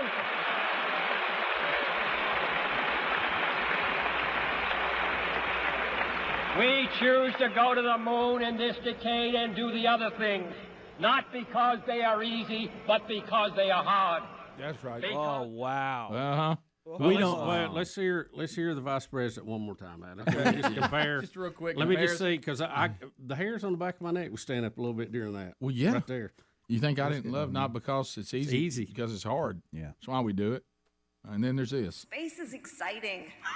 It spurs our imaginations. And it forces us to ask big questions. Oh, yes. Space, it affects us all.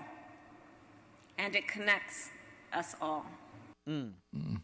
By the way, we don't give Kennedy enough on the Rice versus Texas. We don't give that enough. A lot of laughter there. Just think at one time that was a big rivalry. Yes. Yeah. Not so much anymore. Well, and he's making the point of it's big hard. undertaking. It's very hard. Right. Why would you do that? How about them owls? Yeah. Why would Rice take that on? Right. That's back when Texas was really good. Sure. And you have, I don't necessarily think that JFK's accent is one that appeals to me as accents go, because it's that northeastern, deal. But I don't know. The VP. Well, VP but what you heard is passion and conviction. She's almost in a baby voice. And then you heard, I'm not sure what to say, Space so is I'm going to. exciting. Space is exciting. It makes us I just don't know. It's something. Yeah. It connects us all. Now, let's all walk through our vowels. A, E. And whatever you do not get on a videos of Ronald Reagan speeches. Oh, not today. Not after you've heard Joe Biden. Not today. There we go. Boy, Not today. It's quite a difference there. New buddy Mike Pereira is up next. Yep, he's up next. Come on. Rick and Bubba, Rick and Bubba. You know, a fairly routine type surgery that they do every day. But I've often said, and I stand by this, routine surgery is when somebody else is having it. Mm-hmm. When they're rolling you in, it's a whole other deal. So just be in prayer for Rick today and his family as he goes through that, and hopefully he'll make a quick turnaround and be back with us. We're going to give him a day or two to recuperate, and we'll let him stay out a day or two till he has to come back and lift boxes by the end of the week. I'm going to make a prediction. He'll be back tomorrow.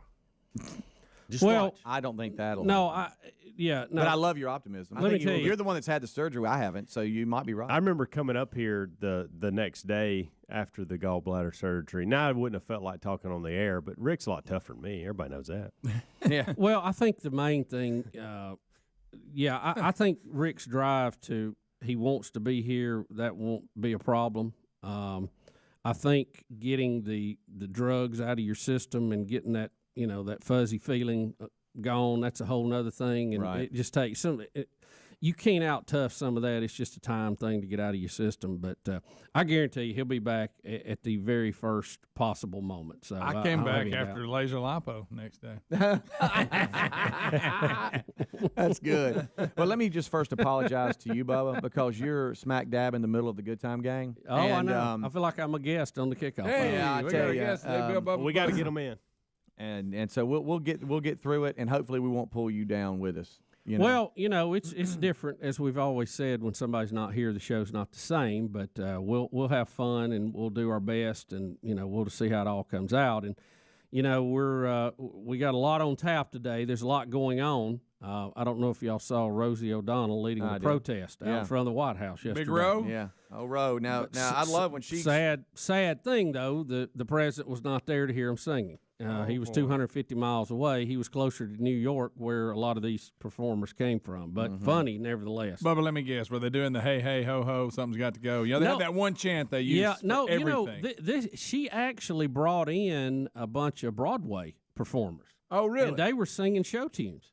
Even worse. Yeah. That if you looked at it in a funny, weird kind of way, could be like they were protesting the president, but it's almost like they were entertaining the president. Yeah, it really, I guess for me and a lot of other Americans, you kind of scratch your head going, I don't get it. But, I don't. Did they do that mad dancing when I'm mad dancing? I have not seen the video. I know Speedy will dig some up. I heard some of the audio. We've got the story here, and I think just the headline makes you scratch your head, because one of her quotes is that Trump has a serious mental disorder, and I've got to ask her, who is out standing in front of the White House dancing with Broadway stars? Who has got the serious mental disorder? No, we'll break it down. Rosie thinks that, and I heard her say, and I know some of it is just her saying anything she can negative about Trump. She thinks that the Russians have brainwashed us all. Right. And brainwashed us. She said the people showing up at his rallies he pays for, they're not real. Oh, okay. So we'll see about that. Also, speaking of President Trump, is his star that has become a target of vandals, will it go away? West Hollywood City Council weighing in on that. We'll have that story. Also, the young girl from Iowa, Molly Tibbetts, who's missing. Wow. This is a very interesting, captivating story. It's scary for any of us who are parents. Oh, yeah. Sure is. And this case is still going on with literally no leads, at least of what they're letting us know about. But the reward money is now up to $260,000 for information. So I think at some point somebody is going to come forward with that. I hope they do. Yeah, and one of the breaking stories with this is the dad has come out, besides talking about the massive $260,000 reward, is that he thinks now that somebody close to her is who took her, that knows her and is in over his or her head, and he's trying to talk to him and go, just bring her back. Yeah, they keep this pig farmer. They keep They want him to take a lie detector. He won't. They keep searching his property and they keep questioning him. Yeah. He's basically saying, I mean, I guess he's saying he's just scared of lie detector tests. He's not, I don't know.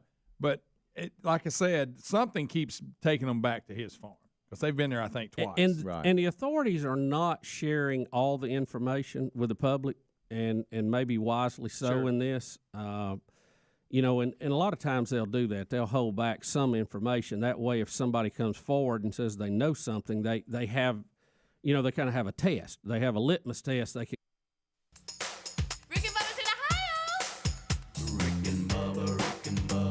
Pass the gravy, please. Rick and Bubba, Rick and Bubba. Ooh, it brings me to my knees. Rick and Bubba, Rick and Bubba. I can't start another. 35 minutes past the hour, the Rick and Bubba Show, 866 We Be Big. So we are working our way to weekend number 2 of the USFL season. And Mike Pereira, Our good friend, Mike Pereira, our hanging buddy. He's just one of the boys now.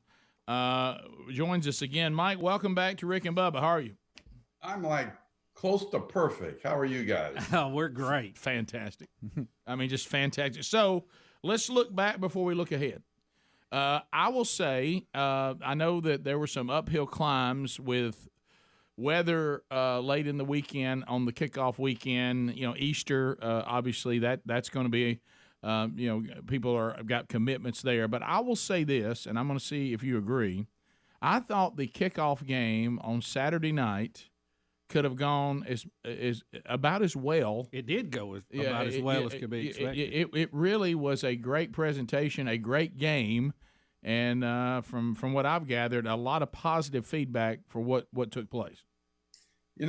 I'm not one that tries to set my expectations too high because when you do that, disappointment often is right around the corner. So I didn't anticipate any great things coming out of the Saturday night opener, but as I sat in my replay center in Los Angeles and watched the crowd file into the stadium and then watch the actual game itself and the quality of the play, I mean, I was like stunned, to tell you the truth, because it just had the feeling of big time football, and it had the interest and the enthusiasm of the fans. And even I was like so fired up in the replay center. I'm like saying, stop this game so I can get on TV and be a part of this dang thing. The whole thing of Birmingham, the Birmingham Stallions playing well, the Birmingham Stallions winning the game at the end of the game, the break that we got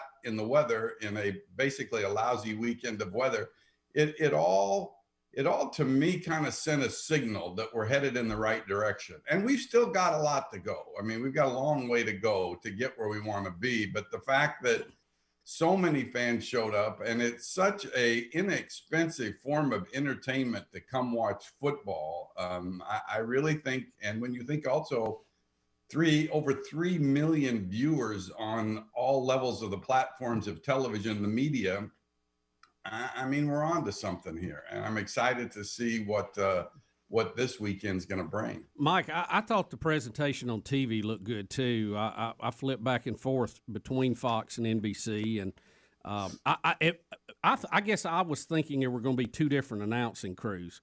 It was the same one, but it looked good on both networks. I had friends that were at the game, and they said the crowd really got loud during the fourth quarter, and they thought that obviously it helped Birmingham come back to win that game, but they said it was a great game experience from their standpoint.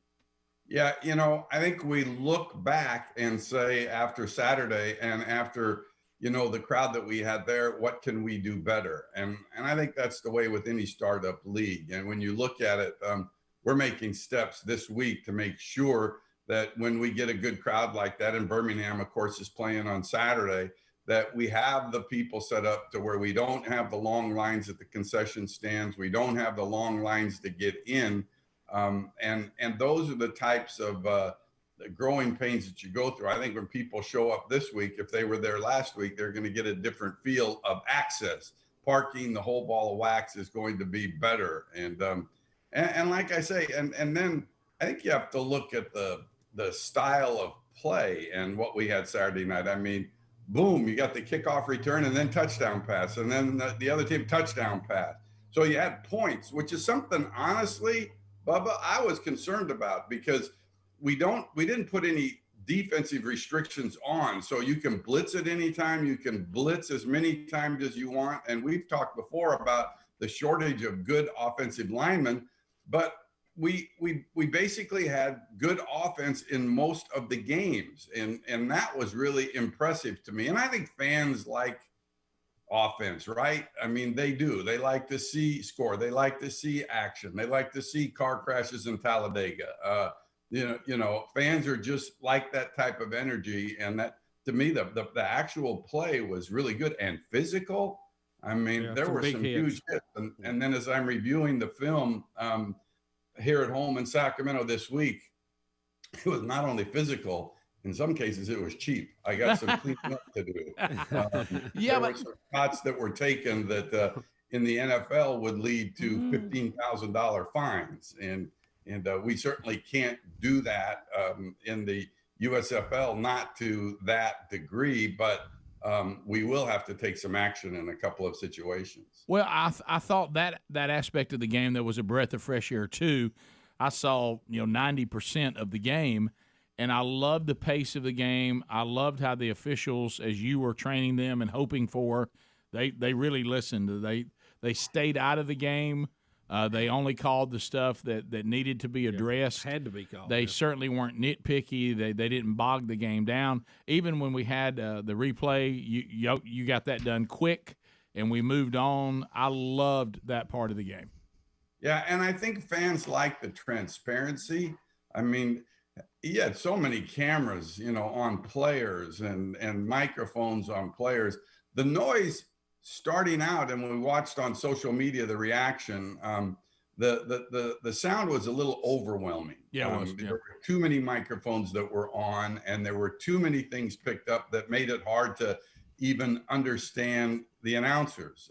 And so actually it's kind of the way things work, I guess. When you're owned by a network, or basically funded by a network, they can make the call in real time. At the end of the first quarter, they took out certain noise elements so it would be easier to listen to on TV. And the reaction on Twitter, and that was good that we reacted and made it clear. But that helmet cam on some of the players, I mean, that was like really cool. Some of the big hits, it was really something. The drones were really cool. Yeah, they put a silencer on the sound of the drones. I'd really like that. But it's they were flying around. One of our line judges, all of a sudden, I just happened to see her flinch. I mean, and I thought, what the heck was that? And then I looked a little closer, and she flinched to a drone that was coming right at her. And but again, that's all part of access. You have a handheld camera that goes into the huddle. Goes actually into the huddle, and so he can film anything into the huddle. I mean, and you're like, all of a sudden you're a fan watching on TV, and then you're in the huddle as the play is being called, and that's part of the thing that Fox and NBC wanted to accomplish. They wanted the broadcast to look a little bit different. They wanted it to be somewhat free and be able to do whatever they want, and so you got cameras, sky cams, and only once did a drone fly into a cable of the sky cam. So we only had one. We had one wreck in the game. That's cool. Bad. And by the way, the Wire won over the I bet it did. So here's the weekend lineup. Let's talk about we talked about what's happened. Now let's talk about what's ahead of us. So Friday night we got a game on the USA Network, but it will be there in Birmingham. Michigan will take on New Jersey. But both teams looked good. They'll take on each other on 7 o'clock. So if you're in town for the race, which we're going to talk about, or you're just here because you live here, you got a game on Friday night. It'll be on USA, but you can go to the stadium, enjoy that. Then on Saturday, our lineup, we were on Fox at 11 a.m. with the Maulers taking on the Stars. And then we have a 6 p.m. Kickoff. That's Birmingham again. They'll take on the Houston Gamblers. Both of those teams look good. The Gamblers looked really good, and so they'll be playing each other at 6 p.m. on Fox Sport 1. But you can go see the game live in Birmingham, and then Sunday 2 p.m. on NBC plus on the Peacock. you've got the Breakers taking on the Bandits, and the Bandits also look really good. So that's what's going to be happening this weekend. All of this is happening in Birmingham, so you can see as many of the games as you would like. And if you're a NASCAR fan, NASCAR drivers Ty Dillon and Tyler Reddick will be participating in the USFL game day activities. They're there to sign autographs, to take photos, and they're going to take in some of the games. So you'll have an opportunity to take a photo with NASCAR Cup show car. You can enter for a chance to win tickets to the Talladega Geico 500. And always, kids are invited to enjoy this unique on-field pregame experience as well. So we're talking about a $10 general admission ticket. And don't forget, the kids 15 and under get in for free. So NASCAR and the USFL, Mike, teaming up this weekend. Perfect for me, man. I'm a NASCAR fan. I've been to Talladega, been to the race in Talladega. Any race that the night before the race has a, I know I always heard about mud wrestling, but any race that has barbecue sauce wrestling, to me, that's my kind of race. And I had, when I went to the race at Talladega, it was phenomenal. I mean, I got into NASCAR late. Smoke is my guy, man. If Smoke would have been there on Saturday, I'd have been all over that. I wouldn't have been in the replay center. Tony Stewart and I would have been hanging around. But my first race I ever went to is when I went to work for Fox. They said, "Come on down to Daytona. Come down for a race." And so I went down to Daytona, and I got fixated on how cool that was and what great athletes those drivers are. I mean, athletes, mental and physical athletes, and I just think it's really cool. And I'm glad that we're working and partnering with NASCAR this Saturday. It'll be fun. Well, Mike, thanks for checking in again, and we want to get the word out about everything that's going on. We want to keep checking in. Things off to a good start. Like you said, we'll make some adjustments as we go, and thanks for taking time to be with us again today. Thanks, Mike. I'm with my best friends. Yeah. Mike Pereira, our new best friend. He called it. I mean, he said it. We didn't even have to say it. We'll come back, and we'll wrap up this hour when the show continues. Rick and Bubba, Rick and Bubba.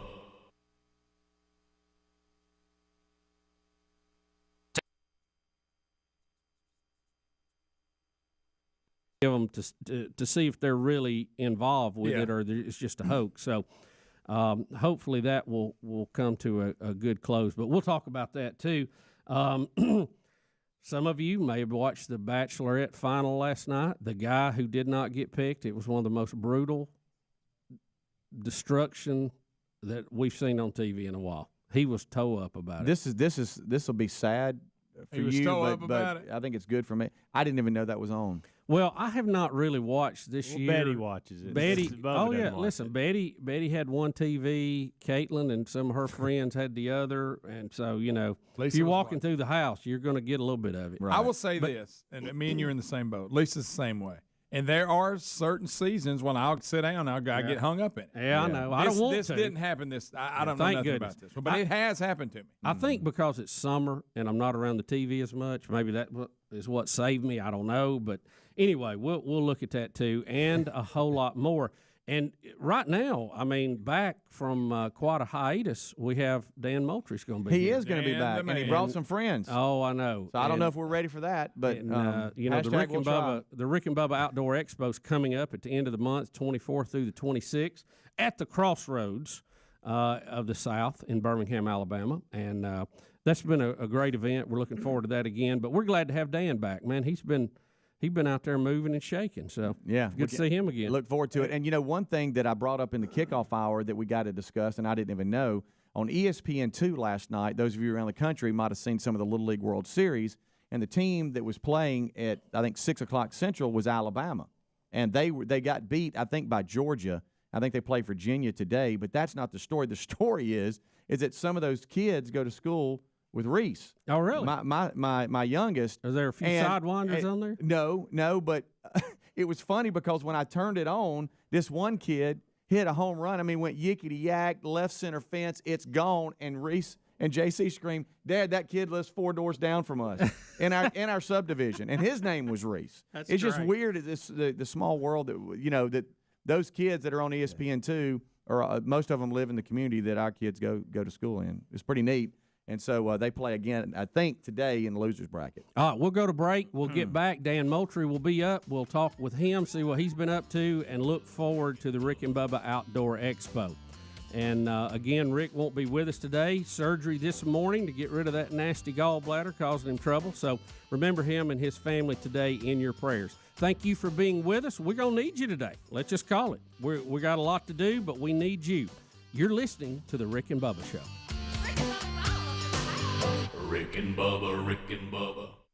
Notes. Greg's wandering around here somewhere, and Rick is probably getting his gallbladder taken out right now. Exactly. I think if we have the time right, he's in it now. Yeah, should be. And if you heard the show yesterday, Rick had a gallbladder attack over the weekend, and then it was this weekend, wasn't it? It's all running together now. Yeah, no, it was last week. He had a gallbladder attack last week, and then he made it through this weekend when he went up and spoke, and then he came in yesterday, and it was during the Hall of Fame NFL segment where his color started to go and sweat beads were on his forehead, and I could tell he was experiencing something there again. And so they talked to the surgeon yesterday and did kind of a follow-up, and they said, you need to get in now before we have issues. So that's where he is today. He was trying to hold out the next Friday. Yeah. And that was going to work in better with our plans. But and look, it could be worse. He could have scrub typhus. Yeah. That's a and great you don't point. want that. If you missed that last segment, wow. So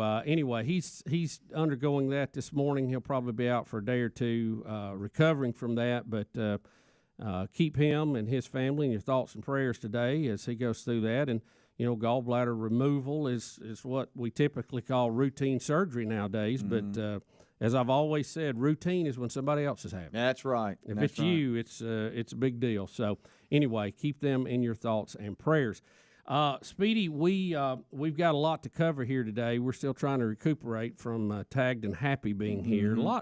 That's just a lot of energy. It is a lot of energy. A lot of energy. And I know your youngest is starting high school today, right? Yes, Reese. Why are we starting high school? Why are we starting school? It ain't even the 15th of the month. I agree. Why are and we doing if you think it's bad, I saw a school bus heading down our subdivision. Another school system had already started. So that was yesterday. But yeah, today, the Wilburn household, there was a lot of drama yesterday as I announced to the family, did school start?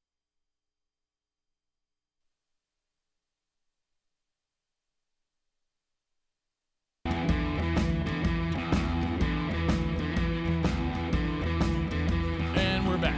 It's 8 minutes to the top of the hour. Rick and Bubba's show, wrapping things up.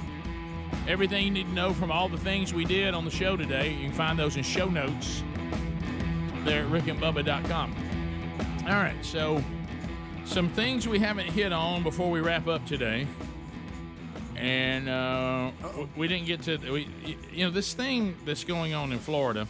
By the way, they did pass the bill to remove Disney's special status. Mm-hmm. Well, let me ask you this. I know the Senate passed it. The House, have they done it too? And then the governor has to sign it. All I saw is it made the latest step it needed to make. It's not done yet, but it did get, maybe the Senate is what it got through. I know it passed the Senate. Yeah, and I don't know what's left to do on that, but it's moving forward. But also, this thing where the left is so good at creating propaganda, and they'll just start pretending something's happening that isn't happening. And this is the "Don't Say Gay" is what they're calling the state law that is going to ban children for the thing about the schools. But this also is talking about where you can't go to children and start talking about sex changes and things like that. And they're trying to get all that, which is just to make common sense.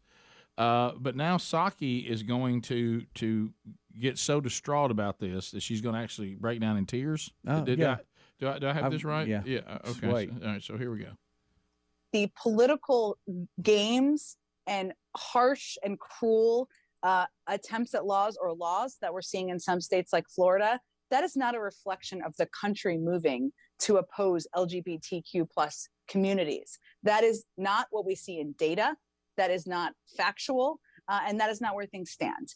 This is a political wedge issue and an attempt to win a culture war.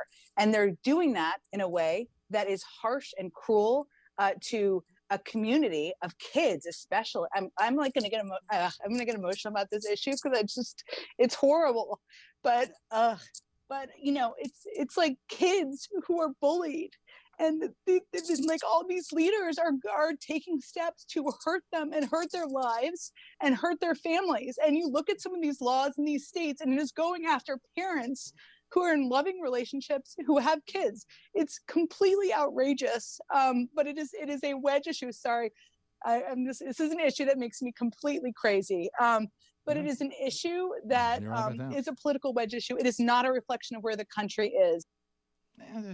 You know, I know you can say things over and over, and that somehow the left thinks that makes it true if you'll just keep saying it. You would think that Governor DeSantis was riding around the neighborhood picking out people to beat up. If you listen to her, that is so crazy. But Rick, here's the thing, and I've tried to zoom in on what they actually think. Now, most of us, normal adults, we think that you shouldn't be discussing sex education with people 3rd grade and under. And that's what this law prohibits, okay? They think that if you're going to develop properly, now I'll tell you how twisted this is. They think that kids in the kindergarten level need to be exposed to this so they can choose what they want to be at a kindergarten level. That's what they really believe. And nobody, I mean, come on, man. I mean, I know. What I'm talking about is I would take her point and I would counterpoint it and say, you have a really strange view of protecting children. To Bubba's point, I think we also need to have a clear-headed conversation about we probably want to do a job of not letting little children be manipulated into something that the left and Hollywood and all these people deem mod now. I'm a little kid. I'm trying to figure life out, and I've heard it's really kind of cool to pretend I'm a different gender. I've heard it's kind of cool it's mod now to talk about that I'm ever changing on to talk sexuality with children this young. Does no one see that there should be some protection there too? Well, see, no, they don't, because let me tell you why. Here is their ultimate end game to this. They want kids that early to make their choice so they can be treated medically before they get to puberty. Because after puberty, you have a lot more work to do. Is the way they're looking at it. Yeah, I know. Okay. They want to do it before it because they think that makes it a smoother path for them.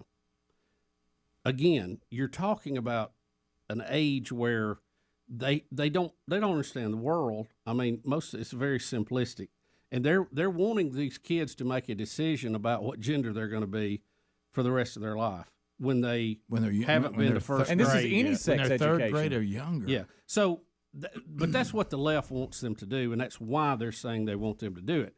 But we just think that that's way too early to be talking about sex with kids. That's just too early. And guys, if a girl wanted to get breast implants, what age would that be appropriate? Not 10, not 8, not 9. We don't let kids do that in that way. Why are we letting them forever change their bodies in a way at this young age? This hormone replacement therapy, they say, oh, you can transition off of it if you decide not to use it. No, it forever changes your body when you stop your body going through puberty in this normal way. And she says that it's a disconnect from the actual culture.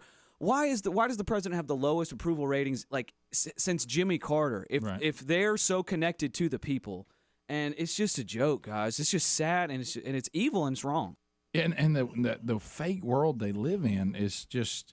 And again, her argument and her past, she's crying, she's all tore up. You think that Governor DeSantis is driving through neighborhoods, picking kids up and beating them up? Mm-hmm. That's what you would take. Bill never says gay. I saw doesn't have it in it. They want to get to those young minds so they can sway them early. There's an article, and this person is a psychologist and is transgender and lives as a woman, came out and said that it's becoming trendy. And she goes, and to truly mentally evaluate somebody that's dealing with this, doctors aren't doing it. They're just prescribing stuff without doing a true evaluation. And this is a transgender person saying this, who happens to be a psychologist. I think she's from Britain. It said that it's become trendy, that you can't, that it's dangerous. You don't need to just automatically, because a kid says one thing, put them on blockers and all that. Yeah. And that's from a transgender See, person. this is a much bigger deal than dressing up and pretending you're a professional football player because you're a kid. Yeah. And kids like to pretend to do things that Yeah. seem to be neat. Yeah. This is very, and, what about the protection there? Right. Don't hear about that. But we should. I'll cry about it. I'll get tore up about it. Well, and also pretending that our society All feels that way. That you're out of step with today's country and our society if you have any concerns here. I don't believe that either. Top of the hour. Rick and Bubba, Rick and Bubba.